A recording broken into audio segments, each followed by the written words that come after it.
ವಿಷಯ ವಸ್ತುವನ್ನ ಕಥೆಯ ವಿಷಯ ವಸ್ತುವನ್ನ ನಾವು ಆಯ್ಕೆ ಮಾಡ್ಕೊಳ್ಬೇಕಾದ ಕತೆ ಬರಿಬೇಕು ಅಂತಂದಾಗ ವಿಷಯ ವಸ್ತುವಿನ ಆಯ್ಕೆಯ ಕಡೆಗೆ ನಮ್ಮ ಗಮನ ಹೋಗ್ತದೆ. ಯಾವ ವಿಷಯನ್ನ ಆಯ್ಕೆ ಮಾಡ್ಕೊಳ್ಬೇಕು ಅಂತ. ಈ ವಿಷಯಗಳು ಬಂದಾಗ ಇಲ್ಲಿ ರಾಷ್ಟ್ರೀಯ ಮಟ್ಟದ ವಿಷಯವನ್ನ ಆಯ್ಕೆ ಮಾಡ್ಕೋಬೇಕಾ, ಅಂತಾರಾಷ್ಟ್ರೀಯ ಮಟ್ಟದ ವಿಷಯವನ್ನ ಅಂದ್ರೆ ಜಾಗತಿಕ ಮಟ್ಟದ ವಿಷಯವನ್ನ ಆಯ್ಕೆ ಮಾಡ್ಕೋಬೇಕಾ ನನ್ನ ಕತೆಗೆ, ಅಥವಾ ಲೋಕಲ್ ಆಗಿರುವಂತಹ ಸ್ಥಳೀಯವಾಗಿರುವಂತಹ ವಿಷಯವನ್ನ ಆಯ್ಕೆ ಮಾಡ್ಕೋಬೇಕಾ, ಅಥವಾ ನಿತ್ಯ ಜೀವನದಲ್ಲಿ ನಡೆಯುವಂತಹ ವಿಷಯವನ್ನ ಆಯ್ಕೆ ಮಾಡ್ಕೋಬೇಕಾ. ಯಾವ ವಿಷಯವು ನಿಮಗೆ ಕಾಡ್ತದ, ನಾನ್ ಇದಕ್ಕೊಂದು ಕತೆ ಬರೀಬಹುದು ಅನ್ನುವಂಥ ಪ್ರೇರಣೆಯನ್ನ ನಿಮಗ್ ಕೊಡ್ತದಲ್ಲ, ಅಂಥ ಕತೆ ವಿಷಯ ವಸ್ತುವನ್ನ ನೀವು ಆಯ್ಕೆ ಮಾಡ್ಕೋಬಹುದು. ಮೊದಲು ಎಲ್ಲಾ ಕತೆಗಾರರು ನನ್ನನ್ನೇ ಕೇಂದ್ರ ಬಿಂದುವಾಗಿಟ್ಕೊಂಡು, ಅಂದ್ರೆ ನೀವೇ ಕೇಂದ್ರ ಬಿಂದುವಾಗಿಟ್ಟುಕೊಂಡು ನಿಮ್ಮ ಸುತ್ತಮುತ್ತ ನಡೆಯುವಂತ ನಿಮ್ಮ ಜೀವನದ ಅನುಭವಗಳನ್ನೇ ನೀವು ಕತೆಗಳನ್ನಾಗಿ ಬರ್ಲಿಕ್ಕೆ ಪ್ರಾರಂಭ ಮಾಡಿದ್ರೆ ಅದು ಸುಲಭವಾಗಿ ಒಲಿಯುವಂತ ಶೈಲಿ ಅಂತ ನಾನು ಹೇಳ್ತೇನೆ. ಅಂದ್ರೆ ನೀವ್ ಯಾವ್ದೋ ಒಂದು ಘಟನೆ, ನಿಮ್ದೇ ಘಟನೆ, ಅಲ್ಲಿ ಬೇರೆ ಪಾತ್ರ ಆಲೋಚನೆ ಏನೂ ಇಲ್ಲ, ನಡೆದಂತಹ ಘಟನೆಯನ್ನ ಕಥಾರೂಪಕ್ಕೆ ನೀವು ಇಳಿಸ್ಬೇಕು. ಆಗ ನಿಮಗ ಆ ಬರವಣಿಗೆ ಶೈಲಿ ಸುಲಭ ಆಗ್ತದೆ. ಹಾಗಾಗ ನನ್ನನ್ನೇ ಹಿಡ್ಕೊಂಡು ನಾನು ಕತೆ ಬರ್ಲಿಕ್ಕೆ ಶುರು ಮಾಡ್ಬೇಕು. ಅಂದ್ರೆ ಇವತ್ತು ಬೆಳಗ್ಗೆ ನಾನು ಕಾರ್ನಲ್ಲಿ ಹೊಂಟಿದ್ದೆ, ಅಥವಾ ಅಡಿಗೆ ಮನೆಯಲ್ಲಿ ಒಗ್ಗರಣೆ ಹಾಕ್ತಾ ಇದ್ದೆ, ಮಗ ಬಂದು ಸೀರೆ ಹಿಡ್ಕೊಂಡು ಅಮ್ಮ ನನಗಿದು ಬೇಕಂದ, ಹೀಗೆ ಅದ್ ಏನೋ ಒಂದು ಸ್ಟಾರ್ಟ್ ಮಾಡಿ. ಅಥವಾ ನೀವು ಗಂಡ್ ಮಕ್ಕಳಾಗಿದ್ರೆ ನಾನು ವಾಕಿಂಗ್ ಹೋಗಿದ್ದೆ, ಯಾರೋ ಬನ್ನಿ ನನ್ನ ಹಳೆ ಹೆಸರು ಹಿಡ್ಕೊಂಡು, ನಿಮ್ಗೊಂದೇನೋ ನಿಕ್ ನೇಮ್ ಇರ್ತತಿ, ಅದನ್ನ ಹಿಡ್ಕೊಂಡು ಯಾರೋ ಕರ್ದ ಹಾಗಾಯ್ತು, ಹೊರಳಿ ನೋಡಿದೆ ನನ್ನ ಬಾಲ್ಯ ಸ್ನೇಹಿತ ಸಿಕ್ಕ, ಶುರುವಾಯ್ತು ಕತೆ. ಕತೆ ಪ್ರಾರಂಭ ಹೆಂಗ್ ಮಾಡ್ಲಿ ಅನ್ನೋದ್ರೊಳಗೇನೆ ನಾವು ಒದ್ದಾಡ್ತೇವೆ ವಿನಃ ಕತೆ ಪ್ರಾರಂಭನೇ ಮಾಡಂಗಿಲ್ಲ ನಾವು. ಹೆಂಗೋ ಒಂದ್ ಕಡೆ ಪ್ರಾರಂಭ ಮಾಡ್ರಿ, ಆದ್ರೆ ಅದನ್ನ ಹೆಂಗ್ ಪ್ರಾರಂಭ, ಒಂದು ಕತೆಗೆ ಒಂದೇ ಸತಿ ಬರ್ದು ಮುಗಿಸಕ್ ಸಾಧ್ಯ ಇಲ್ಲ. ಅದು ಪುನರ್ ಪುನರ್ ಪುನರ್ ಪರಿಶೀಲನೆಗೆ ಒಳಗಾಗ್ತತಿ, ಪುನರ್ ರಚನೆಗೆ ಒಳಗಾಗ್ತತಿ. ಅದು ಬಹಳಷ್ಟು ಸತಿ ನಮ್ ಕಡೆ ಕೆಲಸ ಮಾಡಿಸ್ಬೋದು, ರೀರೈಟ್ ಬಹಳ ಮಾಡಿಸ್ಕೊಂತದ ಅದು ಕತೆ ರೂಪ ಪಡ್ಕೊಳ್ಬೇಕಾದಾಗ. ಹಾಗಾಗಿ ನಾವು ವಿಷಯ ವಸ್ತುವನ್ನ ಆಯ್ಕೆ ಮಾಡ್ಕೊಳ್ಬೇಕಾದಾಗ ಯಾವುದನ್ನ ಮಾಡ್ಕೋತೇವೆ, ಒಂದು ಅಂತಾರಾಷ್ಟ್ರೀಯ ವಿಷಯ ಇಟ್ಕೊಂಡು ನೀವು ಬರಿತೀರಿ, ನೀವು ಕಥೆಯನ್ನ ತಗೊಂಡ್ ಬರ್ತೀರಿ ಅಂತಂದಾಗ ಆ ವಿಷಯಕ್ಕೆ ತಕ್ಕದಾದಂತ ತಯಾರಿಗಳನ್ನ ನೀವು ಮಾಡ್ಕೋಬೇಕು. ಅಂದ್ರೆ ಆ ವಿಷಯದ ಆಳ ಅಗಲವನ್ನ ಅರ್ಥ ಮಾಡ್ಕೊಂಡು ಅದನ್ನ ನೀವು ಕಥಾರೂಪಕ್ಕೆ ತರಬಹುದು. ಲೋಕಲ್ ಆಗಿರುವಂತ ವಿಷಯ ತಗೊಂಡ್ರೆ, ರಾಷ್ಟ್ರ ಮಟ್ಟ ರಾಜ್ಯ ಮಟ್ಟದ ಬೇಡಪ್ಪ, ನನ್ ಸುತ್ತಮುತ್ತ ನಡೀತೀನಿ, ಲೋಕಲ್ ಆಗಿರುವಂತ ನಿಮ್ಮ ಸುತ್ತ ಊರಲ್ಲೇ ಏನೋ ನಡೀತಿರ್ತೈತಿ. ಒಂದು ಕೂಲಿ ಕಾರ್ಮಿಕರ ಕೆಲಸಕ್ಕೆ ಸಂಬಂಧಪಟ್ಟ ಹಾಗೆ ಏನೋ ಒಂದು ಘಟನೆ ನಡೀತೈತಿ, ಒಂದು ಜಾತಿಗೆ ಸಂಬಂಧಪಟ್ಟ ಹಾಗೆ ಏನೋ ಒಂದು ಘಟನೆ ನಡೀತಿರ್ತೈತಿ, ಒಂದು ಮಾಫಿಯಾ, ಮರಳು ಮಾಫಿಯಾ, ನಿಮ್ ಊರಲ್ಲಿ ಯಾರೋ ಮರಳು ಉಸುಕು ತಗೊಂಡು ಕಾಡನ್ನು ಬರ್ದು ಮಾಡ್ತಾ ಇರ್ತಾರೆ. ಈ ತರದ ವಿಷಯಗಳನ್ನು ನೀವು ಆಯ್ಕೆಗೆ ತೆಗೆದುಕೊಳ್ಬಹುದು. ಈ ರೀತಿ ನೀವು ಯಾವ ವಿಷಯ ವಸ್ತುವನ್ನ ಆಯ್ಕೆ ಮಾಡ್ಕೊಳ್ತೀರಿ ಅನ್ನೋದು ಬಹಳ ಮುಖ್ಯ ಆಕೈತಿ. ಬಹಳಷ್ಟು ಸತಿ ನಮ್ಮ ಜೊತೆಗೆ ನಡೆದಂತ ಘಟನೆಗಳನ್ನ ನಾವು ಪ್ರಾರಂಭದಲ್ಲಿ ಕತೆಗೆ ಆಯ್ಕೆ ಮಾಡ್ಕೊಂಡ್ರೆ ನಮ್ಗ ಬರ್ಸ್ಕೊಂಡ್ ಹೋಗ್ಲಿಕ್ಕೆ ಬಹಳ ಸುಲಭ ಆಗ್ತತಿ. ಹಾಗಾಗಿ ನೀವು ಆ ವಿಷಯ ವಸ್ತುವನ್ನ ಆಯ್ಕೆ ಮಾಡ್ಕೊಳ್ಬೇಕು. ಅಂದ್ರೆ ಅದು ರಾಷ್ಟ್ರ ಮಟ್ಟದ, ಜಾಗತಿಕ ಮಟ್ಟದ, ಅದು ರಾಜ್ಯ ಮಟ್ಟದ, ಅಥವಾ ಪ್ರಚಲಿತವಾಗಿರುವಂತಹ ಸಮಸ್ಯೆಗೆ ಸಂಬಂಧಪಟ್ಟದ್ದ, ಅಥವಾ ಅದು ಯಾವಾಗ್ಲೂ ನಡೆಯುವಂತ ಸಮಸ್ಯೆಯನ್ನು ಹಿಡ್ಕೊಂಡಿರೋದ, ಹೀಗೆ. ಆದ್ರೆ ಇದನ್ನೆಲ್ಲ ನೀವು ಬಹಳಷ್ಟು ಆಲೋಚನೆ ಮಾಡುವ ಹಾಗಿಲ್ಲ. ನಿಮ್ಮ ಮನಸ್ಸಿಗೆ ಯಾವ ವಿಷಯ ಬಹಳ ತಟ್ಟಿ ಕಾಡ್ತದಲ್ಲ, ಅದನ್ನ ನೀವು ಎತ್ಕೊಂಡ್ಬಿಡ್ಬೇಕು. ಸಡನ್ಲಿ ಅದನ್ನ ಎತ್ಕೊಂಡು ಬರ್ಲಿಕ್ಕೆ ಶುರು ಮಾಡ್ಬೇಕು.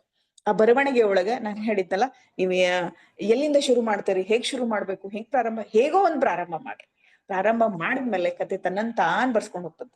ನೀವೇನೋ ಬರಿಬೇಕಂದಿರ್ತೀರಿ, ಅದು ಇನ್ನೊಂದ್ ಏನೋ ರೂಪ ಪಡ್ಕೊಂಡು ಅದು ನಿಮಗೆ ತಿಳಿದೆ ನಿಮ್ಮ ಆಚೆಗೆ ಹೋಗುವಂತ ಸಂದರ್ಭಗಳು, ಕತೆ ನಿಮ್ಮನ್ನ ಮೀರಿ ಕತೆ ಬೆಳಿತಾ ಹೋಗ್ತತಿ. ಇದು ನನ್ನ ಅನುಭವಕ್ಕೂ ಕೂಡ ಬಂದಿರೋದು. ಈಗ ನಾನ್ ಹಂಗ ಹೇಳ್ದಾಗ ನಿಮ್ಗೆ ಅನ್ಸ್ಬೋದು ನಮ್ಮನ್ನ ಮೀರಿ ಹೆಂಗ್ ಕತೆ ಹೋಗ್ತತಿ ಅಂತ. ಆ ಬರಿತಾ ಕತೆ ತನ್ನನ್ನ ತಾನು ಬೇರೆ ರೂಪಕ್ಕೆ ಕರ್ಕೊಂಡು ಹೋಗುವಂಥದ್ದನ್ನ ಅದು ತಾನೇ ರೂಪುಗೊಳಿಸ್ಕೊಳ್ಳುವಂತ ಒಂದು ವಿಶಿಷ್ಟ ಕ್ರಮ ಆ ಕತೆಗೆ ಬರ್ತಾ ಹೋಗ್ತತಿ ಅಂತ ಹೇಳ್ಬೋದು. ಹಾಗಾಗಿ ವಿಷಯ ವಸ್ತುವನ್ನ ನೀವ್ ಹೇಗೆ ಆಯ್ಕೆ ಮಾಡ್ಕೊಳ್ತೀರಿ? ಈಗ ನಾನು ನಿಮಗೆ ವಿಶೇಷವಾಗಿ ಎಲ್ರೂ ವೈದ್ಯರಿರುವುದ್ರಿಂದ ನಿಮಗೆ ವಿಷಯ ವಸ್ತುವನ್ನ ಈ ತರದ ಆಯ್ಕೆ ಮಾಡ್ಕೊಡ್ರಿ ಅಂತ ನಾನ್ ಹೇಳಲಿಕ್ಕೆ ಒಂದು ಸ್ವಾತಂತ್ರ್ಯವನ್ನ ತಗೊಳ್ತೇನೆ. ನಾನೇ ಸ್ವಾತಂತ್ರ್ಯ ತಗೊಂಡು ಹೇಳ್ತೇನೆ. ಯಾಕಂದ್ರೆ ನೀವು ಬೇರೆ ವಿಷಯಗಳನ್ನ ಆಯ್ಕೆ ಮಾಡ್ಕೊಳ್ಬೇಡ್ರಿ. ಆಗ್ಲೇ ಕೊನೆಗೆ ಮಾತಾಡಾಗ ಹೇಳಿದ್ರು ಏನು ಅಂತಂದ್ರೆ, ಖುಷಿ ಮತ್ತು ಸಮುದಾಯಕ್ಕೆ ಉಪಯೋಗ ಆಗಬೇಕು ಅನ್ನುವಂತಹ ಒಂದು ತುಡಿತ ಕೂಡ ಅವರ ಬರಹದಲ್ಲಿ ಅಥವಾ ಅವ್ರ ಮಾತಿನಲ್ಲಿ ನಾನು ಕೇಳಿದೆ. ಮೇಡಮ್ ಒಬ್ರು ಹೇಳಿದ್ರು, ನಂಗೆ ಅದು ಖುಷಿನೂ ಕೊಡ್ಬೇಕು ಬರವಣಿಗೆ ಅನ್ನೋದು, ಜೊತೆಗೆ ಸಮುದಾಯಕ್ಕೆ ಏನಾದ್ರೂ ಉಪಯೋಗನೂ ಕೂಡ ಆಗ್ಬೇಕು ಅನ್ನುವಂಥ ರೀತಿಯಲ್ಲಿ ಬರವಣಿಗೆಗೆ ತೊಡಸ್ಕೊಳ್ಳಿಕ್ಕೆ ನಿಮಗೊಂದು ಒಳ್ಳೆ ಅವಕಾಶ. ನೀವು ಎಲ್ಲರೂ ವೈದ್ಯರಿದ್ದೀರಿ. ಹಾಗಾಗಿ ಯಾವ್ಯಾವ ರೀತಿಯಾದಂತಹ ವಿಷಯಗಳನ್ನ ತೆಗೆದುಕೊಂಡು ನಾನು ಕತೆಗಳನ್ನ ಬರಿಬೇಕು ಅಂದ್ರ, ಮಕ್ಕಳ ತಜ್ಞರು ಅಂತ ಯಾರೋ ಪರಿಚಯ ಮಾಡ್ಕೊಂಡ್ರಿ, ಮೇಡಮ್ ಅವ್ರು ಯಾರೋ ಒಂದಿಬ್ರು ಮಕ್ಕಳ ತಜ್ಞರು ಅಂತ ಹೇಳಿದ್ರಿ. ಈ ಮಕ್ಕಳಿಗೆ ಬರುವಂತ ಸಮಸ್ಯೆಗಳನ್ನ ಯಾವ ರೀತಿಯಾದಂತ ಕೇಸ್ಗಳು ನಿಮಗ್ ಬರ್ತಿರ್ತಾವ ದಿನನಿತ್ಯವೂ ಒಂದೊಂದು ಕಾಮನ್ ನಡು ಒಂದೇನೋ ಡಿಫ್ರೆಂಟ್ ಆಗಿರುವಂತ ಕೇಸ್ ಬರ್ತತಿ. ಆ ಕೇಸ್ನ ಹಿಡ್ಕೊಂಡು ನೀವು ಕಥೆಯನ್ನ ಪ್ರಾರಂಭ ಮಾಡ್ಬೋದು. ಈ ರೀತಿಯ ಒಂದು ವಿಶೇಷವಾದಂತಹ ರೋಗ ಲಕ್ಷಣನೋ ವಿಶೇಷವಾದಂತಹ ವರ್ತನಾ ಸಮಸ್ಯೆನೋ ಇರುವಂತಹ ಮಗುವನ್ನ ನೀವು ಚಿಕಿತ್ಸೆಗೆ ಚಿಕಿತ್ಸೆಯನ್ನ ನೀಡ್ತಾ ಇದ್ರಿ ಅಂದ್ರೆ ಅದನ್ನೇ ಕಥಾವಸ್ತುವನ್ನಾಗಿಟ್ಟುಕೊಂಡು ನೀವು ಕಥೆಯನ್ನ ಹೆಣಿತಾ ಹೋಗುದು ಇಲ್ಲಿ ಕಥಾವಸ್ತುವಿನ ಆಯ್ಕೆ ಆಗ್ಬೋದು. ಇನ್ನು ನೀವು ವೈದ್ಯರು ಅಂತಂದಾಗ ಬೇರೆ ಬೇರೆ ವಿಭಾಗಗಳನ್ನ ಹೇಳಿದ್ರಿ. ನೀವು ಬಹಳಷ್ಟು ಸಮುದಾಯದ ಜೊತೆಗೆ ಹೊಂದಿಕೆ ಮಾಡ್ಕೊಳ್ಳೋರು ಅಥವಾ ಸಮುದಾಯವನ್ನ ದಿನನಿತ್ಯ ಭೇಟಿ ಆಗೋರು. ಅದು ವಿಶೇಷವಾಗಿ ರೋಗ ರುಜಿನಗಳ ಕಷ್ಟ ಸುಖ ಹೇಳ್ಕೊಂಡು ನಿಮ್ ಹತ್ರ ಯಾರು ಬರಂಗಿಲ್ಲ. ಎಲ್ರು ಬರೋರು ತೊಂದರೆ ಹೇಳ್ಕೊಂಡ್ ಬರೋರೆ, ಕಷ್ಟ ಹೇಳ್ಕೊಂಡ್ ಬರೋರೆ. ಅಲ್ಲಿ ನಿಮ್ಗ ಕೆಲವೊಂದ್ ಮನಸ್ತತಿ, ಅಯ್ಯೋ ಈ ರೋಗದ ಕುರಿತು ಎಷ್ಟ್ ಅಜ್ಞಾನ ಅದ, ಎಷ್ಟ್ ಲೇಟ್ ಆಗಿ ಇವ್ರು ನಿಮ್ಗ ತೋರ್ಸಾಕ್ ಬಂದಾರ, ಜಲ್ದಿ ಬಂದಿರಿ ಇವ್ರು ನಾವು ಉಳಿಸ್ಕೋಬಹುದಾಗಿತ್ತು. ಹೀಗೆ ಏನೇನೋ ನಿಮಗೂ ಕೂಡ ಮನ ಮಿಡಿಯುವಂತವು. ನೀವು ಮನುಷ್ಯ ಇರೋದ್ರಿಂದ ತೀರಾ ಯಾಂತ್ರಿಕವಾಗಿ ನೀವು ಎಲ್ಲೂ ವರ್ತಿಸಂಗಿಲ್ಲ ಅಂತ ನಾನ್ ಅನ್ಕೊಂತೀನಿ. ದಿನದ ಕೊನೆಗೆ ಹೋದ್ಮೇಲೆ ನಿಮಗೂ ಒಂದ್ ಕಡೆ ಅಯ್ಯೋ ಆ ಒಬ್ಬ ರೋಗಿ ಸರಿಯಾದ ಸಮಯಕ್ಕೆ ಬರ್ಬೇಕಾಗಿತ್ತು, ಅಥವಾ ಅವ್ನಿಗೆ ಏನಪ್ಪಾ ಎಷ್ಟು ತಿಳುವಳಿಕೆ ಇಲ್ದೆ ನಮ್ಮ ಜನ ಅಜ್ಞಾನದಾಗ ಸಿಕ್ಕಾಕೊಂಡ್ಬಿಟ್ಟಾರ. ಈ ರೋಗದ ಕುರಿತು ಜನಸಾಮಾನ್ಯರಿಗೆ ನಾನು ತಿಳಿಸುವ ಅವಶ್ಯಕತೆ ಐತಿ. ಕೆಲವೊಂದು ರೋಗಗಳು ಹೊಸವಾಗಿ ಹುಟ್ಕೊಂಡಾವ್ ನೋಡ್ರಿ ಈಗೆಲ್ಲ. ಆ ರೋಗದ ಕುರಿತಾಗಿ ಕೆಲವ್ರಿಗೆ ರೇರ್ ಆಗಿರುವಂತಹ ರೋಗಗಳು ನಿಮ್ಮ ವೈದ್ಯಕೀಯ ಲೋಕದೊಳಗೆ 100 ಜನರಿಗೆ ಒಬ್ರಿಗೆ ಬರುವಂತಹ ಕಾಯಿಲೆನೋ, 1000 ಜನರಿಗೆ ಒಬ್ರಿಗೆ ಬರುವಂತಹ ಕಾಯಿಲೆನೋ, ಹೊಸದಾಗಿ ಎಂತದ್ದು ಒಂದ್ ಕಾಯಿಲೆ ಬಂದದ. ಆ ಕಾಯಿಲೆಯಿಂದ ಬಳಲ್ಬೇಕಾದಾಗ ಒಬ್ಬ ಪೇಷಂಟ್ ನ ಮನಸ್ಥಿತಿ, ವೈದ್ಯರಾಗಿ ನಿಮ್ಮ ಮನಸ್ಥಿತಿಯನ್ನ ನೀವು ಬಹಳ ಚೆನ್ನಾಗಿ ಕಥೆಯ ವಸ್ತುವಾಗಿ ಆಯ್ಕೆ ಮಾಡ್ಕೊಳ್ಬಹುದು. ಆ ಸಾಧ್ಯತೆಗಳು ನಿಮ್ಗೆ ಮಾತ್ರ ಇರುವುದರಿಂದ ನೀವು ಕಥಾವಸ್ತುವನ್ನ ನಿಮ್ಮ ಕ್ಷೇತ್ರದ್ದೇ ನಿಮ್ಮ ರೋಗಿಗಳ ಜೊತೆ ಒಡನಾಟದ ಸಂದರ್ಭಗಳನ್ನ ಘಟನೆಗಳನ್ನ ನೀವು ಕಥೆಗೆ ವಸ್ತುವಾಗಿ ಆಯ್ಕೆ ಮಾಡ್ಕೊಳ್ಬಹುದು. ಸರಿ ಅಂತೀರಾ? ಇದಕ್ಕೆ ಒಂದ್ ಸ್ವಲ್ಪ ನೀವು ನಾನೇ ಒಬ್ಳೆ ಮಾತಾಡೋ ಬದ್ಲಿ ನಿಮ್ಮ ಅಭಿಪ್ರಾಯಗಳನ್ನ ನೀವು ಇಲ್ಲಿ ಹೇಳ್ಬೋದು ಒಂದೊಂದು ಕಡಿಮೆ ಸಮಯದಲ್ಲಿ. ನೀವೆಲ್ರೂ ಇಂಟ್ರಾಕ್ಷನ್ ಮಾಡಿದ್ರಿ ಅಂತಂದ್ರೆ ನಿಮ್ಗೆ ನಾಳೆ ನೀವು ಆಗ್ಲೇ ಮೇಡಮ್ ಹೇಳಿದ್ರು ಕೊನೆಗೆ ಹೇಳೋದನ್ನ ಕತೆ ಬರೆಯುವುದು ಅಂತ ಹೇಳಿ, ಇವತ್ತೊಂದು ಕತೆ ಬರೆಯುವುದಕ್ಕೆ ನಾವು ಏನ್ ಮಾಡೋಣ ಅಂತಂದ್ರೆ ಶುರು ಮಾಡೋಣ, ಪ್ರಾರಂಭ ಮಾಡೋಣ. ಯಾಕಂದ್ರೆ ನಾನು ಈ ಹಿಂದೆನೂ ನಿಮ್ಗೆ ಭೇಟಿಯಾಗಿದ್ದೆ. ಈಗೂ ಕೂಡ ಮತ್ತೆ ಇದು ಸುಮ್ನೆ ಒಂದ್ ಒಂದೆರಡು ತಾಸು ಕೂತ್ ಕೇಳಿದ್ವಿ ಅನ್ನೋದು ಬೇಡ. ಇವತ್ತು ನೀವು ಒಂದು ವಿಷಯ ವಸ್ತುವನ್ನ ಈ ಸದ್ಯಗೆನೆ ಆಯ್ಕೆ ಮಾಡ್ಕೊಡ್ರಿ. ನಿಮ್ ತಲೆಗೆ ಸದ್ಯಕ್ಕೆ ಏನ್ ಹೊಳಿತತೆ ಅದನ್ನೇ ಒಂದ್ ಆಯ್ಕೆ. ನಾನು ಈಗ ಇಷ್ಟೊತ್ತನಗೂ ನಿಮ್ಮ ಕ್ಷೇತ್ರದ ಬಗ್ಗೆನೇ ಮಾತಾಡ್ತಾ ಇದ್ದೀನಿ, ನಾನು ಬೇರೆ ಕ್ಷೇತ್ರಕ್ಕೆ ಹೋಗಿಲ್ಲ. ನಿಮ್ಮ ಕ್ಷೇತ್ರದ ವಿಷಯಕ್ಕೆ ಸಂಬಂಧಪಟ್ಟ ಹಾಗೆ ನೀವು ಸ್ತ್ರೀ ರೋಗ ತಜ್ಞರಾಗಿದ್ರೆ, ಅಥವಾ ಮಕ್ಕಳ ತಜ್ಞರಾಗಿದ್ರೆ, ಅಥವಾ ಯಾವುದೋ ಒಂದು ಹೊಸ ರೋಗವನ್ನ, ಹೊಸ ಸೂಕ್ಷ್ಮಾಣು ಜೀವಿ ಯಾರಿಗೋ ಮನುಷ್ಯನಿಗೆ ಗೊತ್ತಿಲ್ಲದೆ ತೊಂದರೆ ಕೊಡುವಂತದ್ದು. ನಾನು ಇತ್ತೀಚೆಗೆ ಒಂದು ವರದಿಯನ್ನ ಓದಿದೆ ಮೇಡಮ್, ಈಗ ಹೇಳಲಿಕ್ಕೆ ಇಷ್ಟಪಡ್ತೇನೆ. ಬಾಯಿಂದ ಉಸಿರಾಡುವಂತಹ ಒಬ್ಬ ವ್ಯಕ್ತಿಗೆ ಒಂದು ಜೇಡಾಪತಿ ಜಾಡ್ಗೂಡ ಸ್ಪೈಡರ್ ಒಳಗ್ ಹೊಕ್ಕು ಮೊಟ್ಟೆ ಇಟ್ಟು ಅವ್ನಿಗೇನೋ ತೊಂದರೆ ಆಯ್ತು ಅಂತ ಒಂದು ಸ್ಟೋರಿಯನ್ನ ನಾನು ಪೇಪರ್ ಅಲ್ಲಿ ಓದ್ದೆ. ಇದು ತುಂಬಾ ರೇರ್ ಕೇಸ್ ಆಗಿರ್ಬೋದು. ನಿಮ್ಮದ ಒಂದು ಕ್ಷೇತ್ರಕ್ಕೂ ಕೂಡ ಚಾಲೆಂಜ್ ಆಗಿರುವಂತಹದ್ದು ಒಂದು ಘಟನೆ. ಅಂದ್ರೆ ಕೆಲವರು ರಾತ್ರಿ ಹೊತ್ತು ಬಾಯಿ ತೆಗೆದು ಉಸಿರಾಟ ಆಡ್ತಾರೆ. ಆ ಉಸಿರಾಟ ಆಡ್ಬೇಕಾದಾಗ ಒಂದ್ ಸಣ್ಣ ಜೇಡ ಅವನ ಹಲ್ಲು ಒಳಗಡೆ ಹೋಗಿ ಆ ಹಲ್ಲಿನಿಂದ ಅದು ಒಳಗಡೆ ಹೋಗಿ ದೇಹದಲ್ಲೆಲ್ಲ ಮೊಟ್ಟೆ ಇಟ್ಟು, ಇದು ಸತ್ಯನೋ ಸುಳ್ಳು ನನಗ್ ಗೊತ್ತಿಲ್ಲ. ಆಮೇಲೆ ಅವನು ಬಾಂಬೆಗೆ ಹೋಗಿ ಸ್ಕ್ಯಾನ್ ಮಾಡಿದಾಗ ರಕ್ತದಲ್ಲಿ ಅವನ ಮೊಟ್ಟೆಗಳು ಗೊತ್ತಾಗಿ ಅವನ ರೋಗ ಚಿಕಿತ್ಸೆ ಮಾಡಿದ್ರು ಅನ್ನುವಂತ ಒಂದು ವಿಸ್ಮಯಕಾರಿಯಾದಂತಹ ಘಟನೆಯನ್ನ ನಾನು ಓದಿದೆ. ಹಾಗಾಗಿ ಇಂಥದ್ದೇನೋ ಒಂದು ವಿಶೇಷ ಕೇಸ್ಗಳ ಜೊತೆಗೆ ನೀವು ದಿನನೂ ಹೊಸ ಹೊಸ ವಿಷಯಗಳು, ಈ ವಿಷಯದ ಕುರಿತು ನಾವು ಜನರಿಗೆ, ಇದು ಬಹಳ ಸಾಮಾನ್ಯವಾಗಿ ಇಂಥದ್ದೊಂದು ರೋಗ ಬರಕ್ ಕಾರಣ ಅಂತಂದ್ರೆ ಬಾಯಿ ತೆಗೆದು ಕೆಲವರು ಗೊರಕೆ ಹೊಡಿತಾರ, ಬಾಯಿ ತೆಗೆದು ರಾತ್ರಿ ಹೊತ್ತು ತಮ್ಗೆ ಅರಿವಿಲ್ದೆ ಬಾಯಿ ತೆಗೆದು ಉಸಿರಾಟ ಮಾಡ್ತಾರ. ಆ ತರದ ಒಂದು ಸಮಸ್ಯೆಯನ್ನು ಇಟ್ಕೊಂಡು ನೀವು ಕತೆ ಬರಿಬಹುದು ಅನ್ನುವಂಥದ್ದು ಸುಮ್ನೆ ಒಂದು ಉದಾಹರಣೆ ಹೇಳ್ತಾ ಇದ್ದೀನಿ. ಈಗ ನಾನು ಹೇಳಿದ ತಕ್ಷಣ ನಿಮ್ ತಲಲ್ಲಿ ಯಾವ್ಯಾವ್ದು ಕುರಿತು ನಾನು ಕತೆ ಬರಿಬಹುದು ಅಂತ ನಿಮ್ಗೆ ಅನಿಸ್ತದಲ್ಲ, ಅದನ್ನ ಶೇರ್ ಮಾಡ್ರಿ ಪ್ಲೀಸ್. ಓಕೆನಾ?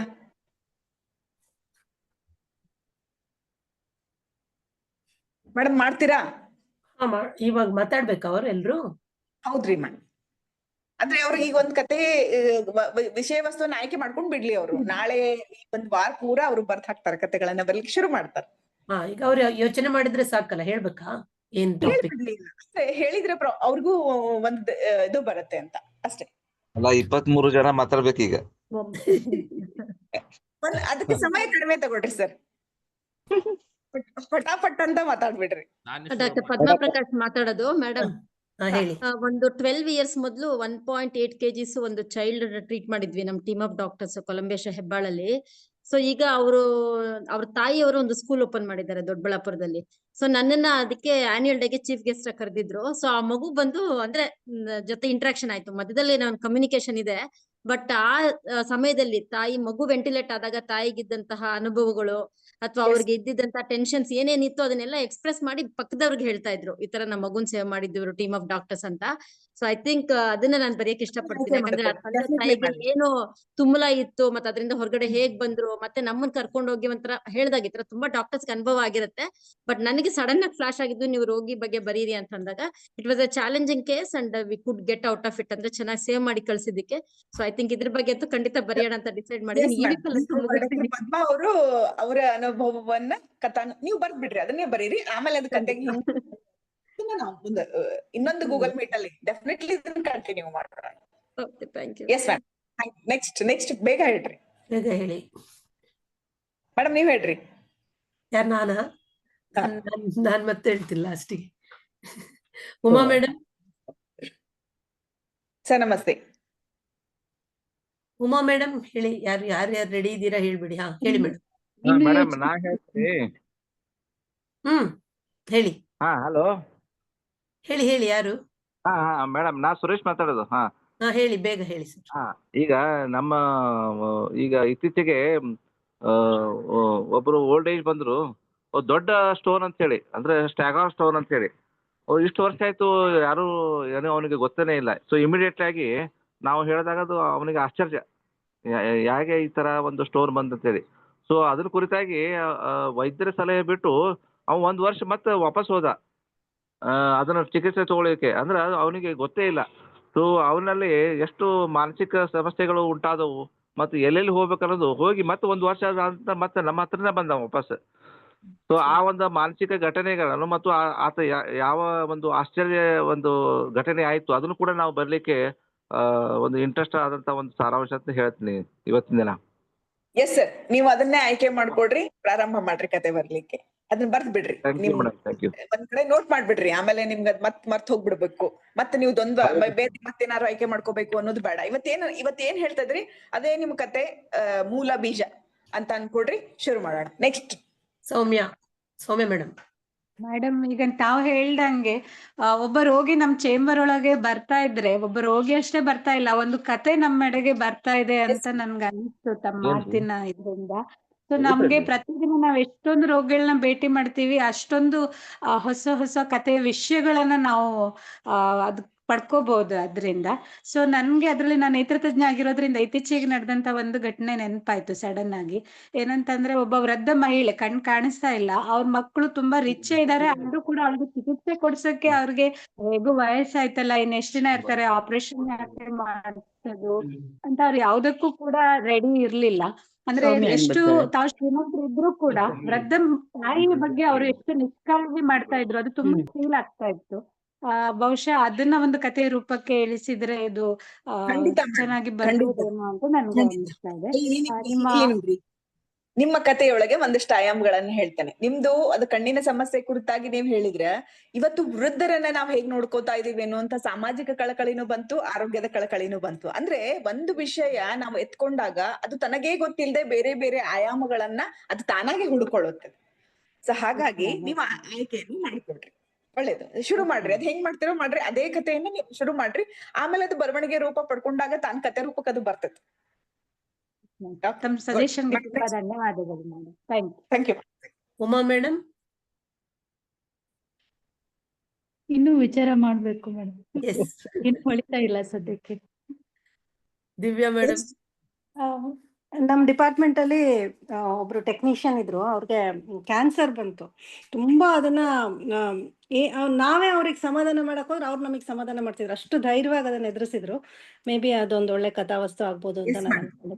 ಅದು ಒಳ್ಳೆ ಕಥಾವಸ್ತು ಜೊತೆಗೆ ಒಳ್ಳೆ ಸಂದೇಶ. ಇವತ್ತು ಕ್ಯಾನ್ಸರ್ ಅಂದ್ರೆ ಭಯ ಪಟ್ಕೊಂಡು, ಕ್ಯಾನ್ಸರ್ ರೋಗಕ್ಕಿಂತ ಸಾಯೋದಕ್ಕಿಂತ ಭಯದಿಂದ ಸಾಯೋರೇ ಜಾಸ್ತಿ.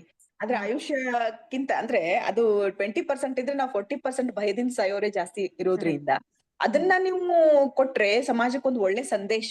ಅದನ್ನ ಕಥಾ ರೂಪಕ್ಕೆ ನೀವು ದಯವಿಟ್ಟು ತಗೊಂಡ್ ಬರ್ರಿ. Next madam. ಅನ್ಮ್ಯೂಟ್.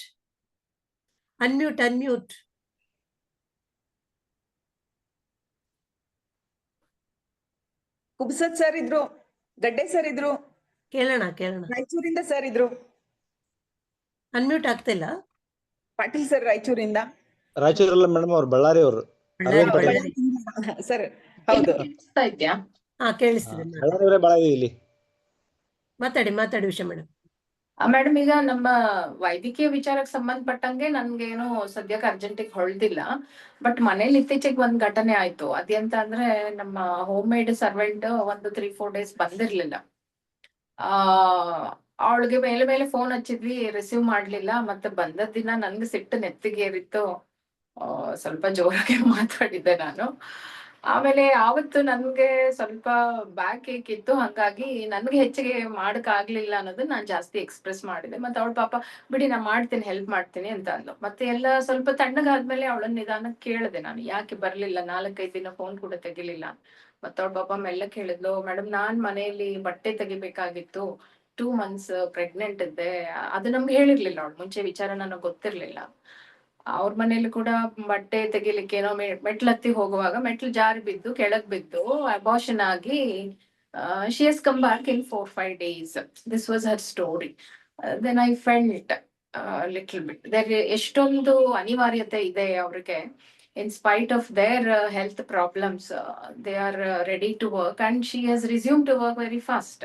ತುಂಬಾ ಬೇಗ ಬಂದಿದ್ದಾರೆ. ನಾವು ಎಷ್ಟೊಂದು ಎಕ್ಸ್ಪೆಕ್ಟೇಷನ್ ಇಟ್ಕೊಂಡಿದ್ವಿ. ಈ ವಿಚಾರದ ಸುತ್ತ ಸ್ವಲ್ಪ ಏನಾದ್ರೂ ಒಂದು ಮೆಸೇಜ್ ಖಂಡಿತ ಕೊಡ್ಬೇಕು ಮೇಡಮ್. ಅಂತ ಅನಿಸ್ತಾ ಇದೆ ನನ್ಗೆ. ಈಗ ನಿಜವಾಗ್ಲೂ ಖಂಡಿತ ಬರೀರಿ. ನಿಮ್ಮ ಒಂದು ಭಾಗದಲ್ಲಿ ನಿಮ್ಮ ಒತ್ತಡಗಳು, ನಿಮ್ಮ ಏನು ಸಿಟ್ಟು, ಅಸಹನೆ ಒಂದ್ ಕಡೆ ಬರ್ಲಿ. ಅದಾದ್ಮೇಲೆ ಅವಳ ಕತೆ, ಅವಳ ಸಮಸ್ಯೆ ಕೇಳಿದ ನಂತರ ತುಂಬಾ ಗಿಲ್ಟ್ ಫೀಲ್ ಆಗ್ತದೆ.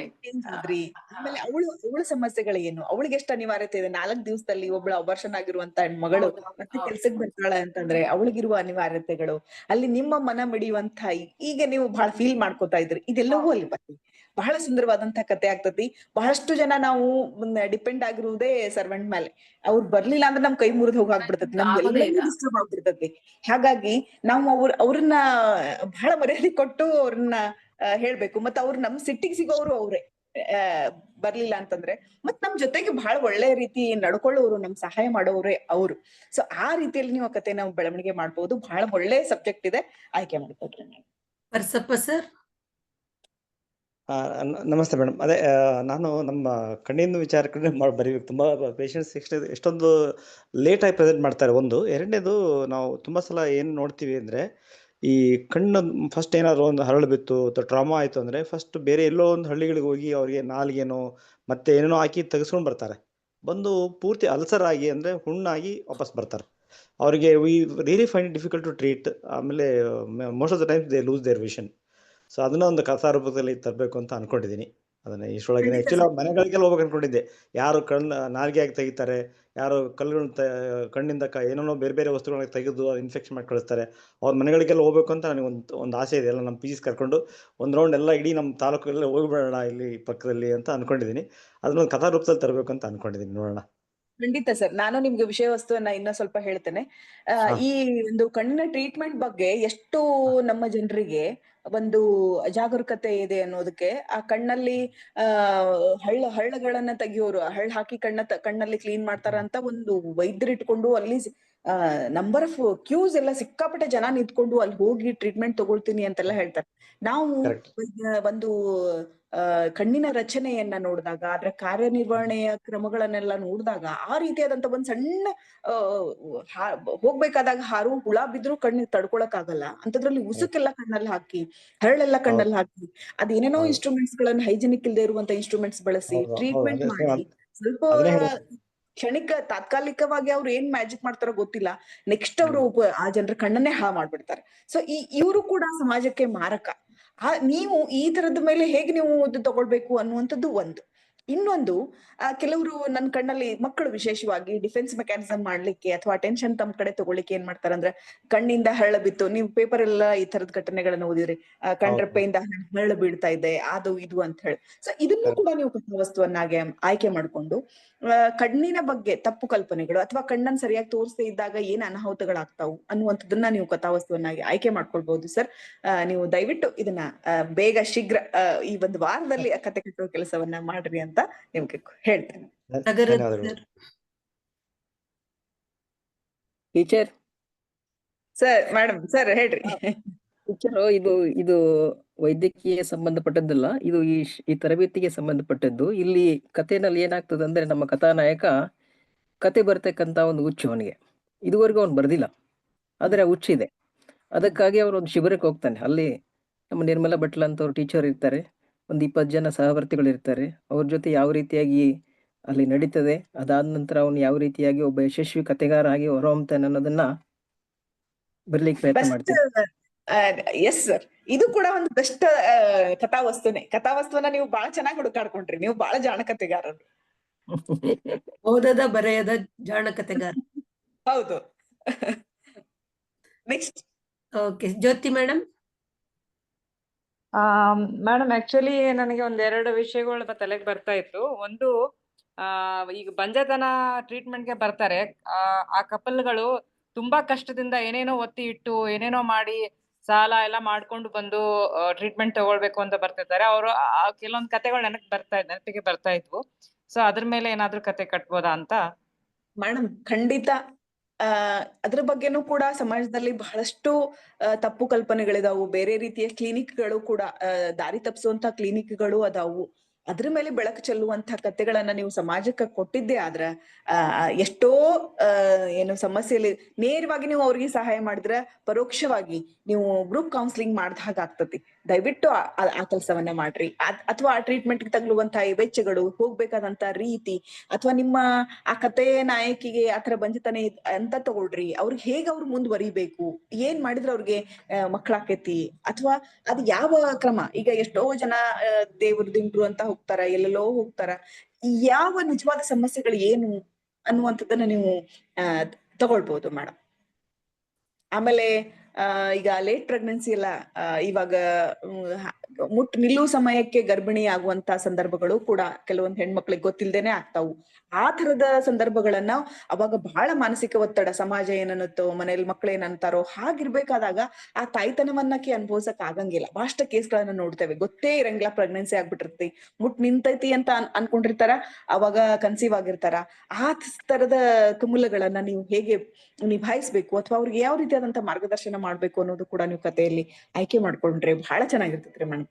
ಡಾಕ್ಟರ್ ಜ್ಯೋತಿ ಆ ತರದ ಕಥೆಗಳಿಗೆ ನೀವು ಶುರು ಮಾಡ್ಕೊಡ್ರಿ ಬರ್ಲಿಕ್ಕೆ. ಸರಿ madam, thank you. Sneharupa Pujar madam. Madam, ನಮ್ಮಲ್ಲೂ ಕೂಡ ಈಗ ಎಷ್ಟೊಂದ್ಸರಿ ನಾವು ನೋಡ್ತೀವಿ, ತಾಯಂದ್ರು ಯಾವಾಗ ಕಾನ್ಫಿಡೆಂಟ್ ಆಗಿರ್ತಾರೆ, ನನ್ ಮಗು ಚೆನ್ನಾಗಿದೆ, ನನ್ ಮಗು ಆರೋಗ್ಯಕರವಾಗುತ್ತೆ, ಸುಧಾರಿಸುತ್ತೆ ಅಂದಾಗ ಅವ್ರ ಮಕ್ಕಳ ಚೇತರಿಕೆ ಬೇಗ ಆಗುತ್ತೆ. ಅದೇ ರೀತಿ ಸಣ್ಣ ಪುಟ್ಟ ಸಮಸ್ಯೆಗಳಿದ್ದಾಗ್ಲೂ ಒತ್ತಡದಲ್ಲಿ ಬರೋಂತ ಪೇರೆಂಟ್ಸ್ ಅಲ್ಲಿ ಬೇಗ ಹುಷಾರಾಗುವಂತ ಸಮಸ್ಯೆನೂ ಕೂಡ ಸ್ವಲ್ಪ ಟೈಮ್ ತಗೊಳುತ್ತೆ ಅನ್ನೋದು ನನ್ನ ಅನುಭವ. ಸೊ ನಮ್ಮ ಮನಸ್ಸಿನ ಸ್ಪಂದನೆಗಳು ಅಥವಾ ನಮ್ಮ ಮನಸ್ಸಿನ ಆಲೋಚನೆಗಳಿಂದ ನಮ್ಮ ಸುತ್ತಲಿನ ಅಥವಾ ನಮ್ಗೆ ಬರೋಂತ ಸಮಸ್ಯೆಗಳೇ ಇರ್ಬೋದು, ಖುಷಿನೇ ಇರ್ಬೋದು, ದುಃಖ ಇರ್ಬೋದು, ಯಾವ ತರ ಉಲ್ಬಣ ಆಗುತ್ತೆ ಅಥವಾ ನಾವು ಸಮಸ್ಯೆಗಳನ್ನ ಆಹ್ವಾನ ಮಾಡ್ತೀವಿ ಅನ್ನೋ ಅಂತ ನನ್ಗೆ ಎಷ್ಟೊಂದ್ಸರಿ ಅನ್ಸುತ್ತೆ. ಇದ್ರ ಬಗ್ಗೆ ಬರಿಬೇಕು ಅಂತ ನನ್ಗೆ ಮನ್ಸಿದೆ. ನಾನು ಪ್ರಯತ್ನ ಮಾಡ್ತೀನಿ. ಖಂಡಿತ ಮೇಡಮ್. ಈಗ ನೀವು ಮಕ್ಕಳ ಸಮಸ್ಯೆಗೆ ಕುರಿತಾಗಿ ಹೇಳಿದ್ರಿ ಅಲ್ಲ? ಹೌದು. ಮಕ್ಕಳ ಸಮಸ್ಯೆಗಳನ್ನ ಕುರಿತಾಗಿ ಹೇಳ್ಬೇಕಾದಾಗ ನಾನು ಬಹಳಷ್ಟು ಸತಿ ಈಗ ಸ್ವಲ್ಪ ನೋಡ್ತಾ ಇದ್ದೀನಿ. ನಾನು ಜಾಸ್ತಿ ಮಕ್ಕಳಲ್ಲಿ ಈಗ ಆಟಿಸಮ್ ಅನ್ನುವಂಥದ್ದು, ಬೇರೆ ಬೇರೆ ಸೈಕೊಲಾಜಿಕಲ್ ಡಿಸಾರ್ಡರ್ಸ್ ಗಳನ್ನ ನಾನು ಬಹಳ ಮಕ್ಕಳಲ್ಲಿ ನೋಡ್ತಾ ಇದ್ದೀನಿ. ಅವುಗಳನ್ನ ಸಾಮಾನ್ಯವಾಗಿ ಮನೆಯಲ್ಲೇನೆ ಪ್ರೀತಿ, ವಿಶ್ವಾಸ, ಒಂದು ಸರಿಯಾದಂತಹ ವಾತಾವರಣ ನಿರ್ಮಾಣ ಮಾಡಿ ಬಗೆಹರಿಸಬಹುದು. ಆದ್ರೆ ಎಲ್ರೂ ಕೂಡ ಮಕ್ಕಳನ್ನ ಆ ಜವಾಬ್ದಾರಿಯಿಂದ ವಿಮುಖ ಆಗಿ ಒಂದು ಸೆಂಟರ್ಗೆ ಬಿಡೋದು, ಅಥವಾ ಟ್ರೀಟ್ಮೆಂಟ್ ಅಥವಾ ಕೌನ್ಸಿಲಿಂಗ್ ಮಾಡ್ತೀನಿ ಅಂತ ಯಾವುದೋ ಒಂದು ಆತರ ಸ್ಪೆಷಲ್ ಸ್ಕೂಲ್ಗಳು ಕಳಿಸೋದು, ಈ ತರದ ಒಂದು ಜಂಜಾಟದಲ್ಲಿ ತಂದೆ ತಾಯಿಗಳಿರುವುದನ್ನ ನಾನು ಬಹಳ ಸತಿ ನೋಡ್ತೀನ್ರಿ ಮೇಡಮ್.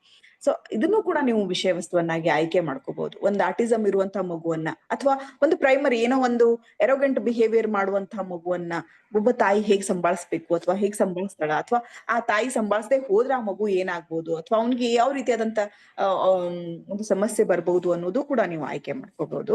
ಸೊ ಈ ಸದ್ಯಕ್ಕೆ ಬಹಳಷ್ಟು ಸಮಾಜಕ್ಕೆ ನಿಮ್ಮೆಲ್ಲರ ಅಗತ್ಯತೆ, ನಿಮ್ಮ ಮಾರ್ಗದರ್ಶನದ ಅಗತ್ಯ, ಕಥಾ ರೂಪದಲ್ಲಿ ನಿಮ್ಮ ಅನುಭವ ಮತ್ತು ನಿಮ್ಮ ಮಾರ್ಗದರ್ಶನದ ಅವಶ್ಯಕತೆ ಸಮಾಜಕ್ಕೆ ಬಹಳ ಇದೆ ಮೇಡಮ್. ಸೊ ದಯವಿಟ್ಟು ಆ ವಿಷಯಗಳನ್ನ ಆಯ್ಕೆ ಮಾಡ್ಕೊಂಡು ನೀವು ಕಥೆಯನ್ನ ಬರೀರಿ. ಕತೆ ವಿಷಯ ವಸ್ತು ನೀವು ಆಯ್ಕೆ ಮಾಡ್ಕೊಂಡ್ಬಿಡಿ ಮೇಡಮ್.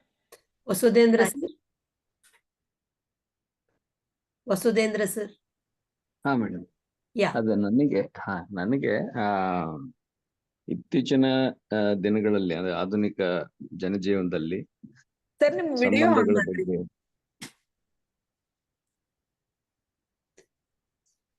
ಮಾತಾಡ್ಕೊಂಡು ವಿಡಿಯೋ ಆನ್ ಮಾಡಿ ಸರ್. ಕೇಳಿಸುತ್ತಲ್ಲ? ಹಾ ಕೇಳಿಸ್ತದೆ, ಮಾತಾಡಿ. ಓಕೆ. ನಮಸ್ತೆ. ಅದು ನನಗೆ ಯೋಚಿಸ್ತಾ ಇದ್ದಿದ್ದಂದ್ರೆ ಅಥವಾ ಗಾಢವಾಗಿ ತಟ್ತಾ ಇರೋದು ಅಂತಂದ್ರೆ ಇಂದಿನ ಸಮಾಜದಲ್ಲಿ ಅಂದ್ರೆ ಆಧುನಿಕ ಈ ಸಮಾಜದಲ್ಲಿ ಸಂಬಂಧಗಳು ವಿಘಟನೆ ಆಗ್ತಿರ್ಬೋದು ಅಥವಾ ಕುಟುಂಬಗಳ ವಿಘಟನೆ ಈ ತರದ್ದು, ಅಥವಾ ಯುವಜನತೆಯ ಈ ಮೊಬೈಲ್ ಅಡಿಕ್ಷನ್ಗಳು, ಈ ತರದ ಸಮಸ್ಯೆಗಳನ್ನ ತಗೊಂಡು ಏನಾದ್ರು ಕಥೆಗಳನ್ನ ಮಾಡಕ್ ಆಗತ್ತಾ ಅಂತಕ್ಕಂಥದ್ದು ಒಂದು ಯೋಚನೆ ಬರ್ತಿದೆ. ಪ್ರಯತ್ನ ಮಾಡ್ತೇನೆ ಮೇಡಮ್. ಖಂಡಿತ ಸರ್. ನಾನು ಈಗೊಂದು ಕಥೆಯನ್ನ ಉಲ್ಲೇಖ ಮಾಡ್ಲಿಕ್ಕೆ ಇಷ್ಟ ಪಡ್ತೇನೆ. ಕಳೆದ ಸಾರಿ ಬುಕ್ ಪ್ರಮ್ದಲ್ಲಿ ಕತೆ ಸ್ಪರ್ಧೆಯಲ್ಲಿ ಬಂದದಂತೂ ಮಳಗಿ ಅವ್ರದ್ದು ಹೆಸರು ಸಡನ್ಲಿ ನೆನಪು ಬರ್ತಾ ಇಲ್ಲ. ಅವ್ರು ಬರ್ದಂತದ್ದು ಏನು ಅಂತಂದ್ರೆ ಈ ವಿಡಿಯೋ ಗೇಮ್ಗಳು ಹೇಗೆ, ಮೊಬೈಲ್ ಗೇಮ್ಗಳು ಹೇಗೆ, ಈಗ ಅದ್ ಯಾವ್ದೋ ಒಂದು ಗೇಮ್ ಹೇಳ್ತಾರಲ್ಲ ಸರ್, ಫೇಮಸ್ ಆಗಿರೋದು ಸಡನ್ಲಿ ಪಬ್ಜಿ ಪಬ್ಜಿ ಗೇಮ್ ಹೇಗೆ, ವಿನ್ನರ್ ಚಿಕನ್ ಡಿನ್ನರ್ ಅಲ್ಲ ಮ್ಯಾಮ್ ನೀವ್ ಹೇಳ್ತಾ ಇರೋದು? ಯಾವ್ದ್ರಿ? ವಿನ್ನರ್ ಚಿಕನ್ ಡಿನ್ನರ್, ಪೂರ್ಣಿಮಾ ಮಾಳಿಗೆ ಮನೆದು. ಹಾ, ಪೂರ್ಣಿಮಾ ಮಾಳ್ಗಿ ಮನೆಯವ್ರದ್ದು ಕತೆ. Winner chicken dinner. ಹಾ, ಆ ಕಥಾವಸ್ತುವನ್ನ ಇವತ್ತಿನ ಯುವ ಪೀಳಿಗೆಗೆ ಮೊಬೈಲ್ ಹೇಗೆ ಮಾರಕ ಅಥವಾ ಅದರಿಂದ ಏನ್ ಹಾನಿ ಆಗ್ತತಿ ಅನ್ನುವಂತ ವಿಷಯ ವಸ್ತು ಇಟ್ಕೊಂಡ್ ಬರ್ದಂತ ಕತೆ ಸರ್ ಅದು. ಸೊ ಹಾಗೆ ನೀವು ಇವತ್ತು ಮೊಬೈಲ್ ಅನ್ನ ಯಾವ ರೀತಿಯಾಗಿ, ಈ ಮೊಬೈಲ್ ಗೇಮ್ಗಳಾಗಿರ್ಬೋದು, ಮೊಬೈಲ್ ನಲ್ಲಿ ಇರುವಂತ ಈ ಶೇರ್ ಮಾರ್ಕೆಟ್ ಸಂಬಂಧಪಟ್ಟಂತ ವಂಚನೆಗಳಾಗಿರ್ಬೋದು, ಅಥವಾ ಟ್ರ್ಯಾಪ್ ಮಾಡುವಂತದ್ದಾಗಿರ್ಬೋದು, ಅಥವಾ ಸೆಲ್ಫಿ ಹುಚ್ಚಿನಿಂದ ಮಕ್ಕಳು ಹೇಗೆ ಹಾಳಾಗ್ತಾರ ಅನ್ನುವಂಥದ್ದಾಗಿರ್ಬೋದು, ಆಮೇಲೆ ಆನ್ಲೈನ್ ಟ್ರಾನ್ಸಾಕ್ಷನ್, ಆನ್ಲೈನ್ ಬಿಸ್ನೆಸ್ ಮಾಡ್ತಾ ಅಥವಾ ಏನೋ ಒಂದು ಹೇಗೆ ಪರಿಣಾಮಕಾರಿಯಾಗಿ ಅವ್ರ ಮೇಲೆ ಪರಿಣಾಮ ಬೀರ್ತತಿ ಅನ್ನುವಂಥದ್ದನ್ನ ನೀವು ಕಥಾವಸ್ತುವಾಗಿ ಇಟ್ಕೊಂಡು ಖಂಡಿತ ಕಥೆಗಳನ್ನ ಬರ್ರಿ ಸರ್. ಈ ರೀತಿಯ ಕಥೆಗಳು ಪ್ರೆಸೆಂಟ್ ಸಿಚುವೇಶನ್ಸ್ ಅಲ್ಲಿ ಕಥಾವಸ್ತುವಿನ ಪ್ರಸ್ತುತ ಸಮಸ್ಯೆಗಳ ಕಡೆಗೆ ನೀವು ಗಮನ ಹರಿಸಿದಾಗ ಆಗ್ತತಿ. ಹಾಗಾಗಿ ಅದನ್ನ ನೀವು ಆಯ್ಕೆ ಮಾಡ್ಕೊಳ್ಳೋದು ಸೂಕ್ತ ಅನಿಸ್ತದೆ. Doctor Vasudev sir. Arvind Patel sir, ಅವ್ರದ್ದು ಕಥಾ ಸಂಕಲನ ರೆಡಿ ಇದೆ, ಈಗ ಓಡ್ಬೇಕಷ್ಟೆ. ಇಲ್ಲಪ್ಪ, ನಂದು ಕಥಾ ಸಂಕಲನ ಅಂತಂದ್ರೆ ಅವು ನಿಮ್ ಕಥಾ ಸಂಕಲನ ಕಳಿಸ್ಕೊಡಿ. ಒಂದೊಂದು ವರ್ಕ್ಶಾಪ್ ಅಟೆಂಡ್ ಆದಾಗ್ಲೂ ಅದು ಹಿಂದಕ್ಕೆ ಹೋಗ್ತಾ ಇರ್ತಾವಂತ ಮುಂದಕ್ಕೆ ಬರವಲ್ದು ಅದು. ಸರ್ ಈಗ ನಿಮ್ಮ ಎಲ್ಲ ಕಥೆಗಳನ್ನ ನನಗ್ ಕಳಿಸ್ಕೊಡಿ. ನೀವು ಅದನ್ನ ಓದಿ ನಿಮ್ಗೆ ಪ್ರಕಟಣೆ ಕಳಿಸ್ಬಿಡೋಣ. ಪ್ರಕಟಣೆ ಬೇಡ, ಮೊದಲು ಒಂದು ಕತೆ ಕಳಿಸ್ತೇನೆ. ಅದರಲ್ಲಿ ನಮ್ಮ ವೈದ್ಯಕೀಯ ಕ್ಷೇತ್ರಕ್ಕೆ ಸಂಬಂಧಪಟ್ಟ ಕಥೆಗಳೇ ಉಂಟು. ಒಂದರಲ್ಲಿ ಏಡ್ಸ್ ಪೇಷಂಟು ಡೆಲಿವರಿ, ಆಮೇಲೆ ಪಡ್ತಕ್ಕಂತ ಬವಣೆಗಳು ಒಂದು ಕಥೆಯಲ್ಲಿ ಇದ್ರೆ, ನಾನೇ ಪೋಸ್ಟ್ ಗ್ರಾಜುಯೇಷನ್ ಇದ್ದಾಗ ಲಾರಿ ಆಕ್ಸಿಡೆಂಟ್ ಅಲ್ಲಿ ಒಬ್ಬನು degloving injury of the whole leg ಆಗಿ 3ನೇ ಸರ್ತಿ ಗ್ರಾಫ್ಟ್ ಮಾಡಿದ ನಂತರ ನಮ್ಮಲ್ಲಿ ಪ್ರೊಫೆಸರ್ ಒಬ್ರು ಅವನು ಉಳಿಯೋದಿಲ್ಲ ಏನಿಲ್ಲ, ಯಾಕೆ ಬಿಟ್ಬಿಡಪ್ಪ ಅಂತ ಇದ್ರು. ಕೊನೆಗೆ ಅವನು ಬೆನ್ನಿನ ಮೇಲೆ ಇರೋದು ಗ್ರಾಫ್ಟ್ ತಗೊಂಡು ಹಾಕುವಾಗ ಅವನು ಕಾರ್ಡಿಯಾಕ್ ಅರೆಸ್ಟಿಗೆ ಹೋಗ್ತಾನೆ. ಅನಸ್ಥೆಟಿಸ್ಟ್ ಟೈಮ್ಲಿ ಇಂಟರ್ವೆನ್ಷನ್ ಇಂದ ಉಳಿತಾನೆ. ಉಳಿದ ನಂತರದಲ್ಲಿ ಅವನ ಕಾಲ್ ಸರಿಯಾಗಿ ಬಿಟ್ಟು ಹೋಗುವಾಗ ನಮ್ಮ ಸ್ನೇಹಿತರಿಗೆ ಒಬ್ಬರಿಗೆ ಅಡ್ವೊಕೇಟ್ ಇದ್ದಾರೆ, ನಿನಗೆ ಕಾಂಪನ್ಸೇಷನ್ ಬರುತ್ತೆ, ಹೋಗಿ ಅವ್ರನ್ನ ಕಾಣು ಅಂತ ಅವ್ರ ಅಪ್ಪಗೆ ಹೇಳಿದ್ರೆ, ಅವ್ರ ಅಪ್ಪ ಕಾಲು ಉಳ್ದತ್ತ ದುಡ್ಕೊಂಡು ತಿಂತೇವಿ, ಬ್ಯಾರ್ಯಾರು ದುಡ್ಡು ತಗೊಂಡು ನಾನೇನ್ ಮಾಡ್ಲಿ ಅಂತ ಹೇಳಿ ಹೋಗ್ತಾನೆ. ವೈದ್ಯಕೀಯ ಲೋಕದ ರೋಚಕ ಕಥೆಗಳು ಸರ್ ಆಗಿದ್ರೆ. ಇಲ್ಲ, ನಿಜವಾಗ್ಲೂ ನಿಮ್ಮ ಕ್ಷೇತ್ರದ ವೃತ್ತಿಯಲ್ಲೂ ಕೂಡ ಕೆಲವೊಂದು ರೋಚಕ ಕಥೆಗಳು ನಡೀತಾ ಇರ್ತಾವಲ್ಲ, ಅವನ್ನು ಕೂಡ ನೀವು ದಾಖಲೆ ಮಾಡ್ಬೋದು. ನೀವು ಕಥೆಗಳನ್ನ ಕಳಿಸ್ಕೊಡಿ ಸರ್. ಈಗ ನೀವು ಕೂಡ ಈ ತರದ ಕಥೆಯನ್ನ ಆಯ್ಕೆ ಮಾಡ್ಕೊಡ್ರಿ. ಈಗ ನೀವು ಮೊದಲು ಆಯ್ಕೆ ಮಾಡ್ಕೊಂಡಂತಹ ಕಥೆಗಳನ್ನೆಲ್ಲ ನನಗ್ ಕಳಿಸಿ ಒಂದು ಹೊಸ ಕಥಾವಸ್ತುವನ್ನ ನೀವು ಆಯ್ಕೆ ಮಾಡ್ಕೊಳ್ಳಿ ಪಟೇಲ್ ಸರ್. ಶಿವಾನಂದ್ ಸರ್.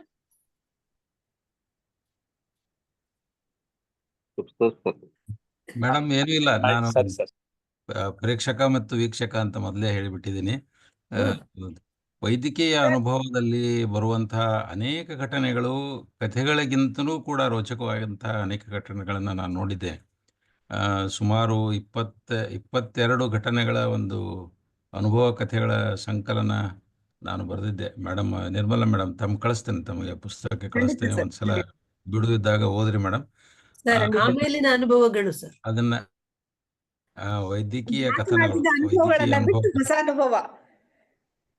ಹೊಸ ಅನುಭವಗಳು ದಿನನಿತ್ಯ ಒಂದಾದರೂ ಅನುಭವ ದಿನನಿತ್ಯ ಜರುಗ್ತಾ ಇರ್ತದೆ ಮೇಡಮ್. ಅದನ್ನು ಗ್ರಹಿಸಿ ಅದಕ್ಕೆ ಕಥಾರೂಪ ಕೊಡುವಂಥ ಕೆಲಸದಲ್ಲಿ ನಾವು ತೊಡಗಿಕೊಳ್ಬೇಕು. ಕೆಲವೊಮ್ಮೆ ಇದು ರೈಟರ್ಸ್ ಬ್ಲಾಕ್ ಅನ್ನುವಂಥದ್ದು ಬಹಳ ಕಾಡ್ಬಿಡ್ತದೆ. 2-3 ವರ್ಷ ಆಯಿತು ಪೂರ್ತಿ ನನಗೆ ಕಾಡ್ಲಿಕ್ಕೆ ಪ್ರಾರಂಭ ಆಗಿ, ಏನೂ ಬರೀದೇ ಆಗಿಲ್ಲ. ಮೇಡಮ್ ಅವರು ರೈಟರ್ ಬ್ಲಾಕ್ ಇವತ್ತು ನಾವು ಅದನ್ನ ಓಪನ್ ಮಾಡಿ ಸರ್ಸ್ಬಿಟ್ಟಿದ್ದೇವೆ ಸೈಡ್ಗೆ. ವೀಣಾ ಮೇಡಮ್ ಪ್ರಯತ್ನ ಮಾಡಿದಾರ. So ಅದಕ್ಕೆ ಇವತ್ತು ನೀವು ಅದನ್ನ ನೆವ ಹೇಳೋ ಹಾಗಿಲ್ಲ. So ಅದೇ ಇವತ್ತು ನೀವ್ ಹಂಗಾಗ್ಬಿಟ್ಟು ಇನ್ನು ಬರೆಯಕ್ಕೆ ಆಗಲ್ಲ. ಇವತ್ತೊಂದು ಕಥಾ ವಸ್ತುವಿನ ಒಂದು ಆಯ್ಕೆ ಮಾಡ್ಕೊಂಡ್ಬಿಡಿ ಸರ್. ಆಯ್ತು ಮೇಡಮ್. ಈಗಾಗಲೇ ಒಂದು ಪೇಷಂಟ್ ಹಾಸ್ಪಿಟಲ್ ಇದ್ದಾನೆ, ಅದನ್ನೇ ಕಥಾ ವಸ್ತುವನ್ನಾಗಿ ತೆಗೆದುಕೊಂಡು ಈಗ ನೀವು ಹೋಗ್ತಿರೋ ರೈಟರ್ ವಾಪಸ್ ಬ್ಲಾಕ್ ಅನ್ಕೊಂಡು ಕೂತ್ವಿ ಅಂತಂದ್ರೆ ಆ ಬ್ಲಾಕ್ ಕಡಿಮೆ ಇರ್ತತಿ, ಅದ್ರ ಮೇಲೆ ಆಗುದೇ ಇಲ್ಲ. ಜಾಸ್ತಿ ಆಗ್ತತಿ. ಹೌದು ಮೇಡಮ್, ಹಂಗೆ ಹೌದಲ್ಲ? ಆಗಿದೆ. 2 ವರ್ಷ ಅದಕ್ಕೆ 2 ಆ ವರ್ಷ ಆಯ್ತು. ಏನು ಕಾರಣಗಳನ್ನ ನಾವು ತೆಗೆದ್ಬಿಡೋಣ. ರೈಟರ್ ಬ್ಲಾಕ್ ನು ಯಾರ ಹತ್ರ ಇದೆ ಅದನ್ನ ತೆಗೆದ್ಬಿಡೋಣ. ಸೊ ಇವತ್ತು ನೀವು ಒಂದು ಆ ಕಥಾ ವಸ್ತುವನ್ನ ಆಯ್ಕೆ ಮಾಡ್ಕೊಳ್ತಾರೆ. ಆಯ್ತು. ಈಗ ಸದ್ಯ hospital, patient is in the hospital only. Once again I will go to him, I will talk to him. Mostly ಇವತ್ತು ರಾತ್ರಿ ಕಥೆ ತಯಾರು ಮಾಡ್ತೀನಿ ಮೇಡಮ್. ತಯಾರು ಮಾಡಿ Yes, definitely. ತಮಗೆ ಕಳಿಸ್ಕೊಡ್ತೀನಿ. ಹಾಗಾದ್ರೆ ಇವತ್ತು ನಿಮ್ದು ರೈಟರ್ ಬ್ಲಾಕ್ ಹೋಯ್ತು ಹಂಗಿದ್ರೆ. ನೀವೇ ಹೋಗಿಸಿದ್ರಿ. ವೀಣಾ ಮೇಡಮ್ ಅವ್ರಿಗೆ ಥ್ಯಾಂಕ್ಸ್ ಹೇಳ್ಬೇಕು. ವೀಣಾ ಮೇಡಮ್ ಮತ್ತು ನಿರ್ಮಲಾ ಮೇಡಮ್ ಕೂಡಿ ಇಲ್ಲ ಇಲ್ಲ ನಾನಲ್ಲ, ರೈಟರ್ಸ್ ಬ್ಲಾಕ್ ಕಾರಣಪುತ್ರಿ ಹೋಗಿಸಿದ್ರಿ. ಅವರು. ಅವ್ರಿಗೆ ಆಯ್ತು ಮೇಡಮ್, ಇವತ್ತೇ ಒಂದು ತಯಾರು ಮಾಡ್ತೇನೆ. Yes sir. ಸ್ವಲ್ಪ ರೋಚಕವಾದಂತ ಕಥೆ, ಮನಸ್ಸು ಮುಟ್ಟುವಂತ ಕಥೆ. Sir, we are waiting for that. Yes madam, ಇವತ್ತೇ ಬರ್ತೀನಿ. ಈ ಕಥಾ ಕಮ್ಮಟಕ್ಕೆ ಧನ್ಯವಾದಗಳು. ಮತ್ತೆ ಈ ಕಥಾ ಕಮ್ಮಟದಲ್ಲಿ ಅದ್ಭುತ ಕಥೆಗಾರರಾಗಿ ಹೊಮ್ಮಲಿರುವ ಡಾಕ್ಟರ್ ಸುರೇಶ್ ಅವರ ಕಥೆಯನ್ನು ನಾನು ಓದ್ಲಿಕ್ಕೆ ಉತ್ಸುಕನಾಗಿದ್ದೇನೆ. ಅದು ಇದು ನಾಯಕ. ಆ, ಅದನ್ನು ಓದ್ಲಿಕ್ಕೆ ನಾವು ಉತ್ಸುಕರಾಗಿದ್ದೇವೆ. ಸರಿ. ಓಕೆ. ಇಂದಿರಾ ಮೇಡಮ್,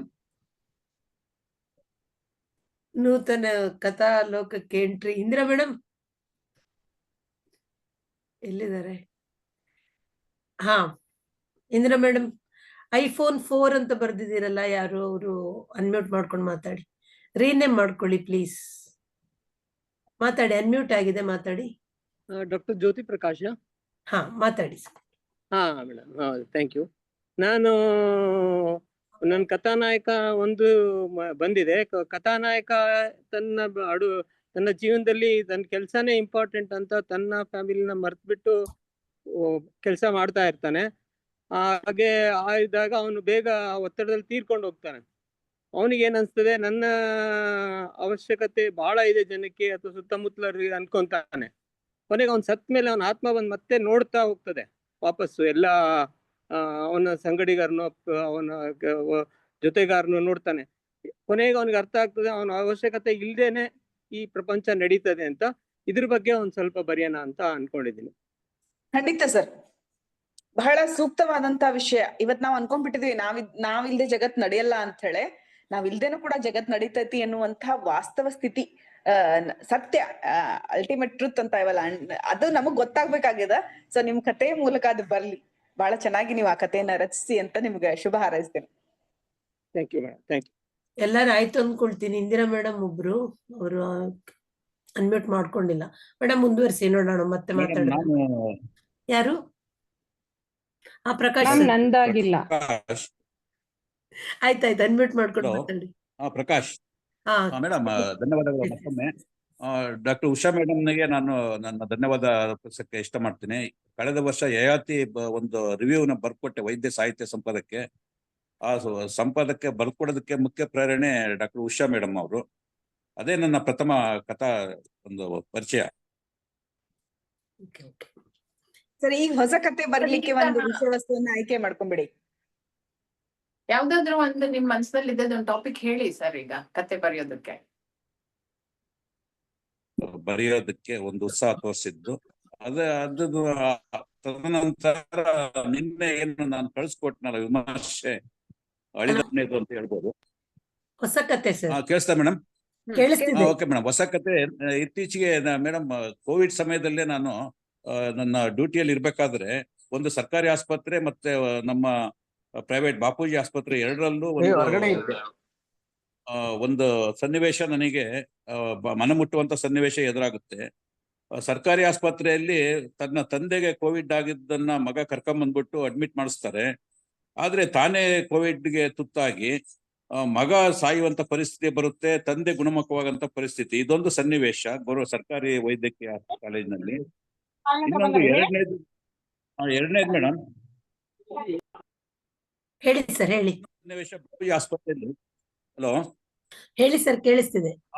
ಇನ್ನೊಂದು ಸನ್ನಿವೇಶ ಬಾಪೂಜಿ ಆಸ್ಪತ್ರೆಯಲ್ಲಿ ತಾಯಿ ಗುಣಮುಖವಾಗಿ ಮನೆಗೆ ಹೋದ್ಮೇಲೆ ತನ್ನ ಯಜಮಾನ್ರು ಕೋವಿಡ್ಗೆ ತುತ್ತಾಗಿ ಕರ್ಕೊಂಡ್ಬರ್ತಾರೆ. ಸೊ ಅಡ್ಮಿಟ್ ಮಾಡಿಸ್ಬಿಟ್ಟು ಅವರೆಲ್ಲ ಇದು ಕೃತಕ ಉಸಿರಾಟ ಘಟಕದಲ್ಲಿ ನಾವು ಟ್ರೀಟ್ಮೆಂಟ್ ಕೊಡ್ಬೇಕಾದ್ರೆ ತನ್ನ ಮಗಳು ಓದ್ತಾ ಇರ್ತಾಳೆ, 24-25 ವರ್ಷ ಇರ್ಬೋದು. ಅವಳು ಸಹ ಕೋವಿಡ್ಗೆ ತುತ್ತಾಗಿ ಅವಳಿಗೂ ಸಹ ನಾವು ನಾನ್ ಇನ್ವೇಸಿವ್ ವೆಂಟಿಲೇಟರ್ ಅಳವಡಿಸಿ ಟ್ರೀಟ್ಮೆಂಟ್ ಕೊಡಬೇಕಾದ್ರೆ ತಂದೆ ಇನ್ನೇನು ಬಹಳ ಸೀರಿಯಸ್ ಆಗಿ ಬೇಗ ತೀರ್ಕೊಳ್ಳೋಂಥ ಒಂದು ಸನ್ನಿವೇಶ ಸೃಷ್ಟಿ ಆಗುತ್ತೆ. ಅದೇ ರೀತಿ ಮಗಳು ಗುಣಮುಕ್ತ ಆಗ್ತಾಳೆ ಅಂತ ಹೇಳ್ಕೊಂಡು ನಾವು ಟ್ರೀಟ್ಮೆಂಟ್ ದೈನಂದಿನ ಟ್ರೀಟ್ಮೆಂಟ್ ಮಾಡ್ತಾ ಇರ್ತೀವಿ. ಬಟ್ ಪೇಷಂಟ್ಗೆ ಹೆಚ್ಚಿನ ಸಮಯ ನಾವು ಕಳೆಯೋದಕ್ಕೆ ಆಗ್ತಾ ಇರೋದಿಲ್ಲ. ನಾವು ಕೋವಿಡ್ ಸನ್ನಿವೇಶ ಇರೋದ್ರಿಂದ ನಾವು ಹೆಚ್ಚಿಗೆ ಹೊತ್ತಿರಕ್ ಆಗೋದಿಲ್ಲ. ಆದ್ರೆ ಸಮಯಾನುಸಾರ ಒಂದು ಏನಾಗುತ್ತೆ ಮೇಡಮ್, ಒಂದು 2-3 ದಿವಸ ಬಿಟ್ಟಾದ್ಮೇಲೆ ಮಗಳು ನಮ್ಮ ಏನು ಟ್ರೀಟ್ಮೆಂಟ್ಗೆ ಅಷ್ಟು ಸ್ಪಂದಿಸದೆ ಅವಳು ಬೇಗ ತಂದೆಗಿಂತ ಮುಂಚೆನೆ ನಿಧನವಾಗುವಂತ ಪರಿಸ್ಥಿತಿ ಬರುತ್ತೆ.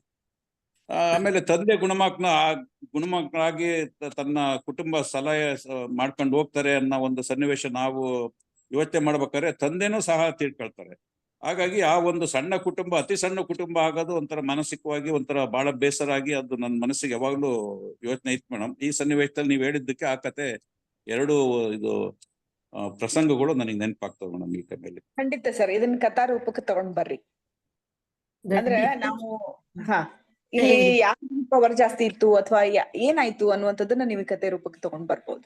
ಕೋವಿಡ್ ಸಂದರ್ಭಗಳಲ್ಲಿ ಬಹಳಷ್ಟು ಕತೆಗಳು, ಬಹಳಷ್ಟು ಜನ ಬರ್ದಾರೆ ಕೋವಿಡ್ ಸಂದರ್ಭದಲ್ಲಿ ಕತೆಗಳನ್ನ. ನೀವು ವೈದ್ಯಕೀಯ ಲೋಕದಲ್ಲಿ ಇದ್ದುಕೊಂಡು ನೀವು ಬರ್ದಾಗ ಅದಕ್ಕೊಂದು ಜಾಸ್ತಿ ಇದು ಇರ್ತತಿ. ಸೊ ಕತೆಗಳನ್ನ ಬರ್ರಿ ಸರ್.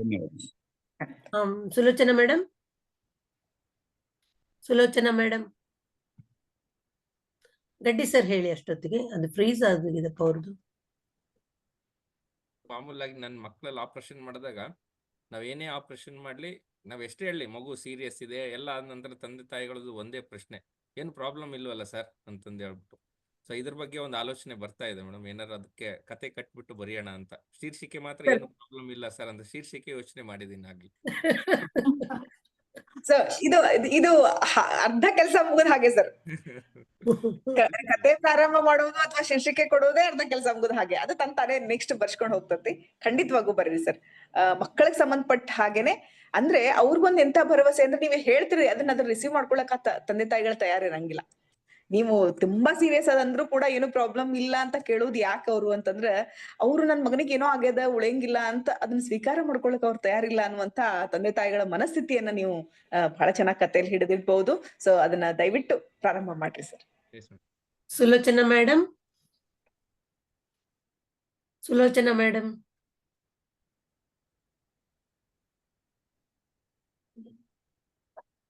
ಸುಲೋಚನಾ ಮೇಡಮ್ ಅವರು ಅಂದ್ರೆ ಇದಾರೆ ಬಟ್ ಮ್ಯೂಟ್ ಆಗಿದ್ದಾರೆ, ಕೇಳಿಸ್ತಾ ಇಲ್ಲ. ಮ್ಯೂಟ್ ಆಗಿದೆ, ವಿಡಿಯೋನ ಆಫ್ ಆಗಿದೆ. ಇದು ವಿಡಿಯೋ ಫ್ರೀಸ್ ಆಗಿತ್ತು ಅವಾಗ.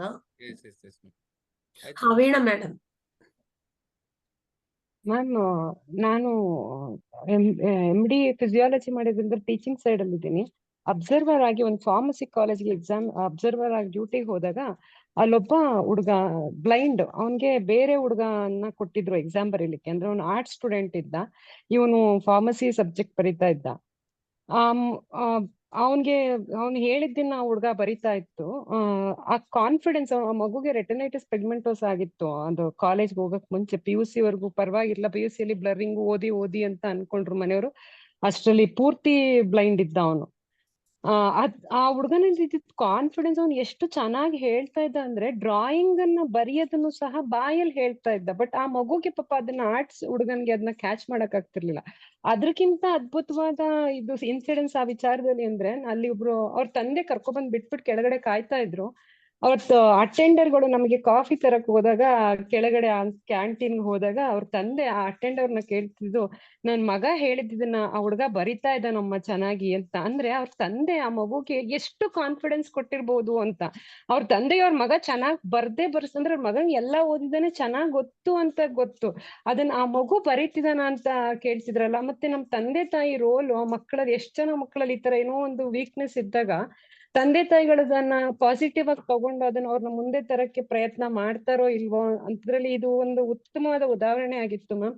ಅಂದ್ರೆ ಆ ಮಗುಗೆ ಟೀಚರ್ಸ್ ಪಾಠ ಮಾಡ್ಬೇಕಾದ್ರೆ ವಿಡಿಯೋ ಮಾಡ್ತಾ ಇದ್ರು, ಅಂದ್ರೆ ಆಡಿಯೋ ಕೇಳಿಸ್ಕೊತಿದ್ರು. ಅವ್ರ ತಂದೆ ಮತ್ತೆ ಅವ್ರ ತಂಗಿ ಓದಿ ಹೇಳ್ತಿದ್ರಂತೆ ಅವನ್ಗೆ. ಅವ್ನ್ ಇವಾಗ 3rd year ಅಲ್ಲಿ ಇದ್ದಾನೆ. ಇವತ್ತಿನವರೆಗೂ ನಾನು ಅವ್ನ ಜೊತೆ ಕಾಂಟ್ಯಾಕ್ಟ್ ಅಲ್ಲಿ ಇದ್ದೀನಿ. ಪ್ರತಿ ಸಲ ಎಕ್ಸಾಮ್ ಬರ್ದಾದ್ಮೇಲೆ ರಿಸಲ್ಟ್ ಬಂದಾಗ ನನಗೆ ಫೋನ್ ಮಾಡ್ತಾನೆ. ಅಂದ್ರೆ ಈ ತರದ ಇನ್ಸಿಡೆಂಟ್ಸ್, ನಾನು ಟೀಚರ್ ಆಗಿರೋದ್ರಿಂದ ಈ ತರ ತುಂಬಾ ಇನ್ಸಿಡೆಂಟ್ಸ್ ಆಗ್ತಿರುತ್ತೆ. ಇದು ಒಂದು ಇನ್ಸ್ಪಿರೇಷನ್ ಆಗಿತ್ತು ಮ್ಯಾಮ್ ನನ್ಗೆ. ಅದಕ್ಕೆ ಅಂದ್ರೆ ನನ್ನ ಕತೆ ಅಂದ್ರೆ ನಾನು ಏನ್ ಬರಿತೀನಿ ಅದು ನನಗೆ ಬದುಕನ್ನ ಕಲ್ಸಿದ್ದಾರೆ. ಅಂದ್ರೆ ಎಷ್ಟೊಂದ್ ನಮ್ ಸಣ್ಣ ಸಣ್ಣ ವೀಕ್ನೆಸ್ ಗಳನ್ನ ನಾವು ದೊಡ್ಡದ್ ಮಾಡ್ಕೊಂಡು ಕುತ್ಕೊಳ್ಳೋದ್ಕಿಂತ ಏನ್ ಬೇಕಾದ್ರೂ ಮಾಡ್ಬೇಕನ್ನೋದ್ರ ಮನಸ್ಸಲ್ಲೇ ಇದೆ. ಅಥವಾ ನಮ್ಮ ಸುತ್ತಮುತ್ತಿನ ಅಂದ್ರೆ ಅಪ್ಪ ಅಮ್ಮ ಸ್ನೇಹಿತರು ಸಪೋರ್ಟ್ ಮಾಡಿದ್ರೆ ನಮ್ಗದು ಜಾಸ್ತಿ ಮುಂದೆವರಿಯಕ್ ಸಹಾಯ ಮಾಡುತ್ತೆ ಅಂತ ಅನ್ಸಿತ್ತು. ಅದಕ್ಕೆ ನಾನು ನನ್ನ ಕತೆ ಏನೇ ಬಂದ್ರು ಬದುಕಲು ಕಲಿಸಿದವರು ಅಂತ ಅನ್ನೋ ಹೆಡ್ಡಿಂಗ್ ಅಲ್ಲೇ ಬರಿಬೇಕು ಅಂತ ಅನ್ಕೊಂಡಿದ್ದೀನಿ ಮ್ಯಾಮ್. ಖಂಡಿತ ಮೇಡಮ್. ಇಲ್ಲಿ ನನಗೊಂದು ವಿಚಾರ ತಿಳಿತು. ಏನು ಅಂತಂದ್ರೆ ನಮ್ಗೆಲ್ಲ ಗೊತ್ತು, ನಾವು ಎಜುಕೇಶನ್ ಫೀಲ್ಡ್ ಅಲ್ಲಿ ಇರೋರ್ಗೆ ಯಾರು ಒಬ್ರು ಬ್ಲೈಂಡ್ ಸ್ಟೂಡೆಂಟ್ಸ್ ಇದ್ದೇ ಇರ್ತಾರ. ನಾವ್ ಅನ್ಕೊಂತೇವೆ ಒಬ್ರು ಅವ್ರದ್ದು ಯಾರೋ ಬರ್ತಾರ ಸಪೋರ್ಟಿವ್ ಆಗಿ ಬರೀತಾರ ಅಂತ ನಾವ್ ಅನ್ಕೊಂಡ್ಬಿಡ್ತೇವೆ. ಸೊ ಅನ್ಕೊಂತೇವೆ, ಆಮೇಲೆ ಅವ್ರಿಗೆ ಸ್ವಲ್ಪ ಜಾಸ್ತಿ ಟೈಮ್ ಕೊಡ್ತೇವೆ. ಹಿಂಗೇನೋ ಅನ್ಕೊಂಡು ನಾವು ಅದನ್ನ ಬಹಳ ಗಮನಿಸಂಗೇ ಇಲ್ಲ. ನೀವು ಇಲ್ಲಿ ಒಂದು ಒಳ್ಳೆ ಅಂಶ ಹೇಳಿದ್ರಿ. ಅವ್ನ್ ಎಷ್ಟೇ ಸಾಮರ್ಥ್ಯ ಇಟ್ಕೊಂಡು ಆ ಹುಡುಗ ಹೇಳಿದ್ರು ಕೂಡ ಬರೆಯೋನ್ ಸರಿಯಾಗಿ ಬರ್ಲಿಲ್ಲ ಅಂತಂದ್ರೆ ಆ ಹುಡುಗನ್ಗೆ ಎಷ್ಟ್ ತೊಂದ್ರೆ ಆಗ್ತದೆ ಅನ್ನೋದು ಕೂಡ ನಾವು ಗಮನಿಸಂಗೇ ಇಲ್ಲ. ನಾವು ಕೆಲವೊಂದು ರಿಸ್ಟ್ರಿಕ್ಷನ್ಸ್ ಹಾಕ್ಬಿಡ್ತೇವೆ. ಅದೇ ಇದು ಇರಬಾರ್ದು, SSLC PUC ಆಗಿರೋ ಮಕ್ಕಳು ಮಾತ್ರ ಬಂದು ಬರಿಬೇಕು ಅಂತ. ಕೆಲವೊಮ್ಮೆ ಆ ಮಕ್ಕಳಿಗೆ ಬರೆಯಕ್ ಆಗಲ್ಲ ಅನ್ನುವಂಥದ್ದನ್ನ ನಾವು ನೋಟಿಸ್ ಮಾಡಂಗಿಲ್ಲ ಮೇಡಮ್. ನೀವು ಅದನ್ನ ಬಹಳ ಚೆನ್ನಾಗಿರ್ಲಿ ಈಗ ಅದ್ರಲ್ಲಿ ಮ್ಯಾಮ್ ಅದು ಒಂದಿತ್ತು ma'am, student should not be from science ಅಂತಿತ್ತು. ಅಂದ್ರೆ ಅವ್ನ ಆರ್ಟ್ಸ್ ಸ್ಟೂಡೆಂಟ್ ನೇ ಕೊಡ್ಬೇಕು, ಯಾಕೆಂದ್ರೆ ಅವ್ನ್ಗೆ ಗೊತ್ತಿದ್ದು ಅವ್ನ್ ಬರಿಬಹುದು ಅಂತ. ಎಷ್ಟು ತಪ್ಪಾಗುತ್ತೆ ಅಂತ ಅನ್ನಿಸ್ತು. ಈಗ ನೀವು ಅಬ್ಸರ್ವೇಶನ್ ಮಾಡಿದಿರಲ್ಲ, ಇದ್ರ ಮೇಲೆ ಬೆಳಕ್ ಚೆಲ್ಲುವಂತದ್ದು ಈ ರೀತಿಯ ಬದಲಾವಣೆಗಳು ಆಗ್ಬೇಕಲ್ಲ, ಒಂದಷ್ಟು ಬದಲಾವಣೆಗಳು ಆಗ್ಬೇಕಲ್ಲ. ಇವತ್ತು ಅವರು ಬ್ಲೈಂಡ್ಸ್ ಇಷ್ಟು ಸ್ಮಾರ್ಟ್ ಇದಾರೆ ಮೇಡಮ್. ಅವರು ಬಹಳ ಚೆನ್ನಾಗಿ ತಂತ್ರಜ್ಞಾನವನ್ನು ಬಳಸ್ಕೊಂಡು ಓದ್ತಾರೆ, ಕೇಳ್ತಾರೆ. ಆಮೇಲೆ ಅವ್ರಿಗೆ ಹೇಳೋರ್ಗೆ ಬರೆಯೋರ್ಗು ಕೂಡ ಬಹಳ ಚೆನ್ನಾಗಿ ಹೇಳ್ತಿರ್ತಾರ. ನಿಜವಾಗೂ ಆ ಹುಡುಗ ಸರಿಯಾಗಿ ಬರ್ಲಿಲ್ಲ ಅಂದ್ರೆ ಅವ್ನಿಗೆ ಅನ್ಯಾಯ ಆಗುತ್ತಲ್ಲ. ಈಗ ನಾವು ಅದು ಬ್ಲೈಂಡ್ಸ್ ಗೆ ಸಪೋರ್ಟಿವ್ ಆಗಿ ಬರೆಯೋರ್ಗೆ ನಾವು ಡಿಗ್ರಿಯಲ್ಲಿ ಇಲ್ಲಿ ಆರ್ಟ್ಸ್ ಅಲ್ಲಿ ಇರ್ಬೇಕಾದಾಗ ಅವ್ರು SSLC PUC ಅಷ್ಟೇ ಪಾಸ್ ಆಗಿರ್ಬೇಕು ಅಂತ ಹೇಳ್ತೇವೆ. ಆದ್ರೆ SSLC PUC ಪಾಸ್ ಆಗಿರುವ ಮಕ್ಕಳು ಸ್ಪೀಡ್ ರೈಟಿಂಗ್ ಮಾಡ್ತಾರ? ಆಗಂಗಿಲ್ಲ. ಅಥವಾ ಅದನ್ನ ಹೇಳಿದ್ದನ್ನ ಗ್ರಾಸ್ ಮಾಡ್ಕೊಂಡು ಕರೆಕ್ಟ್ ಆಗಿ ಅವ್ರಲ್ಲಿ ಅದನ್ನ ಬರೀತಾರ? ಅದು ಆಗುದಿಲ್ಲ. ಸ್ವಲ್ಪ ಇದನ್ನ ಸಡಿಲಿಸಬೇಕಾದಂತ ಅನಿವಾರ್ಯತೆಗಳು ಅದಾವು ಅನ್ನುವಂತ ಒಂದು ಹೊಸ ವಿಷಯದ ಮೇಲೆ ನೀವು ಬೆಳಕ್ ಚೆಲ್ತಾ ಇದ್ದೀರಿ. ನಿಜವಾಗೂ ಇದನ್ನ ಕತೆ ಮಾಡ್ರಿ ಮೇಡಮ್. ನಾನ್ ನಿಮ್ಗೆ ನನ್ನ ಅನುಭವಗಳನ್ನು ಕೂಡ ನಾನು ಶೇರ್ ಮಾಡ್ತೇನೆ. ನಾನು ಒಂದು ಕಾಲೇಜ್ ಪ್ರಾಚಾರ್ಯ ಆಗಿರೋದ್ರಿಂದ ನನ್ನಲ್ಲಿ ಕೂಡ ಬ್ಲೈಂಡ್ ಸ್ಟೂಡೆಂಟ್ಸ್ ಬಂದಾಗ ನಾವು ಸಪೋರ್ಟಿವ್ ಅದಾರ ಅಂತ ಹೇಳ್ಬಿಡ್ತೇವೆ. ಆದ್ರೆ ಸಪೋರ್ಟಿವ್ ಇದ್ದವರು ನೀವ್ ಅದನ್ನ ಗಮನಿಸಿದಿರಿ, ಅವ್ರ ತಂದೆ ತಾಯಿ ಗಮನಿಸಿದ್ದಾರೆ. ನಿಜವಾಗೂ ಇದು ಹೊಸ ವಿಷಯ, ನಿಜವಾಗೂ ಕಥಾಲೋಕಕ್ಕೆ ಇದೊಂದು ಹೊಸ ವಿಷಯ. ದಯವಿಟ್ಟು ಈ ಕಥೆಯನ್ನ ಬರೀರಿ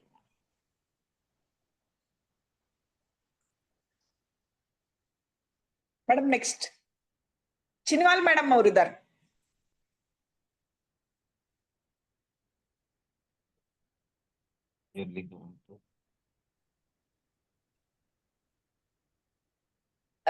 ಡಾಕ್ಟರ್ ಸುರೇಶ್ ಸರ್ ಮಾತಾಡಿ. ಕೇಳಿಸ್ತಾ ಇಲ್ವಾ ನಾನು ಮಾತಾಡ್ತಾ ಇರೋದು? ಕೇಳಿಸ್ತಿದೆ. ಚಿನಿವಾಲ್ ಮೇಡಮ್ದು ಅನ್ಮ್ಯೂಟ್ ಮಾಡ್ಕೊಳಕ್ ಆಗ್ತಾ ಇಲ್ಲ ಅವರಿಗೆ. ಉಳಿದವ್ರು ಯಾರು ಮಾತಾಡ್ಲಿ ಆಯ್ತು, ಬೇರೆ ಇಂದಿರಾ ಮೇಡಮ್ನ ಕರ್ದಿದ್ದೆ, ಮತ್ತೆಲ್ಲ ಆಯ್ತಾ? ಯಾರಾದ್ರೂ ಇದ್ರೆ ಹ್ಯಾಂಡ್ ರೈಸ್ ಮಾಡಿ ಅಥವಾ ಅನ್ಮ್ಯೂಟ್ ಮಾಡ್ಕೊಂಡು ಮಾತಾಡಿ. ಮೊನ್ನೆ 7,000 ನಿನ್ನೆ 13,000 ತುಂಬ್ಯಾರ, ಅದು ಅಷ್ಟೇ ಎಂಟ್ರಿ ಮಾಡೇವ್ರಿ. ನೀವು ಮುಂದುವರಿಸ್ತೀರಾ ಅಂತ ಮೇಡಮ್? ಅವ್ರಿಗೆ ಅವ್ರನ್ನ ಲೆಫ್ಟ್ ಆಗಿ ವಾಪಸ್ ರೀಜಾಯಿನ್ ಆಗಿ ಅಂತ ಅಂದೆ ನಾನು, ಅವ್ರು ಮಾಡ್ತಾ ಇಲ್ಲ. ನಿಮ್ಮ ಕತೆ ಏನಾಯ್ತು ವೀಣಾ ಅವರೇ? ಡಾಕ್ಟರ್ ವೀಣಾ ಅವ್ರ ಕತೆ ಏನಾಯ್ತು? ನಮ್ ಕತೆ ಇಲ್ಲ ನಮ್ ಕತೆ ಕೊನೆ ಇದು ಬರುತ್ತೆ, ಸಸ್ಪೆನ್ಸ್. ನಾನು ಇವಾಗ ಹೇಳಿದ್ರೆ ಯಾರಾದ್ರೂ ಕದ್ಕೋತಾರೆ, ಅದಕ್ಕೆ ನಾನು ಹೇಳಲ್ಲ. ಹಾಗಾದ್ರೆ ನಾನು ಮುಂದುವರಿಸ್ತೇನೆ. ನಂಗೆ ಬಹಳ ಖುಷಿ ಆಯ್ತು. ಇವತ್ತು ಬರೀ ಕಥಾ ಕಮ್ಮಟದಲ್ಲಿ ಹ್ಯಾಗ್ ಬರೀರಿ, ಹೀಗ್ ಬರೀರಿ, ಇದ್ನ ಆಯ್ಕೆ ಮಾಡ್ಕೊಳ್ರಿ, ಅದ್ನ ಆಯ್ಕೆ ಮಾಡ್ಕೊಳ್ರಿ ಅನ್ನೋಕ್ಕಿಂತ ನಾನ್ ನಿಮ್ಗೆ ವಿಷಯ ಆಯ್ಕೆ ಮಾಡ್ಕೊಳ್ಳಲ್ಲಿ ಸುಲಭ ಮಾಡ್ಕೊಟ್ಟೆ ಅಂತ ಅನ್ಕೊಳ್ತೇನೆ. ವಿಷಯವನ್ನ ನೀವು ಆಯ್ಕೆ ಮಾಡ್ಕೊಂಡಿದ್ರಿ ಅಂತಾನು ಅನ್ಕೊಳ್ತೇನೆ. ಹಾಗಾದ್ರೆ ಮುಂದಿನ ಸ್ಟೆಪ್ಗೆ ಹೋಗೋಣ.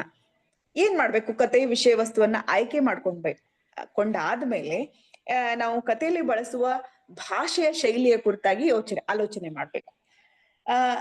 ಯಾವ ರೀತಿಯಾದಂತಹ ಕತೆಗೆ ಯಾವ ರೀತಿಯಾದಂತಹ ಭಾಷೆಯನ್ನ ನಾವು ಬಳಸ್ತೇವೆ ಅನ್ನೋದು ಬಹಳ ಮುಖ್ಯ. ಈಗ ನಾನು ಉತ್ತರ ಕರ್ನಾಟಕದ ಭಾಷೆಯನ್ನ ಬಳಸ್ತೇನೆ, ನೀವು ಶಿವಮೊಗ್ಗ ಸೈಡ್ ನ ಭಾಷೆಯನ್ನ ಬಳಸ್ತೀರಿ, ಕೆಲವರು ಬಳ್ಳಾರಿ ಭಾಷೆಯನ್ನ ಬಳಸ್ತಾರೆ, ಕೆಲವರು ಗುಲ್ಬರ್ಗಾ ಭಾಷೆಯನ್ನ ಬಳಸ್ತಾರೆ. ಹೀಗೆ ನಮ್ಮಲ್ಲಿ ಪ್ರಾಂತ್ಯಕ್ಕೆ ಅಂದ್ರೆ 8 ಕಿಲೋಮೀಟರ್ ಆಚೆಗೆ ಭಾಷೆಯನ್ನ ಮಾತನಾಡುವ ಶೈಲಿ ಬೇರೆ ಬೇರೆ ಇದೆ, ಭಿನ್ನ ಇದೆ ಅಂತ ನಮ್ಗೆಲ್ಲ ಗೊತ್ತು. ಕೆಲವೊಂದು ಸಂದರ್ಭಗಳಲ್ಲಿ ನಮ್ಮ ಕತೆಗೆ ಒಂದು ಶಕ್ತಿಯನ್ನ ತಂದು ಕೊಡುವುದು ಯಾವುದು ಅಂತಂದ್ರೆ ಭಾಷೆ ಬಹಳ ಮುಖ್ಯವಾದಂತ ಪಾತ್ರವನ್ನ ವಹಿಸ್ತತಿ ಅಂತ ಹೇಳಿ ನಾನು ಅನ್ಕೊಂಡಿದ್ದೀನಿ. ನೀವು ಹಾಗೆ ಅನ್ಕೊಳ್ಬೇಕು, ಆ ರೀತಿಯಲ್ಲಿ ಕಥೆಯನ್ನ ರಚನೆ ಮಾಡ್ಬೇಕು. ಆಗ ಮಾತ್ರ ನಮ್ಮ ಕತೆಗೆ ಒಂದು ಉತ್ತಮ ಚೌಕಟ್ಟು ದೊರೆತ ಹಾಗಾಗ್ತದೆ. ಇನ್ನ ಭಾಷೆ ಅಂದ್ರೆ ಕನ್ನಡ ಭಾಷೆನೇ ಬರ್ತೇವಲ್ರಿ ಮೇಡಮ್ ಅಂತ ನೀವು ಅನ್ಬಹುದು. ಕನ್ನಡ ಭಾಷೆಯನ್ನೇ ಬರೀರಿ. ನೀವು ಕಥೆಯನ್ನ ನಿರೂಪಣೆ ಮಾಡಿದ್ರೆ ಅದು ಗ್ರಾಂಥಿಕ ಭಾಷೆಯಲ್ಲಿ ಇರ್ಲಿ, ಸಂಭಾಷಣೆಗಳು ಬಂದಾಗ ಅದು ನೀವು ಯಾವ ಪ್ರಾಂತ್ಯದಲ್ಲಿದ್ದೀರಿ ಆ ಭಾಷೆಯ ಸಂಭಾಷಣೆಗಳಲ್ಲಿ ಕಥೆಯಲ್ಲಿ ಅಳವಡಿಸ್ಕೊಡ್ರಿ. ಈಗ ಮೇಡಮ್ ಹೇಳಿದ್ರು ಅವರು ನೀವು ಚಿಕ್ಕಮಂಗ್ಳೂರವ್ರು ಮೈಸೂರಿನವರು ಆಗಿದ್ರಿ ಅಂದ್ರೆ ನಿಮ್ ಮೇಡ್ ಮಾತಾಡುವ ರೀತಿಯಲ್ಲೇ ಅವಳ ಜೊತೆಗೆ ನೀವು ಮಾತಾಡ್ತೀರಿ. ಆದ್ರೆ ನೀವು ವ್ಯವಹರಿಸುವಂತಹ ರೀತಿ ಪ್ರವೀಣ ಭಾಷೆ ಆಗಿರ್ತದ, ನಾವು ಮಾತನಾಡುವಂತದ್ದು ಗ್ರಾಂಥಿಕ ಆಗಿರಂಗಿಲ್ಲ. ಆ ಭಾಷೆಯನ್ನ ನೀವು ಅಲ್ಲಿ ಪಾತ್ರಗಳನ್ನ ಮಾತಾಡಿಸುವಾಗ ಆ ಭಾಷೆಯನ್ನ ಬಳಕೆ ಮಾಡ್ಕೊಡ್ರಿ. ಈಗ ಬಳ್ಳಾರಿ ಭಾಷೆ ಅಂತ ಬಂದ್ರೆ ಬಳ್ಳಾರಿ ಭಾಷೆಗೆ ನಾನು ನನ್ನ ಭಾಷೆಯ ಉದಾಹರಣೆ ಹೇಳ್ತೇನೆ. ಮೇಡಮ್ ಹಂಗದಿರಿ, ನನಗ ಇವತ್ತು ಬಹಳ ಹೊಟ್ಟೆ ನುಸಾಕತ್ತಿತ್ರಿ, ಎಷ್ಟ್ ಗುಳಿಗೆ ತಗೊಂಡ್ರು ಸಮಾಧಾನ ಆಗ್ಲಿಲ್ಲ, ಅದಕ್ಕ ನಿಮ್ ಹತ್ರ ನಾ ಓಡಿ ಬಂದಿನ್ರಿ ಅನ್ನುವಂಥದ್ದು ಒಂದು ಪಾತ್ರವಾಗಿ ನಾನ್ ನಿಮಗ್ ಹೇಳ್ದಾಗ ನೀವು ಅದನ್ನು ಹೊಟ್ಟೆ ನೋವಾಗಿತ್ತು ಅದಕ್ಕಾಗಿ ಅವರು ನನ್ನ ಬಳಿಗೆ ಬಂದರು ಅಂತ ಹೇಳೋಕ್ಕಿಂತ ಆ ಪಾತ್ರದ ಮೂಲಕನೇ ಈ ರೀತಿ ಭಾಷೆಯಲ್ಲಿ ನೀವು ಹೇಳಿಸಿದ್ವಿ ಅಂದ್ರೆ ಅದು ಬಹಳ ಚೆನ್ನಾಗಿರ್ತದ. ಆ ಹುಡುಗ, ಈಗ ಮೇಡಮ್ ಹೇಳಿದ್ರು ಒಬ್ಬ ಬ್ಲೈಂಡ್ ಹುಡುಗ ಬರೀಬೇಕಾದಾಗ ಅಲ್ಲಿ ಕೆಳಗ್ ಕೂತ್ಕೊಂಡ ಅವ್ರ ತಂದೆ ಏನಪ್ಪಾ ನನ್ ಮಗ ಮೇಲೆ ಪರೀಕ್ಷೆ ಬರ್ತಾ ಇದಾನ, ಆ ಬರೆಯುವಂತ ಅವನಿಗೆ ಬಂದವನ್ ಹುಡುಗ ಚೆನ್ನಾಗ್ ಬರ್ತಾ ಇದಾನ ಅಂತ ನೀವು ಯಾವ ಭಾಷೆ ನಿಮ್ಮ ಅಲ್ಲಿ ಯಾವ ಭಾಷೆಗೆ ನೀವು ಸರಳ ಆಗಿರ್ತೀರಲ್ಲ ಆ ಭಾಷೆನಲ್ಲಿ ನೀವು ಅದನ್ನ ನೀವು ಭಾಷೆಯನ್ನ ಅಳವಡಿಸ್ಕೊಂಡ್ರಿ ಅಂತಂದ್ರೆ ಬಹಳ ಸೂಕ್ತ ಆಗಿರ್ತತಿ ಅನ್ನುವಂಥದ್ದು.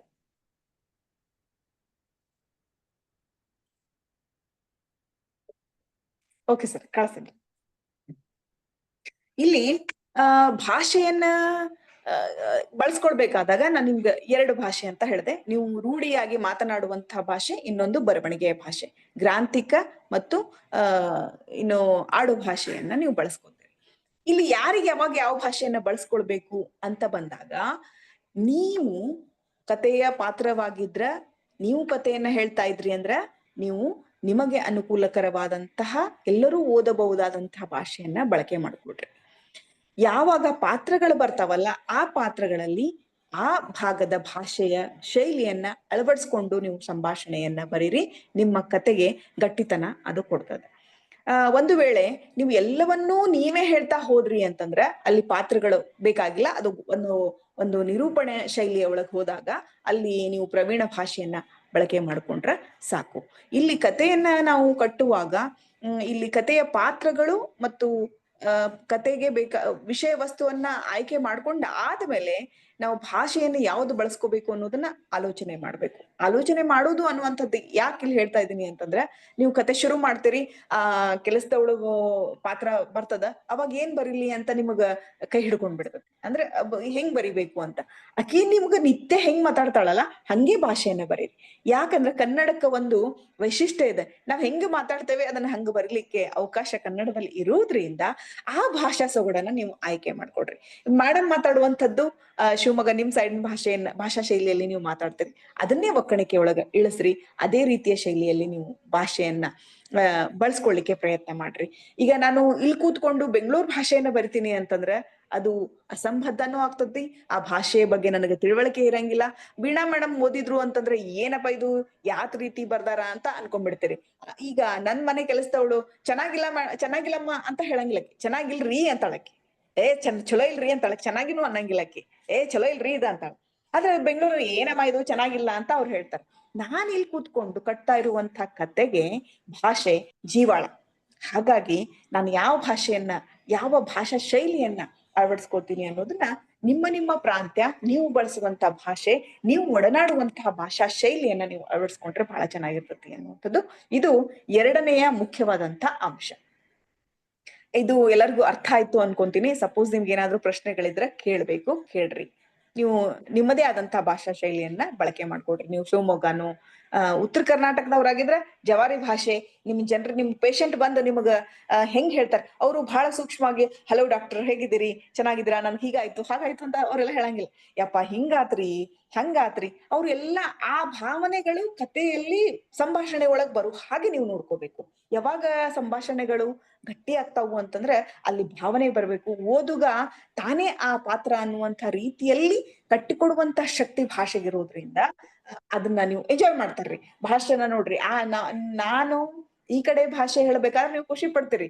ನಾನು ಗ್ರಾಂಥಿಕವಾಗಿ ಮಾತಾಡಕತ್ತಾಗ ಅದು ಒಂದ್ ಸುಮ್ನೆ ಅದೊಂದು ಫಾರ್ಮಾಲಿಟಿ ಆಗ್ಬಿಡ್ತತಿ. ಆದ್ರ ನಾನು ಭಾಷೆ ಹೇಳಕತ್ತಾಗ ಅಯ್ಯೋ ಇವತ್ತ ನನ್ನ ಮಗಳಿಗೆ ಏನಾಗೈತನ್ರಿ, ಮುಂಜಾನೆಯಿಂದ ಕಾಡಕತ್ತಾಳ ಅಂತ ಒಬ್ಬಕಿ ಡಾಕ್ಟರ್ ಹತ್ರ ಕರ್ಕೊಂಡ್ ಬಂದ್ಲು ಅಂತ ತಿಳ್ಕೊಡ್ರಿ. ಆಕಿ ರಾಯಚೂರಕ್ಕಿದ್ಲಂದ್ರೆ ಏನ್ ಬ್ಯಾನ್ ಆಗೈತನ್ರಿ, ಇದಕ್ಕ ಒಂದ ಸವನ ಮುಂಜಾನೆಯಿಂದ ನಾನ್ ಕೆಲ್ಸ ಮಾಡಕ್ ಬಿಡ್ವಲ್ತು ಅಂತ ಹೇಳ್ತಾಳ. ಅದೇ ಬೆಂಗಳೂರಕ್ಕಾಗಿದ್ರ ಡಾಕ್ಟ್ರಮ್ಮ ನೋಡ್ರಿ ಇದು ತುಂಬಾ ಬೆಳಗ್ಗೆಯಿಂದ ತುಂಬಾ ಕಾಡ್ತಾ ಇದೆ, ನನ್ ಕೆಲ್ಸ ಮಾಡಕ್ ಬಿಡ್ತಾ ಇಲ್ಲ ಅಂತ ಹೇಳ್ತಾಳ. ಒಂದೇ ಡೈಲಾಗು ಭಾಷಾವಾರು ಭಾಷೆಯ ಶೈಲಿಯ ಪ್ರಾಂತ್ಯಕ್ಕೆ ಅನುಗುಣವಾಗಿ ಅದು ಬದಲಾವಣೆ ಹೊಂದುವುದ್ರಿಂದ ನೀವು ಆ ಥರದ್ದನ್ನೇ ನೀವು ತಗೊಳ್ರಿ. ಆದ್ರೆ ನೀವು ಮಾತಾಡುವಾಗ ನೀವು ಬಹಳ ಚೆನ್ನಾಗಿನೇ ಮಾತಾಡ್ತೀರಿ. ಹೌದಾ, ನೋಡುನ್ ತಡಿ ಏನಾಗೈತಿ ಅಂತ ಹೇಳ್ತೀರಿ. ಅಲ್ಲಿ ನಿಮ್ದು ಸ್ವಲ್ಪ ಆ ಭಾಷೆಯ ಪ್ರಭಾವಕ್ಕೆ ಒಳಪಟ್ಟಂತಹ ಒಂದು ಭಾಷೆ ಆಗಿರ್ತತಿ ಅನ್ನೋದು ಗಮನ ಇಟ್ಕೊಂಡು ನೀವು ತೀರಾ ಹೌದಾ ಹಾಗಾಗಿತ್ತಾ ನೋಡುವ ಅಂತೆಲ್ಲ ಹೇಳಂಗೆ, ನೀವು ಹೌದನ್ರಿ ನೋಡುನ್ ತಡ್ರಿ ಏನಾಗ್ಯದ ಅಂತ ಹೇಳ್ತಿರ್ತೀರಿ. ಅಂದ್ರೆ ನೀವು ಕೂಡ ಭಾಷೆಗೆ ಸಮೀಕರಣಗೊಂಡಂತಹ ಸಂಭಾಷಣೆಯನ್ನ ನೀವು ಬಳಸ್ತಾ ಇರ್ತೀರಿ ಅನ್ನೋದನ್ನ ಗಮನದಲ್ಲಿ ಇಟ್ಕೊಂಡು ನೀವು ಶೈಲಿಯನ್ನ ಅಳವಡಿಸ್ಕೊಳ್ಬೇಕು. ಕತೆಗೆ ಭಾಷೆಯನ್ನ ಬಹಳ ಜೀವಾಳವಾಗಿ ಅದೇ ಅನ್ನುವಂಥದ್ದು ನೀವ್ ಏನ್ ಹೇಳಕ್ ಹೊಂಟಿರಲ್ಲ ಅದೆಲ್ಲವೂ ಭಾವನೆಗಳ ಮೂಲಕ ಓದುಗನಿಗೆ ತಲುಪಬೇಕು, ಅವನಿಗೆ ಅದು ತಟ್ಟಬೇಕು ಅಂತಂದ್ರೆ ಭಾಷೆ ಜೀವಾಳ. ಹಾಗಾಗಿ ಕತೆಗೆ ಭಾಷೆಯನ್ನ ಬಹಳ ಸೂಕ್ತವಾಗಿ ನೀವು ಬಳಕೆ ಮಾಡ್ಕೊಡ್ರಿ ಅಂತ ಹೇಳಿ ನಾನು ಹೇಳ್ತೇನೆ. ಸೊ ಇದಕ್ಕೆ ಸಂಬಂಧಪಟ್ಟ ಹಾಗೆ ನೀವು ಉದಾಹರಣೆನೋ ಏನೋ ಕೇಳ್ಬೇಕಾಗಿತ್ತು ಅಂತಂದ್ರೆ ನೀವು ಕೇಳಿದ್ರೆ ನಾನು ಹೇಳಿಕ್ಕೆ ತಯಾರಿ, ಅಥವಾ ನಾನು ಹೇಳಿದ್ರೆ ನಿಮ್ಗೆ ಸರಿ ಅನ್ಸಿದ್ರು ಕೂಡ ಹೇಳ್ರಿ ಮೇಡಮ್. ಈಗ ನೀವು ಹೇಳಿದ್ರಿ ಸಂಭಾಷಣೆ ಹೇಳುವಾಗ ಸ್ಥಳೀಯ ಭಾಷೆಗೆ ಹೆಚ್ಚು ಕತೆ ಸುತ್ತ. ಈಗ ಅಂದ್ರೆ ನಿರೂಪಣೆ ಮನೆಯಲ್ಲೇ ಆ ರೀತಿಯಾಗಿ ನಾನು ಕತೆ ನಿರೂಪಣೆ ಮಾಡ್ತಾ ಹೋದಾಗ ಈಗ ಹೋಲ್ಡ್ ಆಗತ್ತೆ. ಈಗ ನಾನು ಯಾವುದೋ ಒಂದು ನ್ಯೂಟ್ರಲ್ ಟೆನ್ಸ್ ಅಲ್ಲಿ ನಾನು ಕತೆ ಬರ್ದಾಗ ನಾನು ಯಾವ ಭಾಷೆನೂ ಬೇಕಾದ್ರೂ ಬಳಸ್ಬೋದಲ್ವಾ ಸಂಭಾಷಣೆಯಲ್ಲಿ. ಆ ನಂತರ ಏನಾಗುತ್ತೆ ಅಂದ್ರೆ ನಾನ್ ಬಳಸಿದ ಭಾಷೆನ ಓದುಗರು ಓದಿದ ಮೇಲೆ ಅವ್ರು ಐಡೆಂಟಿಫೈ ಮಾಡ್ತಾರೆ, ಇದು ಉತ್ತರ ಕರ್ನಾಟಕದ ಕತೆ ಇರಬಹುದು ಅಥವಾ ಭಾಷೆ ನೋಡಿದ್ರೆ ಬೆಂಗಳೂರು ಇರ್ಬೋದು, ಆತರ ಕೂಡ ಆಗ್ಬೋದಲ್ವಾ? ಅಂದ್ರೆ ಮೇಡಮ್ ನಾನ್ ಹೇಳ್ತಾ ಇರೋದನ್ನ ನೀವ್ ಹೇಳ್ತಾ ಇದ್ದೀರಿ ಒಂದ್ ರೀತಿಲಿ. ಅಂದ್ರೆ ನಾನೇನ್ ಹೇಳ್ತಾ ಇದ್ದೀನಿ, ನೀವು ಉತ್ತರ ಕನ್ನಡ ಅಂತಂದ್ರೆ ನೀವು ಉತ್ತರ ಕರ್ನಾಟಕದ ಭಾಷೆ, ಉತ್ತರ ಅಥವಾ ದಕ್ಷಿಣ ಭಾಗದ ಭಾಷೆ ಅಥವಾ ಬೆಂಗಳೂರು ಭಾಷೆ ಅನ್ನುವಂಥದ್ದು ಓದುಗ ನಿರ್ಧಾರ ಮಾಡ್ತಾನ. ಆದ್ರೆ ನೀವು ನಿಮ್ಮ ಒಂದು ನರೇಟಿವ್ ಪಾರ್ಟ್ ಏನಿದೆಯಲ್ಲ, ನೀವು ನಿರೂಪಣಾ ಶೈಲಿ ಒಳಗೆ ಏನದಲ್ಲ ಅದು ಎಲ್ಲಾ ಸಾಮಾನ್ಯ ಓದುಗರಿಗೆ ತಲುಪೋ ಆಗಿರ್ಲಿ. ಅದಾದ್ಮೇಲೆ ಬರುವಂತದ್ದು ಈ ಏನು ಸಂಭಾಷಣೆಗಳು ಏನ್ ಬರ್ತಾವಲ್ಲ, ಪಾತ್ರದ ಸಂಭಾಷಣೆಗಳು ಬಂದಾಗ ನೀವು ಅಲ್ಲಿ ಯಾವ್ದು ಭಾಷೆಯನ್ನ ಅಂದ್ರೆ ಯಾವುದು ಅಂತಂದ್ರೆ ನಾನ್ ಹೇಳ್ತಾ ಇರೋದು ನಿಮಗೂ ಫೆಮಿಲಿಯರ್ ಆಗಿರುವಂತದ್ದು. ನೀವು ಈಗ ಉತ್ತರ ಕರ್ನಾಟಕದ ಭಾಷೆ ದಿನನಿತ್ಯ ಹೆಂಗ್ ಮಾತಾಡ್ತಾರ ಅನ್ನೋದು ನಿಮ್ಗೆ ಗೊತ್ತಿರ್ಲಿಲ್ಲ ಅಂತಂದ್ರೆ ನೀವಲ್ಲಿ ತರ್ಲಿಕ್ಕೆ ಕಷ್ಟ ಆಗ್ತದೆ, ಹೌದಲ್ರಿ?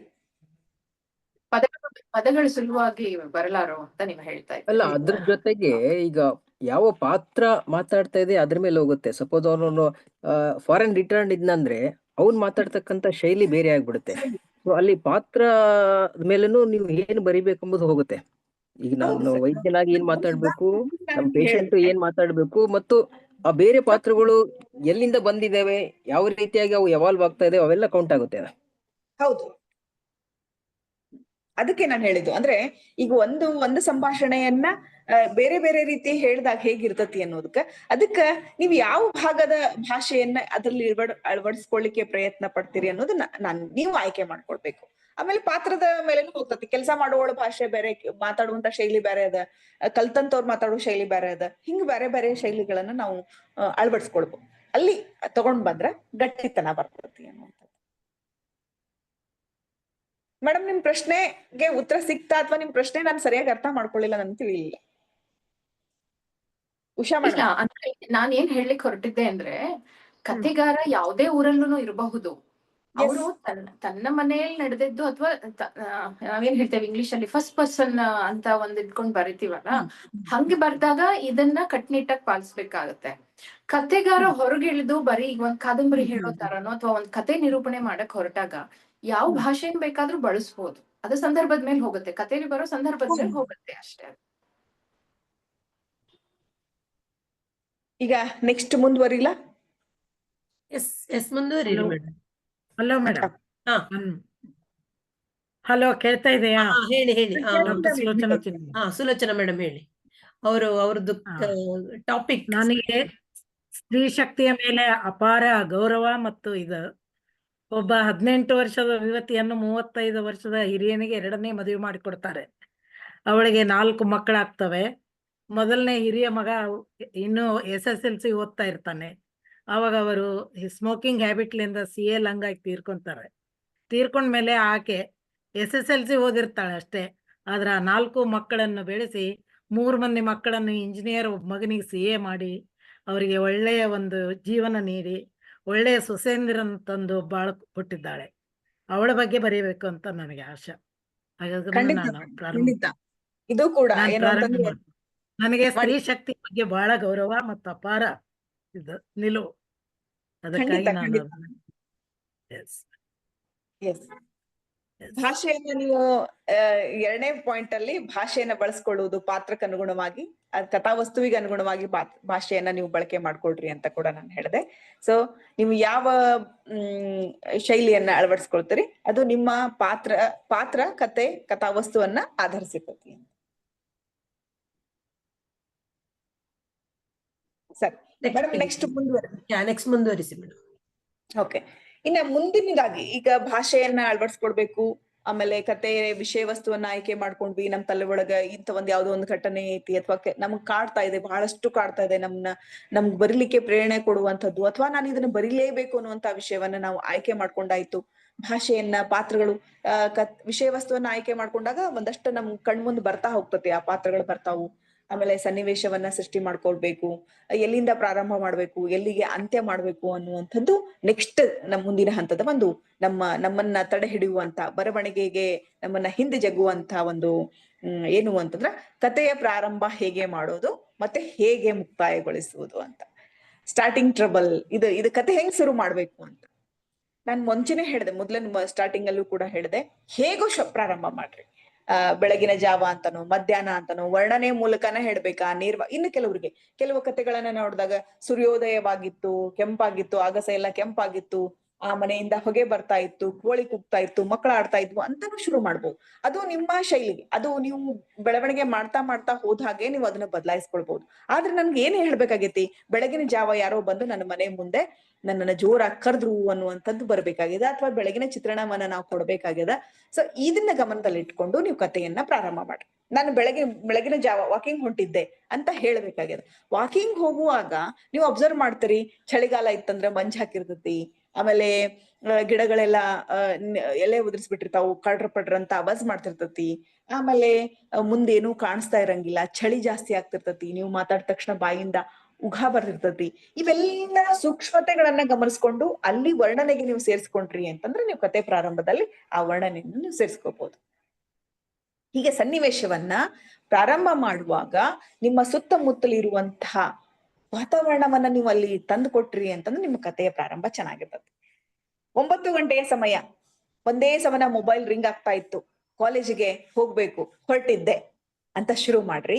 ಆ ಗಡಿಬಿಡಿಯಲ್ಲಿ ನಿಮ್ಮ ನಿಮ್ ಸುತ್ತಮುತ್ತ ನಡೆಯುವಂಥದ್ದು, ಮಗನಿಗೆ ಡಬ್ಬೆ ಹಾಕ್ಬೇಕು, ಯಜಮಾನ್ರಿಗೆ ಪರ್ಸ್ ಕೊಡ್ಬೇಕು, ಮೊಬೈಲ್ ಚಾರ್ಜರ್ ತಗೊಳ್ಬೇಕು, ಚಾರ್ಜ್ ಆಗಿಲ್ಲ ಮೊಬೈಲ್ ಚಾರ್ಜ್ ತಗೊಳ್ಬೇಕು, ಹೀಗೆ ಮನೆಯ ವಾತಾವರಣ, ಹೊರಗೆ ಬೀಳ್ತೀರಿ, ಬಲೆ ಟ್ರಾಫಿಕ್ ಅಲ್ಲಿ ಏನೋ ನೋಡ್ತೀರಿ.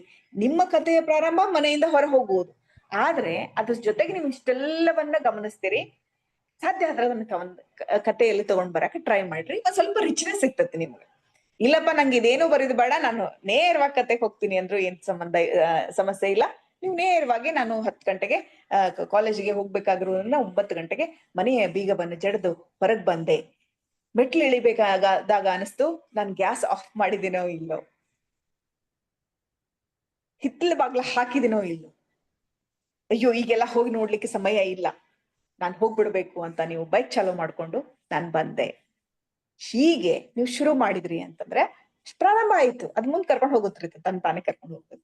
ಹೀಗೆ ನಾವು ಅದ್ರ ಬದ್ಲಿ ನಾನು 10 ಗಂಟೆಗೆ ಹೊರಡ್ಬೇಕು, ಮತ್ತೆ ಮರಳಿ ಹೋದೆ, ಅಡಿಗೆ ಮನೆಯಲ್ಲಿ ಎಲ್ಲಾ ಛಲಾಪಿಲಿ ಆಗಿತ್ತು, ಮತ್ತೆ ಅದು ನನ್ನ ಕೆಲಸಕ್ಕೆ ಕರೆಯಿತು, 10 ನಿಮಿಷ ಲೇಟ್ ಆಗ್ತತಿ ಅನ್ಕೊಂಡು ಮತ್ತೆ ಎಲ್ಲ ನೀಟಾಗಿ ಕಿಟಕಿ ಹಾಕಿ ಗ್ಯಾಸ್ ಆಫ್ ಮಾಡಿದ್ದನ್ನ ಚೆಕ್ ಮಾಡಿ ಮತ್ತೇನೇನೋ ಮಾಡಿ ನಾನು ಹೊರ ಬಂದೆ ಅಂತಾನು ನೀವು ಬರೀಬಹುದು.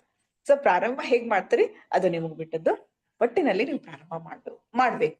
ನಾನೀಗ ಹೇಳ್ದೆ ಅಂದ್ರೆ ನೀವು ವರ್ಣನೆಗೆ ತಗೊಳ್ಬೇಕು, ಅಲ್ಲಿ ರೂಪಕಗಳನ್ನ ಬಳಕೆ ಮಾಡ್ಕೋಬೇಕು ಅಂತ ಎಲ್ಲ ನೀವು ಆಲೋಚನೆ ಮಾಡಿದ್ರಿ ಅಂದ್ರೆ ನೀವು ಅಲ್ಲಿ ಬಳಸ್ಕೊಳ್ಬಹುದು. ಆ ಒಂದು ಫಸ್ಟ್ ಪೀಠಿಕೆ ನಿಮ್ಮನ್ನ ಬರವಣಿಗೆಗೆ ತೆಗೆದುಕೊಂಡು ಹೋಗ್ತದ. ನಿಮಗೊಂದು ಹೌದಪ್ಪ ನಾನು ಇಲ್ಲಿ ಪ್ರಾರಂಭ ಮಾಡದೆ ಚೆನ್ನಾಗೈತಿ ಅಂತ ನೀವು ಮುಂದುವರ್ಸ್ಕೊಂಡು ಹೋಗ್ಬೋದು. ಈ ರೀತಿ ಬೇರೆ ಬೇರೆ ಯಾರು ಕಥೆಗಳು ಪ್ರಾರಂಭದಲ್ಲಿ ನೇರವಾಗಿ ಕತೆ ಪ್ರಾರಂಭ ಮಾಡ್ತಾನೆ ವರ್ಣನೆಗಳನ್ನ ಮಾಡ್ಕೊಂಡಿದ್ದು ನಿಮ್ಮ ಗಮನಕ್ಕೆ ಬಂದಿದ್ರೆ ಅಂತ ಕಥೆಗಳನ್ನ ಗಮನದಲ್ಲಿಟ್ಕೊಂಡು ನೋಡ್ರಿ. ಆ ತರದ ಕಥೆಗಳನ್ನ ಓದ್ಕೊಂಡ್ರಿ ಅಂತಂದ್ರೆ ನಿಮ್ಗೆ ಇನ್ನಷ್ಟು ಸುಲಭವಾಗಿ ಕತೆ ಪ್ರಾರಂಭ ಮಾಡ್ಲಿಕ್ಕೆ ನಿಮ್ಗೆ ಸುಲಭ ಆಗ್ತತಿ ಅಂತ ಹೇಳ್ಬೋದು. ಬಹಳಷ್ಟು ಕಥೆಗಳಲ್ಲಿ ಓದುಗನನ್ನ ಸೆಳೆದಿಡಬೇಕು ಅಂತಂದ್ರೆ ನಾವು ಪ್ರಾರಂಭ ಚೆನ್ನಾಗಿರ್ಬೇಕು ಅನ್ನುವಂಥದ್ದು, ಅಲ್ಲೂ ಕುತೂಹಲವನ್ನು ಹುಟ್ಟಿಸ್ಬೇಕು. ಮುಂದೆ ಏನಾಯ್ತು ಅನ್ನುವಂಥದ್ದನ್ನ ನಾನು ಓದುಗನಿಗೆ ಕರ್ಕೊಂಡು ಹೋಗ್ಬೇಕು, ಓದುಗನ ಕುತೂಹಲವನ್ನ ಕಾಯ್ಕೊಳ್ಬೇಕು ಅಂತೆಲ್ಲ ಯೋಚನೆ ಮಾಡಿ ಬರಿತಾ ಹೋದ್ರೆ ನಾವ್ ಯಾವತ್ತೂ ಬರೆಯಕ್ ಸಾಧ್ಯ ಇಲ್ಲ. ನಾವು ಬರಿಬೇಕು, ಅಷ್ಟೇ ಬರಿಬೇಕು. ನಮ್ಮ ಆಲೋಚನೆ ಬರ್ತಾವ್, ನಾವು ಮೊದ್ಲೇ ಪ್ರಾರಂಭದಲ್ಲೇನೆ ಹೀಗ್ ಬರ್ದ್ಬಿಟ್ರೆ ನಿಮ್ ಕಥೆಯನ್ನ ಯಾರು ಓದಂಗಿಲ್ಲ, ಅದು ಆಸಕ್ತಿಯನ್ನು ಕೇಳಿಸಂಗಿಲ್ಲ, ಕುತೂಹಲ ಅದೆಲ್ಲ ಏನೂ ಬೇಡ. ಅದೇನು ಮಾಡಿದ್ರು ಪರವಾಗಿಲ್ಲ ನಾನ್ ಕತೆ ಬರಿಬೇಕು ಪ್ರಾರಂಭ ಮಾಡಿ. ಯಾಕಂದ್ರೆ ಪ್ರಾರಂಭಕ್ಕೆ 100 ವಿಘ್ನ ಅನ್ಕೊಂಡ್ಬಿಟ್ರೆ ನಾವು ಕಥೆಯನ್ನ ಪ್ರಾರಂಭ ಮಾಡ್ಲಿಕ್ಕೆ ಸಾಧ್ಯನೇ ಆಗಂಗಿಲ್ಲ. ನಾವು ವರ್ಣನೆ ಮಾಡ್ಬೇಕು ಅಂತ ನಾನೀಗ ಹೇಳಿದೀನಿ ಅಂತ ನೀವು ವರ್ಣನೆ ಮಾಡ್ಕೊಂಡು ಕೂತ್ರಿ ಅಂದ್ರೆ ಕಥೆ ಪ್ರಾರಂಭ ಮಾಡ್ಲಿಕ್ಕೆ ಆಗುದಿಲ್ಲ. ನಾನು ನೇರವಾಗಿ ಕತೆ ಪ್ರಾರಂಭ ಮಾಡ್ತೀನಿ ಅಂತಂದಾಗ ಕೆಲವೊಮ್ಮೆ ಕತೆಗಾರರಿಗೆ 300 ಶಬ್ದಗಳಲ್ಲಿ ಕತೆ ಬರ್ಕೊಡ್ರಿ ಅಂತ ಕೇಳ್ತಾರ, 50 ಶಬ್ದಗಳಲ್ಲಿ ಕತೆ ಬರ್ಕೊಡ್ರಿ ಅಂತ ಕೇಳ್ತಾರ, ಇನ್ನು ಕೆಲವು 2000 ಪದಗಳಲ್ಲಿ ಬರೀರಿ ಅಂತ ಕೇಳ್ತಾರ, ಇನ್ನು ಕೆಲವು ಕಡೆ 3000 ಪದಗಳಲ್ಲಿ ಬರೀರಿ ಅಂತ ಹೇಳ್ತಾರ, ಇನ್ನು ಕೆಲವು ಕಡೆ 1000 ಪದಗಳಲ್ಲಿ ಬರೀರಿ ಅಂತ ಹೇಳ್ತಾರೆ. ಈ ಚೌಕಟ್ಟು ಹಾಕಿ ಕೊಟ್ಟಾಗ ಒಂದೊಂದ್ಸತಿ ಒಂದೊಂದು ಕತೆ 2000 ಪದಗಳಿಗೆ ಹೋಗ್ಬೋದು, 3000 ಪದಗಳಿಗೆ ಹೋಗ್ಬೋದು. ಒಂದ್ ಎಳೆ ಹಿಡ್ಕೊಂಡು ನಾವು ಕತೆ ಬರೀಲಿಕ್ಕೆ ಪ್ರಾರಂಭ ಮಾಡ್ತೇವೆ, ಅದು ತಂತಾನೆ ಹೋಗ್ತದೆ. ಇನ್ನು ಕೆಲವೊಮ್ಮೆ ಅದು ಎಷ್ಟೇ ಬರೆದ್ರು ಕೂಡ ಅದು ಒಂದ್ 20 ಶಬ್ದದಲ್ಲಿ ಮುಗಿದು ಹೋಗುವಂತ ಕತೆ ಅಥವಾ 50 ಶಬ್ದದಲ್ಲಿ ಮುಗಿದು ಹೋಗುವಂತ ಕತೆ ಐತಿ ಅಂತ ಅನ್ಕೊಳ್ಬಹುದು. ನಾವ್ ಏನೆಲ್ಲ ದೊಡ್ಡ ಕಥೆಗಳಲ್ಲಿ ಹೇಳ್ಬೇಕು ಅನ್ಕೊಂಡಿರ್ತೇವೆ ಅದನ್ನ ಚಿಕ್ಕ ಕಥೆಗಳಲ್ಲಿ ಹೇಳಕ್ಕೆ ಸಾಧ್ಯತೆಗಳು ಇರ್ತಾವು. ಮಾರ್ಮಿಕವಾಗಿಯೂ ಅದನ್ನ ನಾವು ಹೇಳ್ಬೋದು. ಆದ್ರೆ ಹಿಸ್ತಾ ಹೋದಾಗ ಆ ಕಥೆಯ ಜಾಳ ಆಗುವಂತ ಸಾಧ್ಯತೆಗಳು ಜಾಸ್ತಿ ಇರುವುದ್ರಿಂದ ನಾವು ಪ್ರಾರಂಭದಲ್ಲಿ ಬರಿಬೇಕಾದಾಗ ನಾವು ಹೆಚ್ಚು ಪಾತ್ರಗಳನ್ನ ಅದನ್ನ ಏನೆಲ್ಲ ತಲೆಗಿಟ್ಕೊಂಡು ಈಗ ರಂಜನೀಯವಾಗಿರ್ಬೇಕು, ರೋಚಕ ಆಗಿರ್ಬೇಕು, ಹಾಗಾಗಿರ್ಬೇಕು, ಹೀಗಿರ್ಬೇಕು, ಕುತೂಹಲ ಹುಟ್ಟಿಸ್ಬೇಕು, ಅವೆಲ್ಲಗಳನ್ನ ತೆಗೆದು ಹಾಕ್ರಿ. ಸಿಂಪಲ್ ಆಗಿ ನಾನು ಕತೆ ಬರಿತಾ ಇದ್ದೀನಿ ಅಷ್ಟೇ. ಹೀಗೆ ನೀವು ಕಥೆಯನ್ನ ಶುರು ಮಾಡ್ರಿ. ಕತೆ ಬೆಳವಣಿಗೆಯನ್ನ ಹೊಂದದ್. ನಾವು ಇಷ್ಟೆಲ್ಲಾ ಮನಸ್ನಾಗ ಹಂಗ ಹಿಂಗ ಅಂತೆಲ್ಲ ಇಟ್ಕೊಂಡು ಕೂತ್ಬಿಟ್ವಿ ಅಂದ್ರೆ ನಾವ್ ಯಾವತ್ತೂ ಕತೆ ಬರೆಯಕ್ ಸಾಧ್ಯನೇ ಇಲ್ಲ, ಪ್ರಕಟ ಮಾಡ್ಲಿಕ್ಕೂ ಸಾಧ್ಯ ಇಲ್ಲ. ಈ ಕತೆ ಬರೆಯುವಂತ ಒಂದು ಹಂತ ನೀವು ಚಾಲೆಂಜ್ ಆಗಿ ತಗೋಬೇಕು. ಇರ್ಲಿ ಚೆನ್ನಾಗಿಲ್ಲ, ಪ್ರಾರಂಭ ಚೆನ್ನಾಗಿಲ್ಲ, ಇರ್ಲಿ ಪರವಾಗಿಲ್ಲ, ನೀವು ಕತೆ ಬರೀ. ಆ ಕತೆ ಬರಿತಾ ಹೋಗ್ತಾ ಹಾಗೆ ನಾವು ಏನ್ ಮಾಡ್ಬೇಕು ಅಂತ ಕತೆಗಳನ್ನ ಲಿಮಿಟೇಷನ್ 1 ಪೇಜ್ಗೆ ಆಗುತ್ತೋ ಸಾಕು, 2 ಪೇಜ್ಗೆ ಆಗುತ್ತೋ ಸಾಕು, ಅದನ್ನು ದೊಡ್ಡದು ಬರಿಬೇಕು ಅನ್ನುವಂಥದ್ದಕ್ಕೆ ಹೋಗ್ಬೇಡ್ರಿ. ತಾನು ಎಷ್ಟು ಬರ್ಸ್ಕೊತಲ್ಲ ಕತೆ ಅಷ್ಟಕ್ಕೆ ಸಾಕು. ಅಲ್ಲಿ ನಾವೇನೋ ಅಡಿಷನಲ್ ಆಗಿ ಏನೇನೋ ಹೇಳ್ಬೇಕು, ಒಂದೇ ಕಥೆಯೊಳಗೆ ಎಲ್ಲವನ್ನೂ ತಂದು ತರುತ್ತೀನಿ ಅನ್ನೋದು ಬೇಡ. ಏನೇನೋ ನಾನಿಲ್ಲಿ ಸಂಭಾಷಣೆ ತರಬೇಕು, ನುಡಿಗಟ್ಟನ್ನ ತರಬೇಕು, ಆಮೇಲೆ ನನ್ನ ವೈಯಕ್ತಿಕ ಆಲೋಚನೆಗಳನ್ನ ತರಬೇಕು, ಅಲ್ಲಿ ಏನೋ ಮೌಲ್ಯ ಹೇಳ್ಬೇಕು, ಏನು ಹೇಳ್ಬೇಡ್ರಿ. ಏನು ಹೇಳುವ ಅವಶ್ಯಕತೆನೇ ಇಲ್ಲ. ನೀವು ಕತೆ ಬರಿತಾ ಹೋಗ್ರಿ. ಬರಿತಾ ಅದು ತಾನು ಬರ್ಸ್ಕೊಳ್ತಾನೆ ಹೇಳ್ತಾ ಹೋಗ್ತತಿ. ನಾವ್ ಯಾವ ಅಡಿಷನಲ್ ಆಗಿ ಇದರಲ್ಲಿ ಇಂಥದ್ದೊಂದು ನೀತಿಯನ್ನ ನಾನು ತಂದು ಹಾಕ್ತೀನಿ ಅಂತ ಹೇಳಲಿಕ್ಕೆ ಆಗಂಗಿಲ್ಲ. ಅದು ತಾನೇ ಒಳಗೊಳ್ಳುತ್ತದೆ. ನಾವ್ ಯಾವ್ದನ್ನು ಸೇರ್ಸುವ ಅವಶ್ಯಕತೆ ಇಲ್ಲ. ನಾವು ಬರೀಲಿಕ್ಕೆ ಪ್ರಾರಂಭ ಮಾಡ್ಬೇಕು. ಹಾಗಾಗಿ ನೀವು ಬರಿತಾ ಹೋಗಿ ಆ ಕತೆ ರೂಪುಗೊಳ್ತಾ ಹೋಗಿ. ನಾನು ಒಂದ್ ಸಣ್ಣ ನನ್ನ ಅನುಭವವನ್ನ ಶೇರ್ ಮಾಡ್ತೇನೆ. ಸಣ್ಣ ಕತೆ ಅದು. ಏನು ಅಂತಂದ್ರೆ ಚಿಕ್ಕದಾಗಿ ಒಂದ್ ಕತೆ ಬರಿಬೇಕು ಅನ್ಕೊಂಡೆ. ಚಿಕ್ಕದಲ್ಲ, ನಿಜವಾಗೂ ನಡೆದಂತ ಘಟನೆ. ನಮ್ಮ ಸಂಬಂಧಿಕರಲ್ಲಿ ಒಬ್ರು ತುಂಬಾ ಒಳ್ಳೆ ಹೆಣ್ಮಗಳು. ಬಹಳಷ್ಟು ಜನರಿಗೆ ಅವರು ವಿದ್ಯಾದಾನ ಮಾಡ್ಲಿಕ್ಕೆ ಅವಕಾಶವನ್ನ ಮಾಡಿಕೊಟ್ಟಿದ್ರು. ಅವರು ಮುಂಚೆ ಎಲ್ಲ ವಾರದನ್ನದ ಮನೆ ಅಂತೆಲ್ಲ ನೀವು ಕೇಳಿರ್ಬೇಕು. ಅಂದ್ರೆ ಬಹಳಷ್ಟು ಬಡ ಮಕ್ಕಳು ಬಂದು ಅವ್ರ ಮನೆಯಲ್ಲಿ ಊಟ ಇದ್ಕೊಂಡು ಶಾಲೆ ಕಲ್ತು ಹೋಗ್ಬೇಕಾದ್ರೆ ಅವ್ರು ಊಟಕ್ಕೆ ವ್ಯವಸ್ಥೆಯನ್ನ ಮಾಡ್ತಾ ಇರುವಂತ ಒಬ್ರು ದೊಡ್ಡ ಅಮ್ಮ, ಶ್ರೀಮಂತರ ಮನೆತಂದವಳು. ಯಾರಿಗೆ ಲಂಚ್ ಬೇಕು?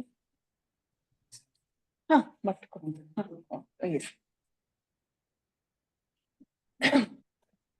ಅಮ್ಮ ದೊಡ್ಡ ಶ್ರೀಮಂತರ ಮನೆ, 4 ಜನ ಮಕ್ಕಳು. ಈ 4 ಜನ ಮಕ್ಕಳಿದ್ರು ಕೂಡ ಅವಳನ್ನ ಕೊನೆಗಾಲದಲ್ಲಿ ಯಾರು ಸರಿಯಾಗಿ ನೋಡದೆ ಇರುವುದಕ್ಕೆ ಅವರು ತಮ್ಮ ಮನೇಲಿ ಇದ್ಕೊಂಡು ವಿದ್ಯಾಭ್ಯಾಸ ಮಾಡದಂಥವ್ರ ಮನೆಗೆಲ್ಲ ವಿಸಿಟ್ ಮಾಡ್ತಾ ಹೋಗ್ತಾ ಇದ್ರು. ಒಂದ್ಸತಿ ಅವ್ರೊಬ್ರು ತಮ್ಮ ಮನೆಯಲ್ಲಿ ಇದ್ಕೊಂಡು ಕಲ್ತಂತಹ ಒಬ್ಬಳ ಮನೆಗೆ ಹೋದಾಗ, ಸಂಬಂಧಿಗಳ ಮನೆಗೆ ಹೋದಾಗ ಅವ್ರಿಗಲ್ಲಿ ಹಾರ್ಟ್ ಅಟ್ಯಾಕ್ ಆಗಿ ಸತ್ತೋಗ್ಬಿಟ್ರು ಅವ್ರು.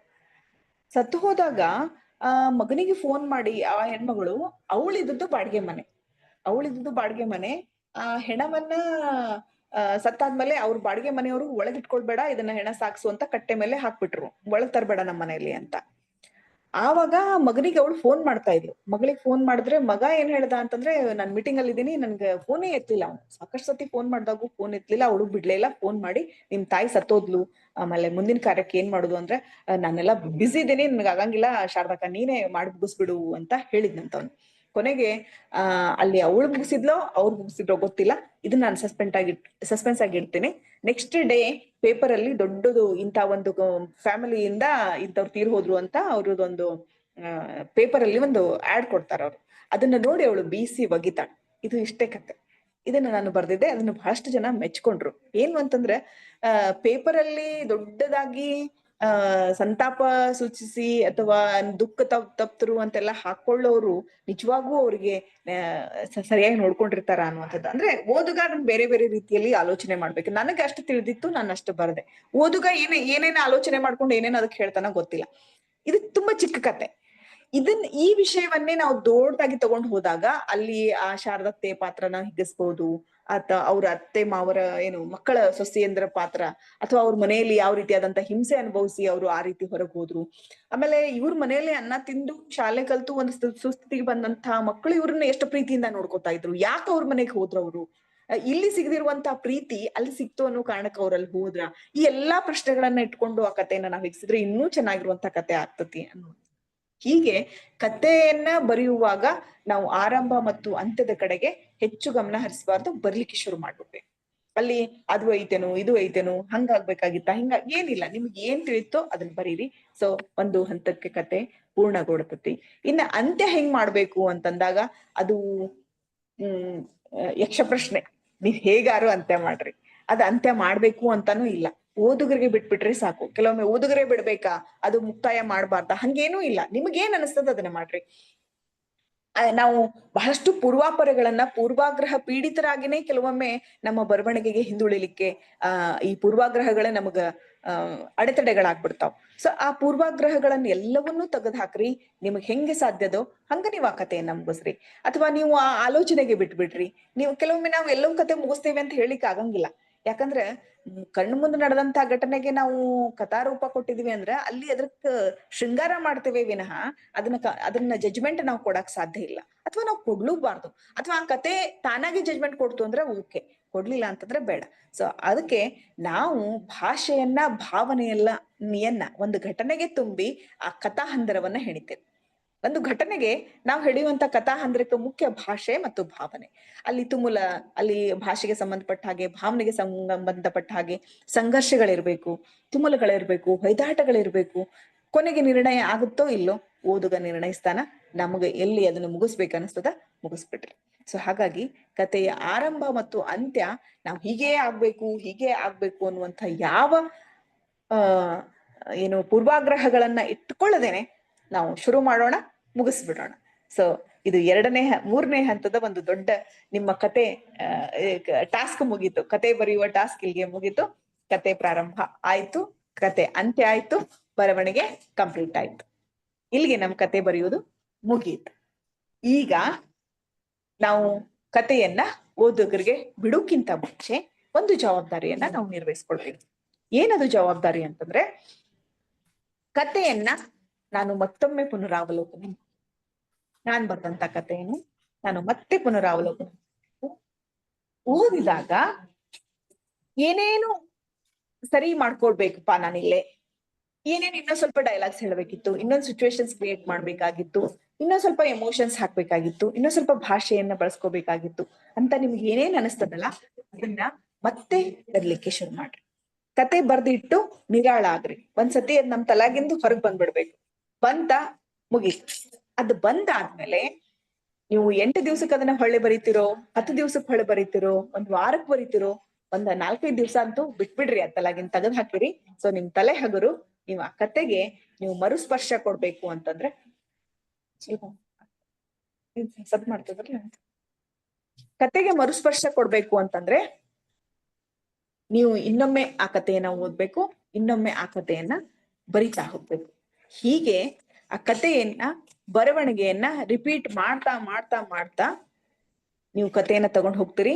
ಆ ಕಥೆಯನ್ನ ಬರೆಯುವಾಗ ಅದು ಮತ್ತೆ ರಿಫೈನ್ ಆಗ್ತಾ ಆಗ್ತಾ ಆಗ್ತಾ ಕತೆ ಏನಾಗುತ್ತೆ ಅಂತಂದ್ರ ತಾನೇ ಅದು ಸೌಂದರ್ಯವನ್ನ ಕಟ್ಕೊಳ್ಳಿಕ್ಕೆ ಶುರು ಮಾಡ್ತತಿ, ತಾನೇ ಅದು ಸರಿ ಆಗ್ತಾ ಹೋಗ್ತದ. ಯಾವಾಗ ನಿಮ್ಗೆ ಸಾಕಪ್ಪ ಇನ್ನಿದ್ರಲ್ಲಿ ಬರೆಯೋದು ಏನು ಇಲ್ಲ ಅಂತ ನಿಮಗ ಅನಿಸ್ಬೇಕು, ಸಾಕಪ್ಪ ಆಯ್ತು ನಾನು ಹೇಳೋದನ್ನೆಲ್ಲ ಹೇಳ್ಬಿಟ್ಟೆ ಅಂತ ಅನಿಸ್ತದಲ್ಲ, ಅವಾಗ ಕತೆ ಮುಗೀತು. ಸೊ ಕತೆ ಪ್ರಾರಂಭ ಆಯ್ತು, ವಸ್ತುವನ್ನ ಆಯ್ಕೆ ಮಾಡ್ಕೊಂಡ್ರಿ, ಬರದ್ರಿ, ಆರಂಭ ಮಾಡಿದ್ರಿ, ಅಂತ್ಯ ಮಾಡಿದ್ರಿ. ಅದಾದ ಮೇಲಿನ ಕೆಲಸನೇ ದೊಡ್ಡದು. ಆ ಕೆಲಸ ನಾವು ಬಹಳ ತಾಳ್ಮೆಯಿಂದ ಮಾಡ್ಬೇಕು. ಬಹಳಷ್ಟು ಜನರಿಗೆ ನಮ್ಗೆ ತಾಳ್ಮೆ ಕಡಿಮೆ. ಆಯ್ತಾ ಬರ್ದ್ ಬಿಟ್ವಾ, ಎಲ್ಲೋ ಕಳಿಸ್ತೇವೆ, ಅದು ರಿಜೆಕ್ಟ್ ಆದ್ಮೇಲೆ ಅಯ್ಯೋ ರಿಜೆಕ್ಟ್ ಆಯ್ತು ಅಂತ ಹಳಾಳಿ ಮಾಡ್ಕೊಳ್ತೇವೆ, ಅಥವಾ ನನ್ ಬರೆಯಕ್ ಬರ್ಲಿಲ್ಲ ಅನ್ಕೋತೇವೆ, ಅಥವಾ ನಂದು ಕತೆ ಬರೆಯುವಂತಹ ಶೈಲಿ ಚೆನ್ನಾಗಿಲ್ಲೋ, ಅದು ಚೆನ್ನಾಗಿಲ್ಲೋ, ಇದು ಚೆನ್ನಾಗಿಲ್ಲೋ ಅಂತ ಕೊರಗ್ತೇವೆ. ಅದ್ಯಾವುದೂ ಬೇಡ. ಸೊ ನಾವು ಒಂದ್ 8 ದಿವಸ ಅವಕಾಶವನ್ನ ಕೊಟ್ಟು ಆ ಕತೆ, ಆ 8 ದಿನಗಳ ನಡುವೆ ಆ ಕತೆ ನಮ್ಮ ತಲೆಯಿಂದ ಹೋದ್ರು ಕೂಡ, ಅಂದ್ರೆ ಬರವಣಿಗೆ ರೂಪಕ್ಕೆ ಬಂದ್ರೂ ಕೂಡ ನಮ್ಮ ತಲೆಯೊಳಗ ಅದಕ್ಕೆ ಸಂಬಂಧಪಟ್ಟಾದಂತ ಚಟುವಟಿಕೆಗಳು ನಡೀತಾ ಇರುತ್ತೆ. ಅದು ಒಬ್ಬ ಲೇಖನಕ್ಕ ಮನೋಭೂಮಿಕೆಯೊಳಗ ಕತೆ ಮತ್ತೆ ಪುನರ್ರೂಪಗೊಳ್ತಾ ಹೋಗ್ತಿರ್ತದೆ. ಸೊ ಹಾಗಾಗಿ ಆ ಪುನರ್ರೂಪಗೊಳ್ಳುವಕ್ಕೆ ನಮ್ಮ ಮನೋಭೂಮಿಕೆಯನ್ನ ನಾವು ಸಿದ್ಧಪಡಿಸ್ಕೊಂಡು ಆ ಕಥೆಯನ್ನ ಪುನರ್ ಬರಿತಾ ರೀರೈಟ್ ಮಾಡ್ತಾ ಕೊನೆಗೆ ಆಯ್ತಪ್ಪ ಇದನ್ನ ಸಾಕು ಇಲ್ಲಿಗೆ ಮುಗಿಸ್ಬಿಡ್ಬೇಕು ಅನ್ನುವಷ್ಟು ಮಟ್ಟಿಗೆ ನೀವು 2ನೇ ಸತಿ ಬರಿತೀರಲ್ಲ, ಅಯ್ಯೋ ಇನ್ನೊಂದ್ ಸ್ವಲ್ಪ ಏನೋ ಹೇಳ್ಬೇಕಿತ್ತು ಅನ್ನುವಂಥದ್ದು ನಿಮ್ಗೆ ಬರ್ತದೆ. ಯಾವಾಗ ನಿಮ್ಗೆ ಹಂಗ್ ಬರ್ಲಿಕ್ಕೆ ಶುರು ಆಯ್ತಲ್ಲ, ನೀವು ಒಳ್ಳೆ ಕತೆಗಾರ ಆಗ್ತಿದ್ದೀರಿ ಅಂತ ಅರ್ಥ. ನೀವು ಒಂದೇ ಸತಿ ಕತೆ ಬರ್ದು ಮುಗಿಸಿ ಇದು ಮುಗಿತನ್ ಕತೆ ಬರ್ದೆ ನಾನು ಅನ್ಕೊಂಡ್ರಿ ಅಂದ್ರೆ ನೀವು ಕತೆಗಾರ ಆಗಂಗಿಲ್ಲ. ನನ್ನ ಮಟ್ಟಿಗೆ, ನನ್ನ ಅನುಭವದಲ್ಲಿ ಹೇಳ್ತಾ ಇದ್ದೀನಿ ನಾನು. ಸೊ ಹಿಂಗೆ ಸ್ಟೇಟ್ಮೆಂಟ್ ಕೊಟ್ರು ಅಂತಲ್ಲ, ಆ ತರ ನಿಮ್ಗೆ ಯಾವಾಗ ಇನ್ನೂ ಇದನ್ನ ಬರಿಬೇಕು ಅಂತ ಅನಿಸ್ತದಲ್ಲ, ಮತ್ತೆ ಬರೀರಿ. ಇನ್ನೂ ಇದನ್ನ ಬರಿಬೇಕು ಅನಿಸ್ತದಲ್ಲ, ಮತ್ತೆ ಬರೀರಿ. ಯಾವಾಗ ಆಯ್ತಪ್ಪ ಇದೆಲ್ಲಾ ರೀತಿಯಲ್ಲೂ ಒಂದ್ಸತಿ ನೀವು ಕತೆಗಾರರ ಆಗಿ ಎಲ್ಲಾ ರೀತಿಯಲ್ಲೂ ಬರ್ದು ಮುಗೀತು ನನ್ನ ಕತೆ ಅಂತ ಹೇಳಿದಾಗ, ಮುಗಿಸಿದ್ಮೇಲೆ ನೀವೀಗ ಕತೆಯಿಂದ ಡಿಲಿಂಗೇಜ್ ಹೊರಗ್ ಬರ್ರಿ. ಈ ಕತೆ ನಿಮ್ದಲ್ಲ, ಇದು ವೀಣಾ ಮೇಡಮ್ ಅವ್ರ ಕತೆ ಅನ್ಕೊಳ್ರಿ. ನೀವು ಒಬ್ಬ ಒಳ್ಳೆ ಓದುಗರಾಗ್ರಿ. ಇದು ನನ್ನ ಕತೆ ಅನ್ನುವಂತ ಯಾವ ಮಮತೆ ಮಮಕಾರ ಆ ಕತೆ ಮೇಲೆ ಇಡದೆ, ಅದು ಯಾರೋ ಒಬ್ಬರ ಅಪರಿಚಿತರು ಬರೆದಂತ ಕತೆ ಅನ್ಕೊಂಡು ಕತೆಯನ್ನ ಓದಿ. ಇಲ್ಲಿ ಒಬ್ಬ ಒಳ್ಳೆ ಓದುಗರಾಗಿ ನೀವು ಕಥೆಯನ್ನು ಓದಿದಾಗ ನಿಮ್ಗೆ ನ್ಯೂನ್ಯತೆಗಳು, ವಿಮರ್ಶೆ ಅಲ್ಲ ನಾನು ಹೇಳ್ತಾ ಇರೋದು, ನ್ಯೂನ್ಯತೆಗಳು ಕಾಣಿಸ್ಲಿಕ್ಕೆ ಶುರು ಮಾಡ್ತಾವ.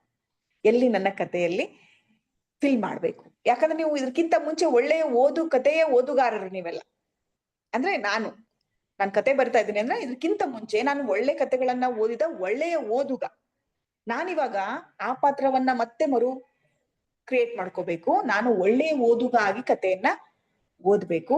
ಆ ಒಳ್ಳೆಯ ಓದುಗನಾಗಿ ಸಹೃದಯನಾಗಿ ಕಥೆಯನ್ನ ಓದುವಾಗ ನನಗೊಂದಷ್ಟು ಏನಾದ್ರೂ ನ್ಯೂನ್ಯತೆಗಳ ಕಂಡ್ರೆ ಅಲ್ಲಿ ಮತ್ತೆ ಸರಿಪಡಿಸಿ ನಾನು ಅದನ್ನ ಅಲ್ಲಿಗೆ ಮುಗಿಸ್ಬೇಕು. ಇಲ್ಲಪ್ಪ ನಾನು ಓದಿದ್ಮೇಲೆನು ಅದು ತೃಪ್ತಿ ಕೊಡ್ತು, ನನಗೆ ಚೆನ್ನಾಗಿದೆ ಕತೆ ಅಂತಂದ್ರೆ ಯಾವ್ದಾದ್ರೂ ಮ್ಯಾಗಝಿನ್ಗೆ ಕಳ್ಸ್ಕೊಡಿ. ಇಲ್ಲಿಗೆ ಒಂದು ಕತೆ ಬರೆಯುವ ಪ್ರಕ್ರಿಯೆ ಮುಕ್ತಾಯ ಆಯ್ತು. ಅಥವಾ ಸಹೃದಯರ ಜೊತೆಗೆ ಹಂಚ್ಕೊಡ್ರಿ. ಸಹೃದಯರು ಹಂಚ್ಕೊಂಡ್ರಿ ಅಂತಂದಾಗ ಕೆಲವೊಮ್ಮೆ ಬಹಳಷ್ಟು ಕಟು ವಿಮರ್ಶೆನೂ ಬರ್ಬೋದು, ಕೆಲವೊಮ್ಮೆ ಚೆನ್ನಾಗಿಲ್ದಿದ್ರು ಕೂಡ ಚೆನ್ನಾಗೈತೆ ಅಂತಾನು ಹೇಳ್ಬೋದು. ಆ ಯಾವ ಬೇರೆಯವರ ಅಭಿಪ್ರಾಯಕ್ಕೆ ನೀವು ಒಳಗಾಗ್ಬೇಡ್ರಿ. ನಿಮ್ಮದೇ ಅಭಿಪ್ರಾಯಗಳು. ನೀವೇ ನಿಮಗ್ ಚಲೋ ಇಲ್ಲ ಅಂತ ಹೇಳ್ಕೊಂಡ್ರೆ ನಿಮ್ಗೇನು ಬೇಜಾರಾಗಂಗಿಲ್ಲ, ನೀವೇ ನಿಮ್ಗೆ ಚಲೋ ಐತೆ ಅಂತ ಹೇಳ್ಕೊಂಡ್ರೆ ನಿಮ್ಗೇನು ಬೇಜಾರಾಗಂಗಿಲ್ಲ. ಹಾಗಾಗಿ ನಾನು ದಾಕ್ಷಿಣ್ಯಕ್ಕೆ ಬಿದ್ದು ಚಲೋ ಐತಿ ಅಂತ ಹೇಳುವ ಓದುಗರಿಗಿಂತ ನಾನೇ ಇದು ನನ್ನದಲ್ಲ ಕತೆ ಅಂತ ಕೂತ್ಕೊಂಡು ನಾನು ನನ್ನ ಕಥೆಯನ್ನ ಓದಿದಾಗ ನನಗೆ ಗೊತ್ತಾಗುತ್ತೆ ಸ್ವವಿಮರ್ಶೆ. ಇದು ನನಗೆ ಗೊತ್ತಾಗ್ತದೆ ನನ್ನ ಕಥೆಯಲ್ಲಿ ಇದನ್ನ ಸರಿ ಮಾಡ್ಬೇಕು, ಇದನ್ನ ಸರಿ ಮಾಡ್ಬೇಕು, ಇದನ್ನ ಸರಿ ಮಾಡ್ಬೇಕು ಅಂತ ನಾನು ಅದನ್ನ ಸರಿ ಮಾಡ್ತಾ ಹೋಗ್ತೇನೆ. ಒಂದು ಕತೆ ಪೂರ್ಣಗೊಳ್ಳುತ್ತದೆ. ಆವಾಗ ನೀವು ಪತ್ರಿಕೆಗೆ ಕಳಿಸ್ಬೋದು. ಅಲ್ಲಿ ಸ್ವೀಕೃತ ಆಯ್ತು ಅಂತಂದ್ರೆ ಬಹಳ ಖುಷಿ, ಪ್ರಕಟ ಆಯ್ತು ಅಂದ್ರೆ ಇನ್ನೂ ಬಹಳ ಖುಷಿ. ಅದ ಆಗ್ಲಿಲ್ಲ ಅಂತಂದ್ರೆ ಏನು ಬೇಜಾರಿಲ್ಲ, ನಿಮ್ಮ ಕಥಾ ಸಂಕಲನಕ್ಕೆ ಒಂದು ಕತೆ ಸೇರ್ಪಡೆ ಆಯ್ತು ಅಂತ ಒಂದು ಫೋಲ್ಡರ್ ಮಾಡ್ರಿ, ಅದನ್ನ ಇಡ್ರಿ. ಗೊತ್ತಿಲ್ಲ ಆ ಕತೆಗೆ ಯಾವ ಕಾಲಘಟ್ಟದಲ್ಲಿ ಯಾವ ಓದುಗ ಯಾವ ರೀತಿಯಾದಂತ ವಿಮರ್ಶೆ ಮಾಡ್ತಾನೋ ಗೊತ್ತಿಲ್ಲ, ಯಾವ ಕಾಲಘಟ್ಟಕ್ಕೆ ಆ ಕತೆ ಸೂಕ್ತ ಅನಿಸ್ಕೋತದೋ ಗೊತ್ತಿಲ್ಲ. ಸೊ ಯಾವ ಕಾಲಘಟ್ಟದಲ್ಲಿ ಅಥವಾ ಯಾವ ಓದುಗನಿಗೆ ಆ ಕತೆ ಇಷ್ಟ ಆಕೈತಿ ಅನ್ನೋದು ಗೊತ್ತಿಲ್ಲ. ಯಾವ ಮ್ಯಾಗಝಿನ್ ಇವತ್ತು ಈ ಮ್ಯಾಗಝಿನ್ ಇಷ್ಟ ಆಗ್ಲಿಲ್ಲ, ಈ ಮ್ಯಾಗಝಿನ್ ಅವರು ಪ್ರಕಟ ಮಾಡ್ಲಿಲ್ಲ, ಇನ್ನೊಂದು ಮ್ಯಾಗಝಿನ್ ಕಳಿಸ್ಕೊಡ್ರಿ, ಇನ್ನೊಂದು ಮ್ಯಾಗಝಿನ್ ಕಳಿಸ್ಕೊಡ್ರಿ, ಇನ್ನೊಂದು ಮ್ಯಾಗಝಿನ್ ಕಳಿಸ್ಕೊಡ್ರಿ. ಸೊ ಈ ಒಂದು ಪ್ರಕಟ ಮಾಡುವ ಕಡೆಗೂ ಕೂಡ ನಮ್ಮ ಗಮನ ಹರಿಬೇಕು. ನಾವು ಕತೆ ಬರ್ದು ಇಟ್ಕೊಂಡು ಕೂತ್ರೆ ಸಾಧ್ಯ ಇಲ್ಲ ಅದನ್ನ ಪ್ರಕಟ ಮಾಡ್ಲಿಕ್ಕೆ. ಹಾಗಾದ್ರೆ ಒಂದು ಪತ್ರಿಕೆಯವ್ರು ಯಾರು ರಿಜೆಕ್ಟ್ ಮಾಡ್ಬಿಟ್ರು ಅಂತಂದ್ರೆ ನನ್ ಕತೆ ಚೆನ್ನಾಗಿಲ್ಲ ಅನ್ನುವಂತ ನಿರ್ಧಾರಕ್ಕೂ ಕೂಡ ನಾವು ಬರಬಾರ್ದು. ಅದನ್ನ ಬಿಟ್ಟೊಂದು ಇನ್ನೊಂದು ಪತ್ರಿಕೆಗೆ ಒಂದೇ ಸಮಯದಲ್ಲಿ 10 ಪತ್ರಿಕೆಗೆ ಕಳಿಸ್ಬೇಡ್ರಿ. ಒಂದು ಪತ್ರಿಕೆ ಕಳಿಸಿ ಅವ್ರು ಕೊಟ್ಟ ಅವಧಿಯನ್ನ ಕಾಯ್ದು ನಂತರದಲ್ಲಿ ಮತ್ತೊಂದು ಪತ್ರಿಕೆಗೆ ನಿಮ್ಮ ಕಥೆಯನ್ನ ಪ್ರಕಟಣೆಗೆ ಕಳಿಸ್ರಿ. ಒಂದು ಕತೆ ಪ್ರಕಟ ಆಯ್ತು ಅಂತಂದ್ರೆ ನಿಮಗ್ ಗೊತ್ತಿಲ್ಲದೆ ನೀವು ಒಳ್ಳೆ ಕತೆಗಾರರಾಗಿ ನಿಮ್ಮೊಳಗೆ ಅದ್ಭುತವಾಗಿ ರೂಪುಗೊಳ್ತಾ ಹೋಗ್ತೀರಿ. ಸೊ ಮುಂದಿನ ಕತೆ ತಯಾರಾಗ್ತದೆ. ಆ ಕತೆ ಪ್ರಕಟ ಆಗಲಿಲ್ಲ ಅಂತಂದ್ರೆ ನೀವು ಯಾವತ್ತೂ ಬೇಜಾರು ಮಾಡ್ಕೋಬಾರ್ದು. ಅದು ನಿಮ್ಮ ಮೊದಲ ಪ್ರಯತ್ನ, ನಿಮ್ಮ ಬರವಣಿಗೆ, ನಿಮ್ಮ ಶ್ರಮ ಅದ, ನಿಮ್ಮ ಅನುಭವ ಅದ, ಅಥವಾ ನಿಮ್ಮ ಭಾಷೆ ಕೌಶಲ್ಯ ಐತಿ. ನೀವು ಎಲ್ಲವನ್ನು ನಿಮ್ಮ ಪ್ರಯತ್ನ, ಮುಖ್ಯವಾಗಿ ನಿಮ್ಮ ಪ್ರಯತ್ನ ಅದ. ಅದು ನಿಮ್ಮ ಕಥಾ ಸಂಕಲನದ ಮೊದಲ ಕಥೆಯಾಗಿ ಅಲ್ಲಿ ಅದು ಶೇಖರಣೆ ಆಗ್ಲಿ. ಹೀಗೆ ಕತೆಗಳನ್ನ ಬರಿತಾ ಹೋಗಿ. ಈಗ ಸಪೋಸ್ ಆ ಕಥೆಯಲ್ಲಿ ನ್ಯೂನ್ಯತೆ ಐತಿ ಅಂತಂದಾಗ 10 ಕಥೆಗಳಾದ್ಮೇಲೂ ಕೂಡ ನೀವು ಆ ಕಥೆಯನ್ನ ಪುನರ್ ಪರಿಶೀಲನೆ ಮಾಡಿ ಪುನರ್ ಬದಲಾವಣೆಗಳನ್ನ ಮಾಡಿ ಅದರಲ್ಲಿ ಹಾಕ್ಬೋದು. ಹೀಗೆ ನೀವು ಒಟ್ಟು ಕಥೆಯ ಪ್ರಕ್ರಿಯೆಗೆ ಒಳಗಾದ್ರಿ ಅಂತಂದ್ರೆ ಇದು ಸಂಪೂರ್ಣವಾಗಿ ಕತೆ ಬರೆಯುವಂತ ಒಂದು ಪ್ರಕ್ರಿಯೆಗೆ ನಾವು ಸಿಕ್ಕಾಕೊಂಡ್ವಿ ಅಂತಂದ್ರೆ, ಒಂದೇ ದಿವಸ ನಾನು ಒಂದ್ ಕತೆ ಬರೆದು ಮುಗಿಸ್ತೀನಿ ಅಂತಂದ್ರೆ ಆಗೋದಿಲ್ಲ. ಕತೆ ಬರೀಲಿಕ್ಕೆ ನಮಗೆ ಮೊದಲು ಒಳ್ಳೆ ಕತೆಗಳನ್ನ ಓದುವ ಒಳ್ಳೆಯ ಓದುಗರಾಗ್ಬೇಕು. ಆ ಒಳ್ಳೆಯ ಓದಿನ ಅನುಭವ ನಮ್ಮ ಮನೋಭೂಮಿಕೆಯೊಳಗೆ ನಮಗ್ ಗೊತ್ತಿಲ್ಲದ ಹಾಗೇನೆ ನಮ್ಮ ಒಬ್ಬ ಕತೆಗಾರರನ್ನಾಗಿ ನಿರೂಪಣೆ ಮಾಡಿರ್ತತಿ, ಅಂದ್ರೆ ಗಟ್ಟಿಗೊಳಿಸಿರ್ತತಿ. ನಾವು ಬರೀಲಿಕ್ಕೆ ಪ್ರಾರಂಭ ಮಾಡ್ದೆ ನಾ ಕತೆ ಬರ್ತೀನಿ ಅಂದ್ರೆ ಬರೆಯಕ್ ಸಾಧ್ಯ ಇಲ್ಲ. ಬರೀರಿ. ಅಲ್ಲಿ ಪ್ರಾರಂಭ ಹೆಂಗೈತೆ, ಓದುಗ ಹೆಂಗದಾನ, ಏನು ಅವ್ನಿಗೆ ಇಷ್ಟ ಐತಿ ಕಷ್ಟ ಐತಿ ಏನು ಬೇಡ. ಇದು ನನ್ನ ಶೈಲಿ, ನಾನ್ ಹೇಳುವಂತ ರೀತಿ. ಓದುಗ ಓದ್ಲಿ ಬಿಡ್ಲಿ, ನಾನ್ ಕತೆಗಾರ, ನಾನ್ ಬರಿತಿದ್ದೇನೆ, ನೀವು ಓದ್ಲಿ ಅಂತ ನಾವು ಅದನ್ನ ಹೇಳ್ಬೇಕು. ಅಂದ್ರೆ ಇದು ನನ್ನ ಶೈಲಿ ಅಂತ. ಇಲ್ಲಿ ಯಾವುದೇ ರೀತಿಯಾದಂತಹ ಚೌಕಟ್ಟು ಹಿಂಗೇ ಬರಿಬೇಕು, ಹಿಂಗೇ ಪ್ರಾರಂಭ ಮಾಡ್ಬೇಕು ಅಂತ ಏನಿಲ್ಲ, ಎಂಡ್ ಕೊಡ್ಬೇಕು ಅಂತ ಏನಿಲ್ಲ. ಇವತ್ತಿನ ಹೊಸ ತಲೆಮಾರಿನ ಕತೆಗಳನ್ನ ನೋಡಿದಾಗ ಅದು ಏನೋ ಒಂದ್ ಘಟನೆ ನಿರೂಪಣೆ ಮಾಡ್ಯಾರಪ್ಪ ಅಂತ ಅನ್ಸದ ನಮಗ. ಇರ್ಲಿ, ನಾವು ಆ ಕಾಲಘಟ್ಟಕ್ಕೆ ಹೋದಾಗ ಹಳೆಯ ಮಾದರಿ ಹೊಸ ಮಾದರಿಗಳ ಎರಡೂ ಓದನ್ನ ಸಮೀಕರಿಸಿಕೊಂಡು ನನ್ನ ಮನಸ್ಸಿಗೆ ಇದು ನಂದು ಕತೆ ಬರ್ದಿನಪ್ಪ ನಾನು ಅನ್ಸ್ಕೋಬೇಕು. ಆ ರೀತಿಯಾದಂತಹ ಕತೆಗಳನ್ನ ಬರಿತಾ ಹೋಗಿ ನಿಮ್ಮ ಕತೆ ಬರವಣಿಗೆ ನಾಳೆಯಿಂದ ಪ್ರಾರಂಭ ಆಗ್ಲಿ ಅಂತ ಹೇಳ್ತೇನೆ. ಇನ್ನ ನಾನು ಇಲ್ಲಿ ಕತೆ ಬರೆಯುವ ಪೂರ್ವ ತಯಾರಿ ಅಂತ ಇನ್ನೊಂದು ವಿಷಯ ಹೇಳಿದೆ. ಕಥೆಯ ಆರಂಭ ಮತ್ತು ಅಂತ್ಯ ಆದ್ಮೇಲೆ ಇನ್ನೊಂದ್ 2 ನಿಮಿಷ ಮೇಡಮ್, ಕತೆ ಬರೆಯಲು ಪೂರ್ವ ತಯಾರಿ ಅಂತ ಹೇಳಿದೆ. ಈಗ ನಾನು ಆಯ್ಕೆ ಮಾಡಿಕೊಂಡು ವೈದ್ಯಕೀಯ ವಿಷಯವನ್ನ ತಗೊಂಡಿದ್ದೆ ಅಂತಂದ್ರೆ, ನಾನು ನಿಮ್ಮ ವೃತ್ತಿಗೆ ಸೇರದೆ ಇರೋಳು ವೈದ್ಯಕೀಯ ವಿಷಯವನ್ನ ತಗೊಂಡಿದ್ದೆ ಅಂತಂದ್ರೆ, ನಾನು ಒಂದು ವೈದ್ಯಕೀಯ ವಿಷಯವನ್ನ ಕಥಾವಸ್ತುವನ್ನಾಗಿ ಆಯ್ಕೆ ಮಾಡ್ಕೊಂಡಾಗ ಅದರ ಕುರಿತಾದಂತಹ ಅಧ್ಯಯನ ಮಾಹಿತಿಗಳನ್ನ ನಾನು ತೆಗೆದುಕೊಂಡಿರ್ಬೇಕು. ನಿಮ್ಗೆ ಆ ಸಮಸ್ಯೆ ಆಗೋದಿಲ್ಲ. ಇದನ್ನ ನಾನು ನಿಮ್ಗೆ ಹೇಳಲಿಕ್ಕೆ, ಯಾಕಂದ್ರೆ ನೀವು ಎಲ್ಲರೂ ನಿಮ್ಮ ಕ್ಷೇತ್ರದ ಕಥೆಗಳನ್ನೇ ಆಯ್ಕೆ ಮಾಡ್ಕೊಂಡಿರೋದ್ರಿಂದ ಅದ್ರಲ್ಲಿ ನಿಮ್ಗೆಲ್ಲವೂ ಮಾಹಿತಿ ಇರ್ತದ. ಹಾಗಾಗಿ ಇದನ್ನ ತಗೊಳಿಕ್ ಬರುವುದಿಲ್ಲ. ಸಪೋಸ್ ನಮಗ್ ಗೊತ್ತಿಲ್ಲದ ಕ್ಷೇತ್ರದ ಒಂದು ಹೊಸ ವಿಷಯವನ್ನ ನಾನು ಕತೆಗೆ ಆಯ್ಕೆ ಮಾಡ್ಕೊಂಡೆ ಅಂತಂದಾಗ, ಒಂದು ಕಾನೂನಿನ ವಿಷಯವನ್ನ ತಗೊಂಡಿದ್ದೇನಪ್ಪ, ನಾನು ಕಾನೂನಿನ ಸಮಸ್ಯೆ ಇರುವಂತಹ ಒಂದು ವಿಷಯವನ್ನ ತಗೊಂಡಿದ್ದೀನಿ ಅಂತಂದಾಗ ಆ ಕುರಿತಾದಂತಹ ವಿಷಯಗಳನ್ನ ನಾನು ಓದ್ಕೊಂಡಿರ್ಬೇಕು. ಸ್ವಲ್ಪ ನನಗದು ಸಪೋರ್ಟಿವ್ ಆಗಿ ನನಗೆಲ್ಲೋ ಒಂದು ಸಹಾಯ ಆಗ್ಬೇಕು ಅನ್ನುವಂತ ರೀತಿಯಲ್ಲಿ ಆ ಮಾಹಿತಿಯನ್ನ ನಾನು ಓದ್ಕೊಂಡಿರ್ಬೇಕು. ಈಗ ಒಂದು ವಿಷಯ ಹೇಳ್ಬೇಕು ಅಂತಂದ್ರೆ, ಈ ಕೌಟುಂಬಿಕ ದೌರ್ಜನ್ಯಕ್ಕೆ ಸಂಬಂಧಪಟ್ಟ ಹಾಗೆ ಏನೋ ಘಟನೆಗಳು ನಡೀತಾ ಇದಾವು, ಅದು ವಿಷಯ ವಸ್ತುವಾಗಿ ನೀವು ತಗೊಳ್ತೀರಿ ಅಂತಂದ್ರೆ ಅಲ್ಲಿ ಅದ್ರ ಬಗ್ಗೆ ನಿಮ್ಗೆ ಸರಿಯಾದಂತಹ ಮಾಹಿತಿ ಇರಬೇಕು. ಈಗ ವರದಕ್ಷಿಣೆಗೆ ಸಂಬಂಧಪಟ್ಟ ಹಾಗೆ ಈಗ ಇತ್ತೀಚೆಗೆ ಬಹಳಷ್ಟು ನಾನು ಕಥೆಗಳನ್ನ ನೋಡಿದಾಗ ಮದುವೆ ಅನ್ನುವಂಥದ್ದು ಮುಂಚೆ ನಾವು ಅನ್ಕೊಂತಿದ್ವಿ ಗಂಡ ಮಕ್ಕಳಿಗೆ ವ್ಯಾಪಾರ, ಗಂಡ ಹಡ್ದವ್ರಿಗೆ ಮದುವೆ ಅನ್ನೋದು ವ್ಯಾಪಾರ ಅನ್ನುವಂತಾಗಿತ್ತು ಅಂತ. ಇವತ್ತು ಕೆಲವು ಕಥೆಗಳಲ್ಲಿ ಅಥವಾ ನಮ್ಮ ಸುತ್ತಮುತ್ತಲು ನಡೆಯುವಂತ ಕಥೆಗಳಲ್ಲಿ ನೋಡ್ತಾ ಇದ್ದೀನಿ, ಹೆಣ್ಣು ಮಕ್ಕಳಿಗೂ ಮದುವೆ ಅನ್ನೋದು ವ್ಯಾಪಾರ ಆಗಿದೆ. ಮದುವೆ ಆದ್ಮೇಲೆ ಇತ್ತೀಚೆಗೆ ನಾನು ಒಂದು ಘಟನೆಯನ್ನ ಪೇಪರ್ ಅಲ್ಲಿ ಓದಿದ್ದನ್ನ ನಿಮ್ಗೆ ಹೇಳ್ತಾ ಇದ್ದೀನಿ. ಒಬ್ಳು ಹುಡುಗಿ ಮದ್ವೆ ಆಯ್ತು, ಅವಳದು ಒಬ್ಬ ಶ್ರೀಮಂತ ಹುಡುಗನ ಜೊತೆ ಮದ್ವೆ ಆಯ್ತು. ಆದ್ರೆ ಆ ಹುಡುಗಿಗೆ ಆ ಮದ್ವೆ ಇಷ್ಟ ಇರ್ಲಿಲ್ಲ. ಅವಳು ಸಾಯ್ಬೇಕಾದ್ರೆ ಒಂದ್ ಲೆಟರ್ ಬರ್ದಿಟ್ಲು, ಏನು ಅಂತಂದ್ರೆ, ನನಗಿದು ಈ ಮದ್ವೆ ಇಷ್ಟ ಇಲ್ದೇ ಇರುವಂತಹ ಮದ್ವೆನ ನಾನು ಮಾಡ್ಕೊಂಡಿದ್ದೇನೆ.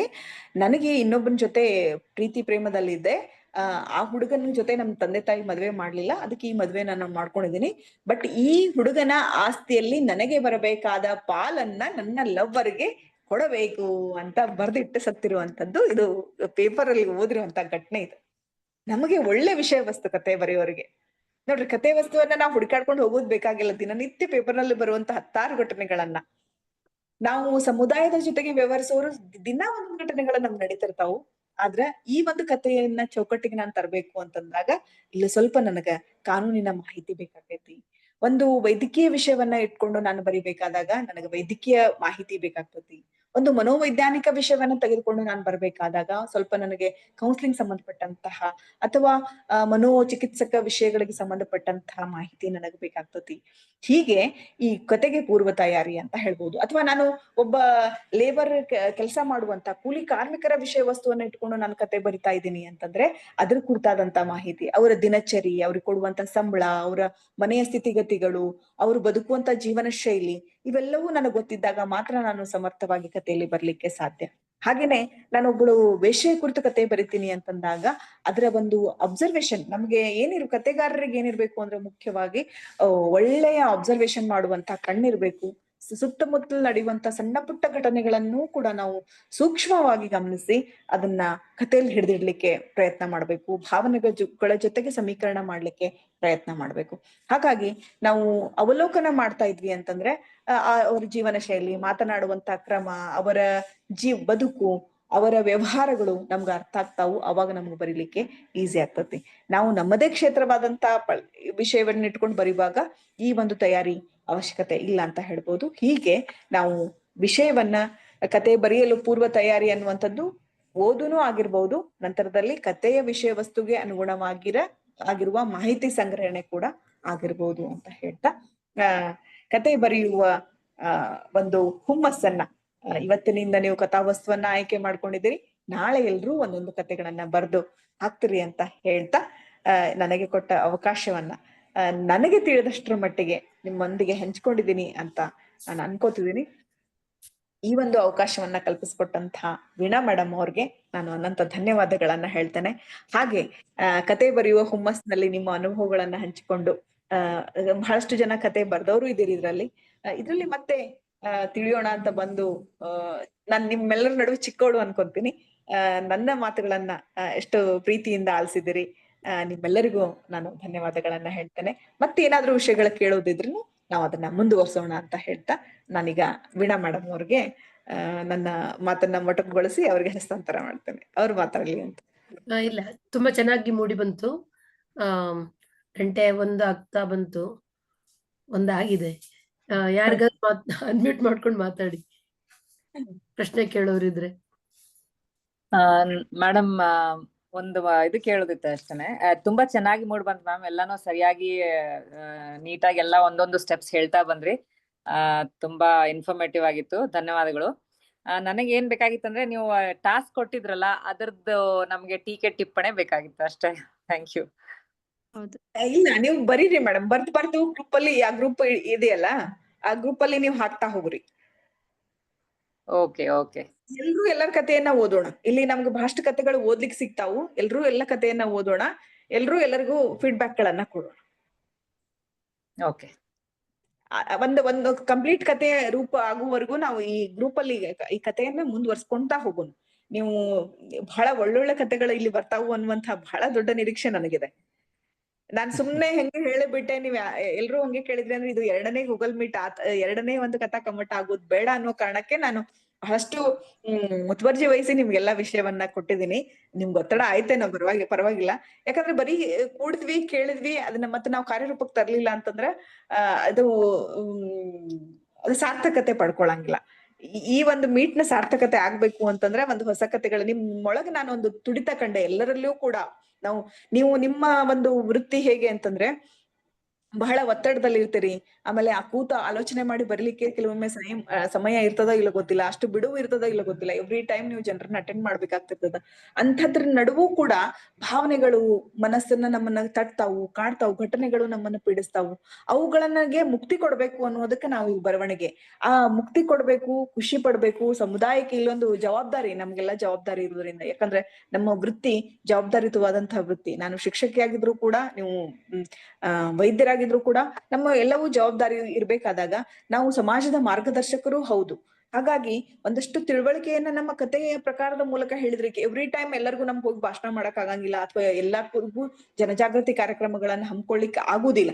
ಆದ್ರೆ ನಾವು ಈ ಒಂದು ಮಾಧ್ಯಮದ ಮೂಲಕ ನಮ್ಮ ಸಮುದಾಯಕ್ಕೆ ನಾವು ಹೇಳ್ಬೇಕಾದದನ್ನ ಹೇಳುದ್ರಲ್ಲಿ ಒಂದು ಒಳ್ಳೆ ಅವಕಾಶವನ್ನ ನಾವು ಕ್ರಿಯೇಟ್ ಮಾಡ್ಕೊಂಡ್ ಆಗ್ತತಿ. ಈ ಕತೆ ಬರೆಯುವುದು ಒಂದು ಹವ್ಯಾಸ ಹೌದು, ಖುಷಿ ಹೌದು, ಜೊತೆಗೆ ಒಂದು ಸಾಮಾಜಿಕ ಜವಾಬ್ದಾರಿ ಹೌದು ಅಂತ ನೀವೆಲ್ಲ ಪರಿಗಣಿಸ್ಬಿಟ್ರಿ ಅಂತಂದ್ರೆ ಬಹಳ ಒಂದು ಸಾಹಿತ್ಯ ಲೋಕಕ್ಕೆ ಒಂದು ದೊಡ್ಡ ಕೊಡುಗೆ, ಜೊತೆಗೆ ಸಮುದಾಯಕ್ಕೆ ಒಂದು ದೊಡ್ಡ ಕೊಡುಗೆ ಅಂತ ಹೇಳ್ಬಹುದು ಮೇಡಮ್.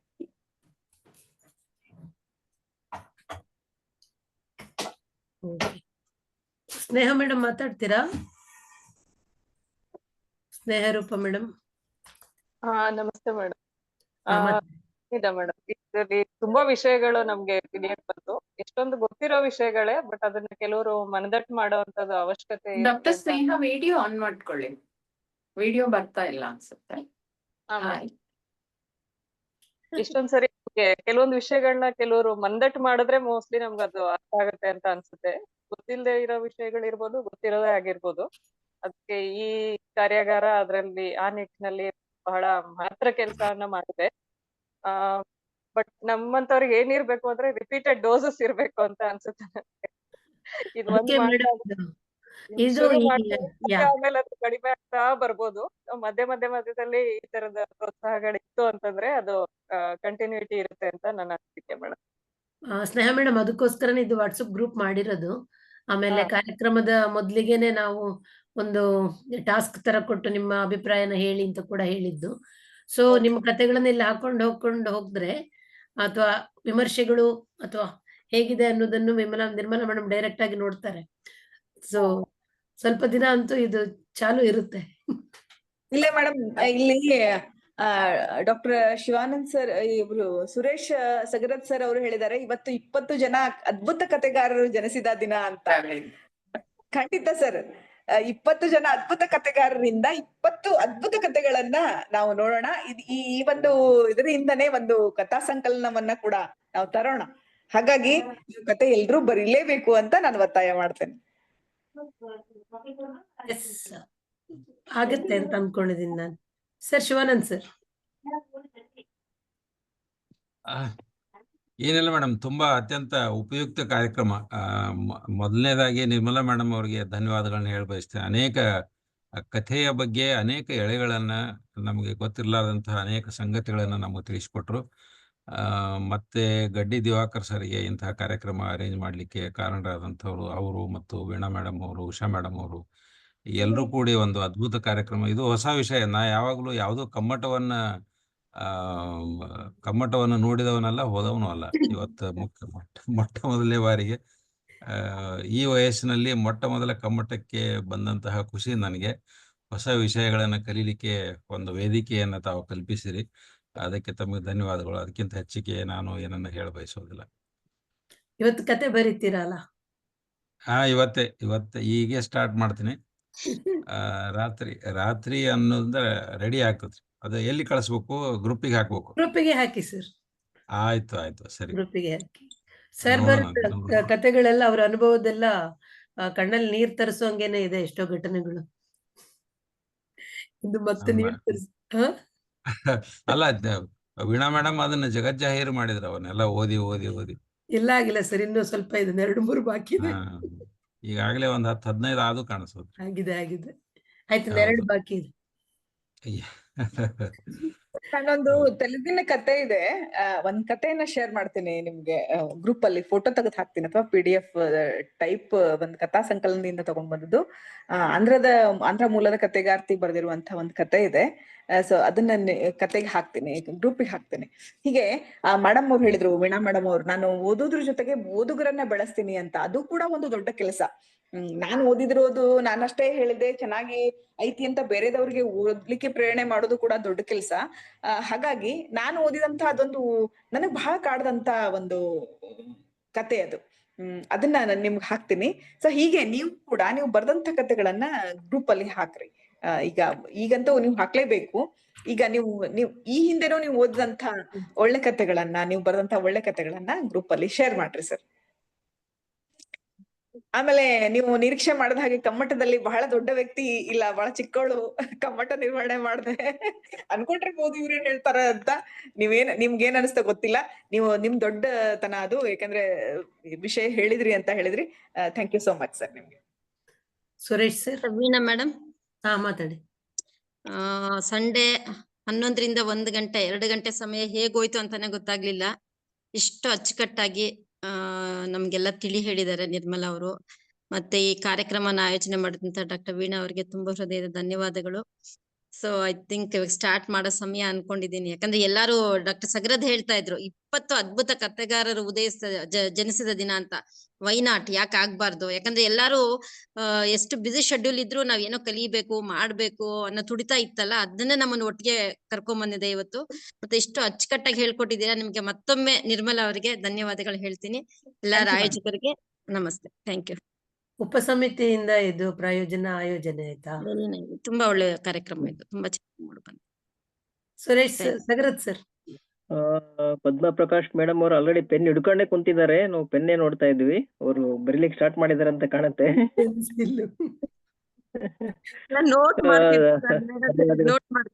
ಅದೇ ಎನ್ಸಿಆರ್ ಸ್ಟೂಡೆಂಟ್. ಈಗ ಆಕ್ಚುಲಿ ಈಗ ಆಲ್ರೆಡಿ ಒಂದು ನಮ್ಮ ಕನ್ನಡ ವೈದ್ಯ ಬರಹ ಸಮಿತಿಯಲ್ಲಿ ಒಂದು ನಿರ್ಣಯ ಆಗಿದೆ. ಈ ವರ್ಷ ಕಥಾ ಸಂಕಲನ, ಪ್ರತಿ ವರ್ಷನೂ ಒಂದು ಪ್ರಾತಿನಿಧಿಕ ಕಥಾ ಸಂಕಲನ ತರಬೇಕಂತಂದು. ಇದುವರೆಗೆ ಕವನ ಸಂಕಲನ ತಂದಿದ್ದೀವಿ. ಈ ವರ್ಷದಿಂದ ಕಥಾ ಸಂಕಲನ ತರಬೇಕಂತ ಈಗಾಗಲೇ ನಿರ್ಣಯ ಆಗಿದೆ. ಇದಕ್ಕೆ ಸದ್ಯದಲ್ಲೇ ಒಂದು ಸಂಪಾದಕೀಯ ಮಂಡಳಿಯನ್ನ ರಚಿಸ್ಬಿಟ್ಟು ಇದನ್ನ ಮುಂದುವರಿಸ್ತೀವಿ. ಅದರಲ್ಲಿ ಇಲ್ಲಿ ಭಾಗವಹಿಸಿರ್ತಕ್ಕಂತ ಎಲ್ಲಾ ಉದಯಿಸ್ತಿರುವ ಕಥಾಗಾರರ ಲೇಖನಗಳು ಅಲ್ಲಿರ್ಲಿ ಅಂತ ಆಶಿಸೋಣ. Thank you madam. Thank you sir. ಬೇರೆ ಯಾರಾದ್ರೂ ಮಾತಾಡ್ತಿರಾದ್ರೆ ಹ್ಯಾಂಡ್ ರೈಸ್ ಮಾಡಿ ಅಥವಾ ಅನ್ಮ್ಯೂಟ್ ಮಾಡ್ಕೊಂಡು ಮಾತಾಡಿ. ಮೇಡಮ್ ತುಂಬಾ ಚೆನ್ನಾಗಿ ಬಂತು ನಿರ್ಮಲಾ ಮೇಡಮ್. ತುಂಬಾ ಎಲಾಬರೇಟ್ ಆಗಿ ಬಂತು ಸ್ಟಾರ್ಟಿಂಗ್ ಇಂದ ಹಿಡಿದು ಕೊನೆವರೆಗೆ. ಒಂದೇ ಒಂದು ಡೌಟ್, ನೀವು ಹೇಳಿದ್ರೆ ರಿಪೀಟ್ ಮಾಡ್ತೀರಾ ಅಂತ. ಪೂರಕತೆ ಇನ್ನೊಂದ್ಸರಿ ರಿರೈಟ್ ಮಾಡ್ತೀರಾ ಮೇಡಮ್ ನೀವು? ಮಾಡ್ರಿ ಮೇಡಮ್. ಓದ್ಬಿಟ್ಟು ಸ್ವಲ್ಪ ಅಷ್ಟೇ ತಿದ್ದುತ್ತೀರಾ? ಯಾವ್ದಾರೆ ತಿದ್ದಬೇಕನ್ಸಿದಷ್ಟೇ ತಿದ್ದುತ್ತೀರಾ ಅಥವಾ ಪೂರಾ ಇನ್ನೊಂದ್ಸರಿ ಬರೀತೀರಾ? ಇಲ್ಲ, ಪೂರಾ ನೀವು ರೈಟಿಂಗ್ ಮಾಡಿದ್ರೆ ಹಂಗೆ, ನೀವು ಟೈಪಿಂಗ್ ಮಾಡಿದ್ರೆ ನೀವು ಎಲ್ಲಿ ಬೇಕಲ್ಲ ಅಷ್ಟೇ ಮಾಡ್ಬೋದು. ಈಗ ನೀವು ಇನ್ನೊಂದ್ ಏನ್ ಅಡ್ವಾಂಟೇಜ್ ಮೇಡಮ್, 2ನೇ ಸತಿ ಬರಿಬೇಕಾದಾಗ ನಿಮ್ ಹೊಸ ವಿಚಾರಗಳು ಬರ್ತಾ ಹೋಗ್ತಾವ್. ಯಾಕಂದ್ರೆ ನೀವು ಆ ಪ್ರಕ್ರಿಯೆಯಲ್ಲಿ ತೊಡಗಿಸ್ಕೊಳ್ಳೋದ್ರಿಂದ ಈಗ ಒಂದೇ ಸತಿಗೆ ಯಾವ್ದೂ ಬರಂಗಿಲ್ಲ. ನೀವು ಮಾಡ್ತಾ ಮಾಡ್ತಾ ಮಾಡ್ತಾ ಅಲ್ಲಿ ಹೊಸ ವಿಚಾರಗಳು ಬಂದಾಗ ಅಲ್ಲಿ ಎಲಾಬ್ರೇಟ್ ಆಗ್ತಾ ಹೋಗ್ತದೆ. ಹಾಗಾಗಿ ನೀವು ರೀರೈಟ್ ಮಾಡ್ತಿರೋ ಅಥವಾ ನೀವು ಕಂಪ್ಯೂಟರ್ ಅಲ್ಲಿ ಅಥವಾ ಲ್ಯಾಪ್ಟಾಪ್ ಅಲ್ಲಿ ಮಾಡಿದ್ರೆ ಅದನ್ನ ಓದ್ತಾ ನಿಮ್ಗೆ ಎಲ್ಲಿ ಮಾಡ್ಬೇಕು ಅನಿಸ್ತದಲ್ಲ ಅಲ್ಲಿ ಮಾಡ್ರಿ. ನೀವು ಪೆನ್ಲೇ ನೀವು ಪೇಪರ್ ಅಲ್ಲಿ ಬರೀತಿದ್ರಿ ಅಂತಂದ್ರೆ ನೀವು ಇನ್ನೊಂದ್ಸತಿ ಬರೀಬೇಕ ಅಂದಾಗ ಅಲ್ಲಿ ತಾನೇ ಸರಿ ಹೋಗ್ತಾ ಹೋಗ್ತದೆ. ನೀವು ಯಾವ್ದನ್ನ ಆಯ್ಕೆ ಮಾಡ್ಕೋತೀರಿ, ಬರವಣಿಗೆ ಇದನ್ನ ಕ್ರಮ ನಿಮಗ್ ಬಿಟ್ಟಿರೋದು. ನೀವು ಕಂಪ್ಯೂಟರ್ ಅಲ್ಲಿ ಮಾಡಿದ್ರಿ ಅಂತಂದ್ರೆ ನೀವು ಅಲ್ಲಿನೇ ಮತ್ತೆ ರಿರೈಟ್ ಮಾಡ್ಕೋಬೇಕಾದ್ರೆ ಓದಿ ಎಲ್ಲೆಲ್ಲಿ ಮಾಡ್ಬೇಕು ಅಂತ ಮಾರ್ಕ್ ಮಾಡ್ಕೊಂಡು ನೀವು ಅಲ್ಲಿ ಮಾಡ್ತಾ ಹೋಗ್ತೀರಿ. ಅದು ಇನ್ನೊಮ್ಮೆ ಆಗ್ತದೆ. ಮತ್ತೆ ಓದಿದಾಗ ನೀವು ಅಲ್ಲಿನೂ ಮಾಡ್ಬೋದು. ಆದ್ರೆ ಬರವಣಿಗೆ ಒಳಗೆ ನಾವು ಇನ್ನೊಮ್ಮೆ ಪ್ರಾರಂಭ ಮಾಡ್ಬೇಕಾಗ್ತತಿ. ಇನ್ನೊಮ್ಮೆ ಪ್ರಾರಂಭ ಮಾಡ್ಬೇಕು ಅಂತಂದ ಪೇಪರ್ ನಲ್ಲಾದಾಗ ಅದು ಮತ್ತೆ ಬೇರೆ ರೂಪವನ್ನ ಪಡ್ತಾ ಹೋಗ್ತದೆ. ಇನ್ನೊಂದು ಡೌಟ್ ಮ್ಯಾಮ್, ನಾನು ಇದು ಈ ಉಪಸಮಿತಿ ಇದು ನಮ್ದು ವೈದ್ಯ ಸಂಪದ ಬರ್ತಿದೆ, ಅದ್ರಲ್ಲಿ ನಾನೀಗ ಉಪಸಂಪಾದಕಿಯಾಗಿ ಕೆಲಸ ಮಾಡ್ತೀನಿ ಕಥೆ ವಿಭಾಗಕ್ಕೆ. ನನ್ನ ಹತ್ರ ಬರೋ ಹೆಚ್ಚಿನವು ಅನುಭವ ಕಥನ ಇರುತ್ತೆ. ಅದಕ್ಕೊಂದು ಕಥಾ ಸ್ವರೂಪ ಬಂದಿರಲ್ಲ. ಅದ್ರ ಬಗ್ಗೆ ಏನಾರು ಒಂದೆರಡು ಟಿಪ್ಸ್ ಹೇಳ್ಬೋದಾ ನೀವು? ಕಥಾ ಸ್ವರೂಪ ಹೆಂಗ್ ಬರುತ್ತೆ, ಅನುಭವ ಕಥನ ಹೆಂಗ್ ದಾಟ್ಬೋದು ಅಂತ. ಅನುಭವ ಕಥನನೇ ಕತೆ ನಾವು ಮೊದ್ಲೇ ಬರುವಂತಹ ಕತೆಗಾರರೆಲ್ಲ ಬರೆಯೋದು ಹಂಗೆ ರೀ ಮೇಡಮ್. ಈಗ ನಾವು ಅನುಭವ ಕಥನನೇ ಆ ಕಥಾ ಸ್ವರೂಪಕ್ಕೆ ಮಾಗಿದಾಗ ಅದು ಕಥಾ ಸ್ವರೂಪಕ್ಕೆ ಬರ್ತದೆ. ಈಗ ನಾವ್ ಈಗ ಸದ್ಯಕ್ಕೆ ನಾಳೆ ನೀವು ಬರ್ದಾಗೂ ಕೂಡ ಎಲ್ಲೋ ಒಂದ್ ಕಡೆ ನಮ್ಮ ಅನುಭವ ಕಥನನೇ ಬಂದಿರ್ತದ. ಅದ ಕಥಾ ಸ್ವರೂಪಕ್ಕೆ ಬರ್ಬೇಕು ಅಂದ್ರ ಆ ಬರವಣಿಗೆ ಪ್ರಕ್ರಿಯೆ ಮತ್ತು ಆಲೋಚನಾ ಕ್ರಮ ಆಗ್ಬೇಕು, ಅಂದ್ರೆ ಪಕ್ವ ಆಗ್ಬೇಕು. ಹಾಗಾಗಿ ಒಮ್ಮೆಲೆ ನಾನು ಚೇಂಜ್ ಮಾಡ್ತೀನಿ ಅಂತಂದ್ರೆ ಬರಂಗಿಲ್ಲ. ಅದನ್ನ ನಾವೇ ಬದಲಾಯಿಸ್ಕೊಳ್ಳುವಂಥದ್ದು. ಆ ಬರವಣಿಗೆ ಈಗ ಅನುಭವ ಕಥನದಲ್ಲಿ ನನ್ನ ಕತೆ ಮೊದ್ಲು ಬಂದದ್ದು, ನನ್ನ ಕಥೆನೂ ಕೂಡ ಅನುಭವ ಕಥನನೇ ತಗೊಂಡೆ ನಾನು. ಫಸ್ಟ್ ನಾವ್ ಅದನ್ನೇ ತಗೊಳ್ಬೇಕು. It's very comfortable zone. ನಮ್ಗಲ್ಲಿ ಬೇರೆ ಏನೂ ಇರಂಗಿಲ್ಲ. ಸೊ ಅಲ್ಲಿ ಇದ್ದಾಗ ಅದು ಸರಿನೇ ಆಗಿರ್ತದೆ ನಮ್ಮ ಪ್ರಕಾರ. ನಾವ್ ಇನ್ನೊಂದ್ಸತಿ ರಿರೈಟ್ ಮಾಡಿ ಏನೋ ಒಂದ್ ಚೂರ್ ಮಾಡ್ಕೊಂಡು ಹೋಗ್ಬಿಡ್ತೇವೆ. ಅದು ಅನುಭವ ಕಥನಕ್ಕೆನೆ ಬರುವುದು. ಆ ಅನುಭವ ಕಥನಗಳ ಮಾಗಿ ನಾನು ಅಬ್ಸರ್ವೇಷನ್ ಮಾಡಿ ನನ್ನ ಬಿಟ್ಟು ನಾನು ಬೇರೆ ಕಡೆ ಹೋಗ್ ಮೊದ್ಲು ಕತೆ ನನ್ನಿಂದನೇ ಶುರು ಮಾಡ್ಕೊಂತೇನೆ. ಹೌದಾ? ನನ್ನ ಬಿಟ್ಟು ಬೇರೆದವ್ರ ಕಥೆಯನ್ನು ತಗೊಳ್ಬೇಕು ಅಂದ್ರೆ ನನ್ಗೆ ಅಬ್ಸರ್ವೇಷನ್ ಬರ್ಬೇಕು, ರೈಟಿಂಗ್ ಸ್ಕಿಲ್ ಡೆವಲಪ್ ಆಗಿರ್ಬೇಕು, ಆ ಅಬ್ಸರ್ವೇಷನ್ ಬರ್ಬೇಕು, ಅಧ್ಯಯನ ಆಗಿರ್ಬೇಕು, ಸೂಕ್ಷ್ಮತೆಗಳನ್ನ ನಾನು ಹಿಡಿದಿಡ್ಬೇಕು. ಅದನ್ನೆಲ್ಲ ಬಂದಾಗ ನೆಕ್ಸ್ಟ್ ಹಂತ ಅದು. ಎರಡನೇ ಹಂತಕ್ಕೆ ನಾನು ಬೇರೆದವ್ರನ್ನ ಕೇಂದ್ರವಾಗಿ ಇಟ್ಕೊಳ್ತೀನಿ. ಫಸ್ಟ್ ಮೊದಲು ಬರಿಬೇಕಾದ ಕತೆಗಾರರಾಗೆ ನಾನು ಅನುಭವ ಕಥನವನ್ನೇ ತಗೊಂಡಿರ್ತೀನಿ. ಸ್ವಲ್ಪ ಅಲ್ಲಿ ಪಳಗಿತ್ತು, ಕೈ ಪಳಗಿತ್ತು, ಬುದ್ಧಿ ಮಾಗಿತ್ತು ಅಂದ್ರೆ ಅದು ಕಥಾರೂಪಕ್ಕೆ ಬರ್ತದ. ಅದು ಅವ್ರವ್ರ ಮೇಲೆ ಬಿಟ್ಟಿರೋದು ಮೇಡಮ್. ಅದನ್ನ ನೀವು ಹಿಂಗೆ ಮಾಡ್ರಿ ಅಂತ ಹೇಳಲಿಕ್ಕೆ ಬರಂಗಿಲ್ಲ. ಇದು ಸ್ವ ಅಧ್ಯಯನ, ಸ್ವ ಪರಿವರ್ತನೆ ಅದು. ಹೌದು. ಮೇಡಮ್ ಈಗ ಕೇಳಿದಂಗೆ ಎಲ್ಲಾನು ಅನುಭವವನ್ನ ಕಥೆಯಾಗಿ ಬರ್ದಿರ್ತೇವೆ. ಅಂದ್ರೆ ಕಥಾ ಸ್ವರೂಪ ಸಾಧಾರಣವಾಗಿ ಇರೋದಿಲ್ಲ ಅಂತ ಹೇಳಿದ್ರಲ್ಲ, ಅನುಭವ ಮಾಗಬೇಕು, ಆಲೋಚನೆ ಮಾಗಬೇಕು ಅನ್ನೋದನ್ನ ಬಿಟ್ಟು ಪಕ್ಕಾ ಕಥೆ ಸ್ವರೂಪ ಅಂತ ಹೇಳೋದಕ್ಕೆ ಕಥೆಯಲ್ಲಿ ಏನಾದ್ರೂ ಘಟ್ಟಗಳಿದ್ದಾವ ಅಥವಾ ಅವುಗಳನ್ನ ನಾವು ಫಾಲೋ ಮಾಡ್ಬೇಕಾ ಕತೆ ಬರಿಬೇಕಾದ್ರೆ ಅಂತ, ಇದ್ರ ಬಗ್ಗೆ ಏನಾದ್ರೂ ಹೇಳಲಿಕ್ಕೆ ಇಷ್ಟಪಡ್ತೀರಾ? ಪಕ್ಕಾ ಕಥೆ ಸ್ವರೂಪ ಅಂದ್ರೆ ಏನೇನೆಲ್ಲ ಇರ್ಬೇಕು, ಆತರ ಏನಾದ್ರೂ ಒಂದ್ ಮಾಹಿತಿ ಅಲ್ಲಿ ಪ್ರಾರಂಭ ಇರ್ಬೇಕು, ಅದ್ರಲ್ಲಿ ಕಥಾ ವಸ್ತು ಇರ್ಬೇಕು, ಕಥಾ ನಾಯಕ ಅಥವಾ ನಾಯಕಿ ಇರ್ಬೇಕು, ಅಲ್ಲಿ ಒಂದು ಪಾತ್ರಗಳ ನಡುವೆ ಸಂಘರ್ಷ ಇರ್ಬೇಕು, ಅಲ್ಲಿ ಒಂದು ಕ್ಲೈಮ್ಯಾಕ್ಸ್ ಬರ್ಬೇಕು, ಕೊನೆಗೆ ಮುಕ್ತಾಯ ಬರ್ಬೇಕು ಅಂತೆಲ್ಲ ಈ ಒಂದ್ ಕತೆ ಹಿಂಗೆ ಇರ್ಬೇಕು ಅಂತ ಹೇಳಿ ಹಂಗ ಇಟ್ಕೊಂಡ್ ನಾವ್ ಕತೆ ಬರೀತೀವಿ ಅಂತ ಪ್ರಾರಂಭದಲ್ಲಿ ಆಗೋದಿಲ್ಲ. ಅದ್ ಇನ್ನೊಂದ್ಸತಿ ನಾವ್ ಅದಕ್ಕ ಹಂಗೆ ಹೋಗೋ. ಫಸ್ಟ್ಗೆ ನಾವ್ ಅದನ್ನ ಹೇಳ್ಬಿಟ್ಟೆ ಅಂದ್ರೆ ಕಾಂಪ್ಲಿಕೇಶನ್ಸ್ ಆಗ್ಬಿಡ್ತತಿ. ನೀವು ಪ್ರಾರಂಭದಲ್ಲಿ ಕೆಲವ್ರು ಕತೆಗಳನ್ನ ಬರ್ದಿರಿ, ಇನ್ನು ಕೆಲವ್ರು ಕತೆಗಳನ್ನ ಬರ್ದಿಲ್ಲ ಅಂತಂದಾಗ ನಾವು ಆ ಹಂತಕ್ ಹೋಗ್ಬೇಕು ಅಂತಂದಾಗ ನಾವ್ ಬರಿತಾನೆ ಹೋಗ್ತೇವೆ. ನಮ್ಗೆ ಗೊತ್ತಿಲ್ದೇನೆ ಆ ಪಯಣಕ್ಕೆ ದಾಟ್ತೇವೆ ನಾವು. ಈಗ ನಾನು ಒಂದ್ ಹೆಜ್ಜೆ ಇಲ್ಲಿ ಇಡ್ಬೇಕು ಮೊದ್ಲು, ಇಟ್ಟಾದ್ಮೇಲೆ ಎರಡನೇ ಹೆಜ್ಜೆ ನನಗೆ ಗೊತ್ತಿಲ್ಲದೆ ನನ್ನ ಕಾಲು ಎತ್ತಿ ಇಡುತ್ತದೆ, ಹಿಂದಿನ ಕಾಲು ಬಂದ್ ಬಿಡುತ್ತದು. ಹಾಗಾಗಿ ನಾನು ಆ ಕಡೆ ಯೋಚನೆ ಮಾಡ್ತಾ ಕೂತೆ ಅಂದ್ರೆ ನನ್ ಕತೆ ಬರೆಯಕ್ ಸಾಧ್ಯ ಆಗುದಿಲ್ಲ. ನಾವ್ ಬರ್ದಂತ ಕತೆಗಳಲ್ಲಿ ಅದಾವಿಲ್ಲ ನೋಡ್ಕೋಬೇಕ್ರಿ. ಆಮೇಲೆ ಅವೆಲ್ಲವುಗಳು ನಾನ್ ಬರ್ದಂತ ಕಥೆಯಲ್ಲಿ ಇದ ಇಲ್ಲೋ, ಸಂಘರ್ಷ, ಪಾತ್ರದ ನಡುವಿನ ಸಂಘರ್ಷ, ನಿಮ್ಮ ಮತ್ತು ನಿಮ್ಮ ಮನೆ ಕೆಲಸದವಳ ನಡುವಿನ ಪಾತ್ರದ ನಡುವಿನ ಸಂಘರ್ಷ ಬರ್ತದ.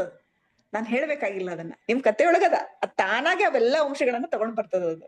ಅದ್ರ ಬಗ್ಗೆ ಆಮೇಲೆ ಚರ್ಚೆ ಮಾಡೋಣ. ಈಗ ನಾನ್ ಹೇಳ್ಬಿಟ್ಟೆ ಅಂದ್ರೆ ಮತ್ತೆಲ್ಲ ಕಲಸು ಮೇಲೋಗರೆ ಆಗ್ಬಿಟ್ಟು ನೀವ್ ಯಾರು ಕತೆ ಬರೆಯಂಗಿಲ್ಲ. ಸೊ ಅದಕ್ಕೆ ಇಲ್ಲಿ ಪಾತ್ರಗಳ ನಡುವಿನ ಕ್ಲೈಮ್ಯಾಕ್ಸ್ ಅಲ್ಲಿ ಅವಳು 4 ದಿವಸ ಬಂದಿಲ್ದವ್ರ ಮಾಡಿ ನೀವು ರೇಗ್ತೀರಿ ಅನ್ಕೊಳ್ಳೋಣ.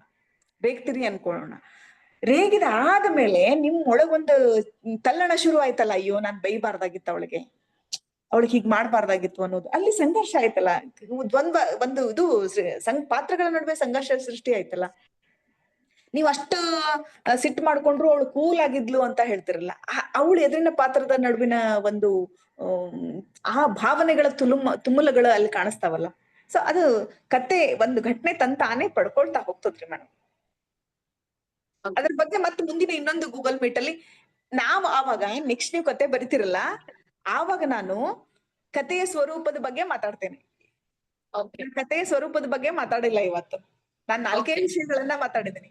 ಆವಾಗ ನಿಮ್ಮ ಕತೆಗಳನ್ನ ನೀವೇ ಅಲ್ಲಿ ಮುಖ್ಯ ಪಾತ್ರ ಯಾವುದು, ನೀವು ಎಲ್ಲಿಂದ ಪ್ರಾರಂಭ ಮಾಡಿದಿರಿ, ಅದ್ರಲ್ಲಿ ಏನು ಇತ್ತು, ಪಾತ್ರ ಸಂಘರ್ಷ ಎಲ್ಲಿದೆ, ಕ್ಲೈಮ್ಯಾಕ್ಸ್ ಎಲ್ಲಿದೆ, ಅಂತ್ಯ ಎಲ್ಲಿದೆ ಅಂತ ಈ ಕಥೆಯ ಸ್ವರೂಪಗಳನ್ನ ನೀವು ಚರ್ಚೆ ಮಾಡುವಂತ, ನಿಮ್ನೇ ಕತೆಗೆ ತಗೊಂಡು ನೀವೇ ಮಾಡುವಂತ್ರಿ. ಸರಿನಾ? ಸರಿ. ಓಕೆ.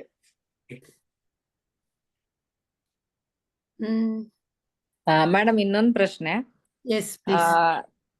ಕಂಪ್ಯೂಟರ್ ಟೈಪಿಂಗಿಗೂ ಮತ್ತೆ ವಾಯ್ಸ್ ಟೈಪಿಂಗಿಗೂ ಯಾವ್ದು ಈಸಿ ಇರುತ್ತೆ, ಅಥವಾ ಯಾವ್ದಾದ್ರು ಆಪ್ ಇದೆನಾ ಕನ್ನಡದಲ್ಲಿ? ಮೇಡಮ್ ವಾಯ್ಸ್ ಆಪ್ ಬಗ್ಗೆ ಗೊತ್ತಿಲ್ಲ ನನಗೆ. ಕಂಪ್ಯೂಟರ್ ಅಲ್ಲಿ ಟೈಪ್ ಮಾಡೋದು ನಿಮ್ಗೆ ಯಾವ್ದು ಕಂಫರ್ಟೇಬಲ್ ಅದನ್ನ ಮಾಡ್ರಿ. ವಾಯ್ಸ್ ಟೈಪಿಂಗ್ ಮಾಡ್ಬೇಕಾದಾಗ ನೋಡ್ರಿ, ಕೆಲವೊಮ್ಮೆ ಅಕ್ಷರಗಳು ಏನು ಶಬ್ದಗಳು ಚೇಂಜ್ ಆಗ್ತಾ ಹೋಗ್ತಾವ. ಅದನ್ನ ನೀವು ಮತ್ತೆ ನೋಡಿ ಮತ್ತೆ ನೀವು ಕರೆಕ್ಷನ್ಸ್ ಮಾಡ್ಬೇಕಾಗಿರುವಂತಹ ಒಂದು ಸಮಸ್ಯೆ ನನಗೆ ಅಲ್ಲಿ ಕಾಣಿಸ್ತದ. ನಿಮಗೆ ಯಾವ್ದು ಕಂಫರ್ಟೇಬಲ್ ನೀವು ಮಾಡ್ರಿ. ನನಗೆ ನನಗೆ ರೈಟಿಂಗ್ ಅಲ್ಲೇ ಬಹಳ ಕಂಫರ್ಟೇಬಲ್, ಪೇಪರ್ ನಲ್ಲಿ ಬರೆಯೋದೇ ಬಹಳ ಖುಷಿ ಅನಿಸ್ತದ ನನಗೆ. ಸೊ ಅದು ನಿಮ್ಮ ಅಕಾರ್ಡಿಂಗ್ ಟು ನಿಮ್ ಕಂಫರ್ಟಬಲ್ ಝೋನ್. ನಿಮ್ಗ ಮೊಬೈಲ್ ಅಥವಾ ಮೊಬೈಲ್ ನಲ್ಲಿ ವಾಯ್ಸ್ ಇದ್ರ ಮೂಲಕ ಟೈಪ್ ಮಾಡೋದು ಈಸಿ ಇತ್ತು ಅಂದ್ರೆ ಮಾಡ್ರಿ. ಬಟ್ ಕರೆಕ್ಷನ್ಸ್ ಬಹಳ ಮಾಡ್ಬೇಕಾಗ್ತತಿ. ನೀವು ಅಲ್ಲಿ ಕಂಪ್ಲೀಟ್ ಆಗುದು, ನೀವು ಹೇಳುದು ಒಂದಾಗಿರ್ತತಿ, ಅದು ತಗೊಳುದು ಒಂದಾಗ್ತತಿ. ಅವಾಗ ನೀವು ಪದೇ ಹೋಗ್ಬೇಕಾಗ್ತತಿ. ಅಥವಾ ನೀವು ಅದ್ರಲ್ಲಿ ಎಕ್ಸ್ಪರ್ಟ್ ಇದ್ದು ಕರೆಕ್ಟ್ ಆಗಿ ಸಾವಧಾನದಿಂದ ನೀವು ಬರ್ದಿಟ್ಕೊಂಡು ಅಲ್ಲಿ ಟೈಪ್ ಮಾಡ್ಬೇಕು. ಅಂದ್ರೆ ನಿಮ್ ಹತ್ರ ಒಂದ್ ಸ್ಕ್ರಿಪ್ಟ್ ಇಟ್ಕೊಂಡು ನೀವು ಅಲ್ಲಿ ಹೇಳ್ತಾ ಹೋದ್ರಿ ಅಂದ್ರೆ ಅದು ಕಂಪ್ಯೂಟರ್ ಅಲ್ಲಿ ಟೈಪ್ ಆಗ್ತಾ ಮೊಬೈಲ್ ಅಲ್ಲಿ ಬರ್ತಾ ಹೋಗ್ತದಲ್ಲ, ಅವಾಗ ನೀವು ಕರೆಕ್ಷನ್ಸ್ ನೋಡ್ತಾ ಹೋಗ್ಬೋದು. ನೀವು ನೇರವಾಗಿ ನಿಮ್ಮ ಆಲೋಚನೆಯನ್ನ ನೇರವಾಗಿ ನೀವು ಮೊಬೈಲ್ ಅಲ್ಲಿ ಹೇಳ್ತಾ ಹೋದ್ರಿ ಅಂದ್ರೆ ನಿಮ್ಗೆ ಅದ್ರ ಜಜ್ಮೆಂಟ್ ಸಿಗಲ್ಲ ಕತೆ ಬರ್ಲಿಕ್ಕೆ. ನೀವು ಮೊದ್ಲು ಪೇಪರ್ ಅಲ್ಲಿ ಬರ್ದಿಟ್ಕೊಂಡು ಆಮೇಲೆ ಅದನ್ನ ಮೊಬೈಲ್ ಅಲ್ಲಿ ವಾಯ್ಸ್ ಇದ್ರ ಮೂಲಕ ನೀವು ಟೈಪ್ ಮಾಡ್ಕೊಂಡು ಕರೆಕ್ಷನ್ಸ್ ಮಾಡ್ಕೋಬಹುದು. ಇಲ್ಲ ನೀವು ನೇರವಾಗಿ ಕಂಪ್ಯೂಟರ್ ಅಲ್ಲೇನೆ ಬರ್ಕೊಂಡು ಹೋಗ್ಬೋದು. ಕಂಪ್ಯೂಟರ್ ನಲ್ಲಿ ಬರ್ಕೊಂಡು ಹೋಗುದು ಅಥವಾ ಪೇಪರ್ ಅಲ್ಲಿ ಬರೆಯುವುದು ಸುಲಭ ಅಂತ ಅನಿಸ್ತದೆ.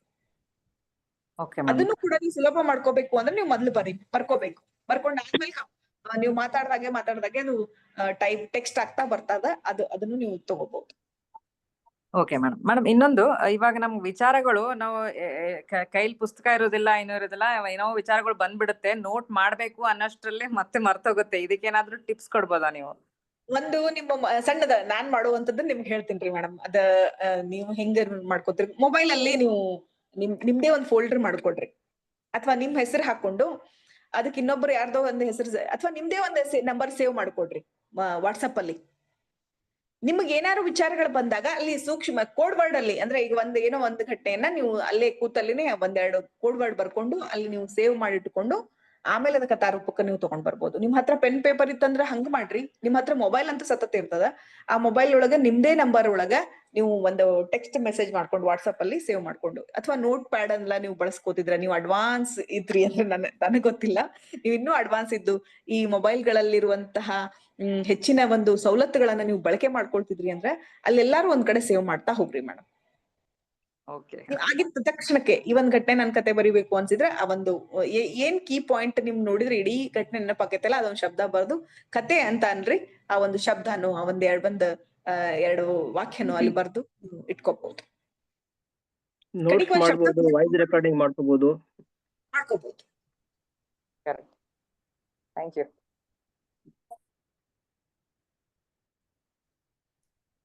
ಬೇರೆ ಯಾರಾದ್ ಮಾತಾಡ್ತೀರಾ? ಡೌಟ್, ಅಭಿಪ್ರಾಯ, ಪ್ರಶ್ನೆ? ರೆಡ್ಡಿ ಸರ್?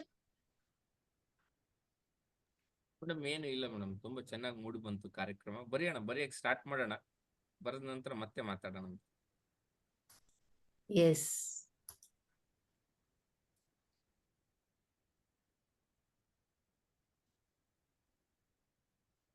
ವೈಂಡ್ ಅಪ್ ಮಾಡೋಣ ಮೇಡಮ್ ಈ ಸರ್ ಇವತ್ತಿಗೆ.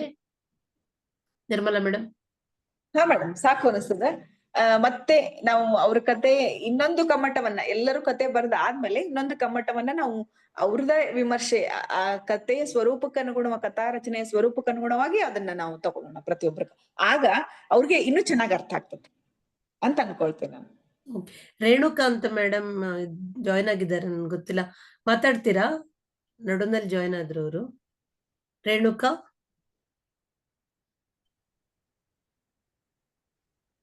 ಉಷಾ ಮೇಡಮ್ ವಂದನಾರ್ಪಣೆ ಮಾಡ್ತೀರಾ? ಓಕೆ. ಈ ಭಾನುವಾರದ 2 ಗಂಟೆಗಳು ಹೇಗೆ ಕಳೆದು ಅನ್ನೋದೇ ಗೊತ್ತಾಗ್ಲಿಲ್ಲ.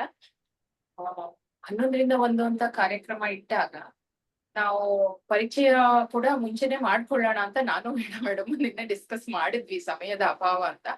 3 ತಾಸು ಏನಪ್ಪಾ ಮಾಡೋದು ಅನ್ಕೋತಾ ಇದ್ದೆ, ಬಟ್ ಈಗ 11ರಿಂದ 1 ಸಾಲ್ತಾ ಇಲ್ಲ ನಮ್ಗೆ ಆಕ್ಚುಲಿ.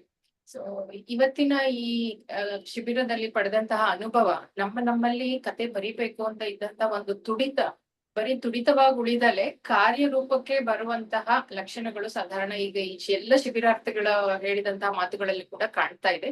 ಈ ಎಳೆ ಹಾಗೆ ಮುಂದುವರೆದು ಕಥೆಯನ್ನ ಬರೆದು ಅದಕ್ಕೆ ಆದಿ ಅಂತ್ಯ ಕಥಾವಸ್ತು ಇದೆಲ್ಲದು ಮಾಡಿ ಚೆನ್ನಾಗಿ ಶೇಪ್ ಮಾಡಿ ಹೊಳಪು ಬರುವಂತೆ ಎಲ್ರು ಮಾಡ್ತಾರೆ ಅನ್ನೋದು ನನ್ನ ಒಂದು ನಿರೀಕ್ಷೆ. ಮತ್ತೆ ನಿರ್ಮಲ ಮೇಡಮ್, ತಾವು MNRA ಕಾಲೇಜ್ನ ಪ್ರಾಚಾರ್ಯರಿದ್ದೀರಿ, ಕರ್ನಾಟಕ ಲೇಖಕಿಯರ ಸಂಘ ಬೆಳಗಾವಿ ಇದರ ಕಾರ್ಯದರ್ಶಿ ಆಗಿದ್ದೀರಿ. ತಾವು ಕೂಡ ಸ್ವತಃ ಇಷ್ಟೊಂದು ಕಥೆಗಳನ್ನ ಬರ್ದಿದ್ದೀರಿ. ಇಷ್ಟೆಲ್ಲ ಕೆಲಸದ ಒತ್ತಡದ ನಡುವೆ ಭಾನುವಾರದ ಅತ್ಯಮೂಲ್ಯ ಬಿಡುವಿನ ವೇಳೆಯನ್ನ ನಮ್ಗಾಗಿ ಮೀಸಲಿಟ್ಟಿದ್ದೀರಿ. ನಿಮಗೆ ಅನಂತ ವಂದನೆಗಳು. ಮತ್ತು ಶಿಬಿರಾರ್ಥಿಗಳು ಫ್ರೀ ರಿಜಿಸ್ಟ್ರೇಷನ್ ಅಂತ ಅನ್ಕೊಂಡು ಆದ್ರೆ ಹೋಗ್ಬೋದು, ಇಲ್ಲಾಂದ್ರೆ ನೋಡೋಣ, ಸಾಧ್ಯ ಆದ್ರೆ ಹೋಗೋಣ ಅಂತ ಅನ್ಕೊಳ್ದೇನೆ, ಅಸಡ್ಡೆ ಮಾಡಲ್ದೆ ಭಾನುವಾರದ ದಿನ ಎಲ್ರು ಬಂದಿದ್ದೀರಿ.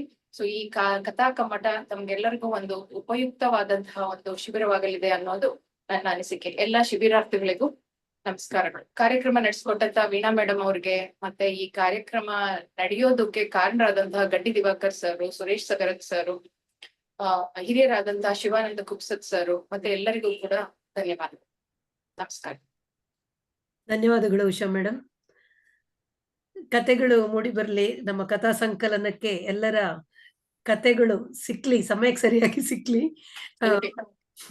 ಸಮ್ಮೇಳನದ ಮೊದಲಿಗೆ ಅಂದ್ರೆ ನಮ್ದು 6ನೇ ಸಮ್ಮೇಳನಕ್ಕೆ ಮೊದಲು ಪುಸ್ತಕ ರೆಡಿ ಆಗುವ ಹಾಗೆ ಎಲ್ಲರೂ ಇವಾಗ್ಲೇ ವಾರ್ಮ್ ಅಪ್ ಆಗಿದೆ, ಇನ್ನು ಕಥಾ ಪಯಣ ಪ್ರಾರಂಭ ಆಗ್ಲಿ ಅಂತ ಹಾರೈಸ್ತಾ ಎಲ್ಲರಿಗೂ ಕಾರ್ಯಕ್ರಮದಲ್ಲಿ ಭಾಗವಹಿಸಿದ ಎಲ್ಲರಿಗೂ ಮತ್ತೊಮ್ಮೆ ಧನ್ಯವಾದಗಳನ್ನು ಹೇಳ್ತೇನೆ. ನಮಸ್ತೆ. ನಮಸ್ತೆ. Thank you everyone.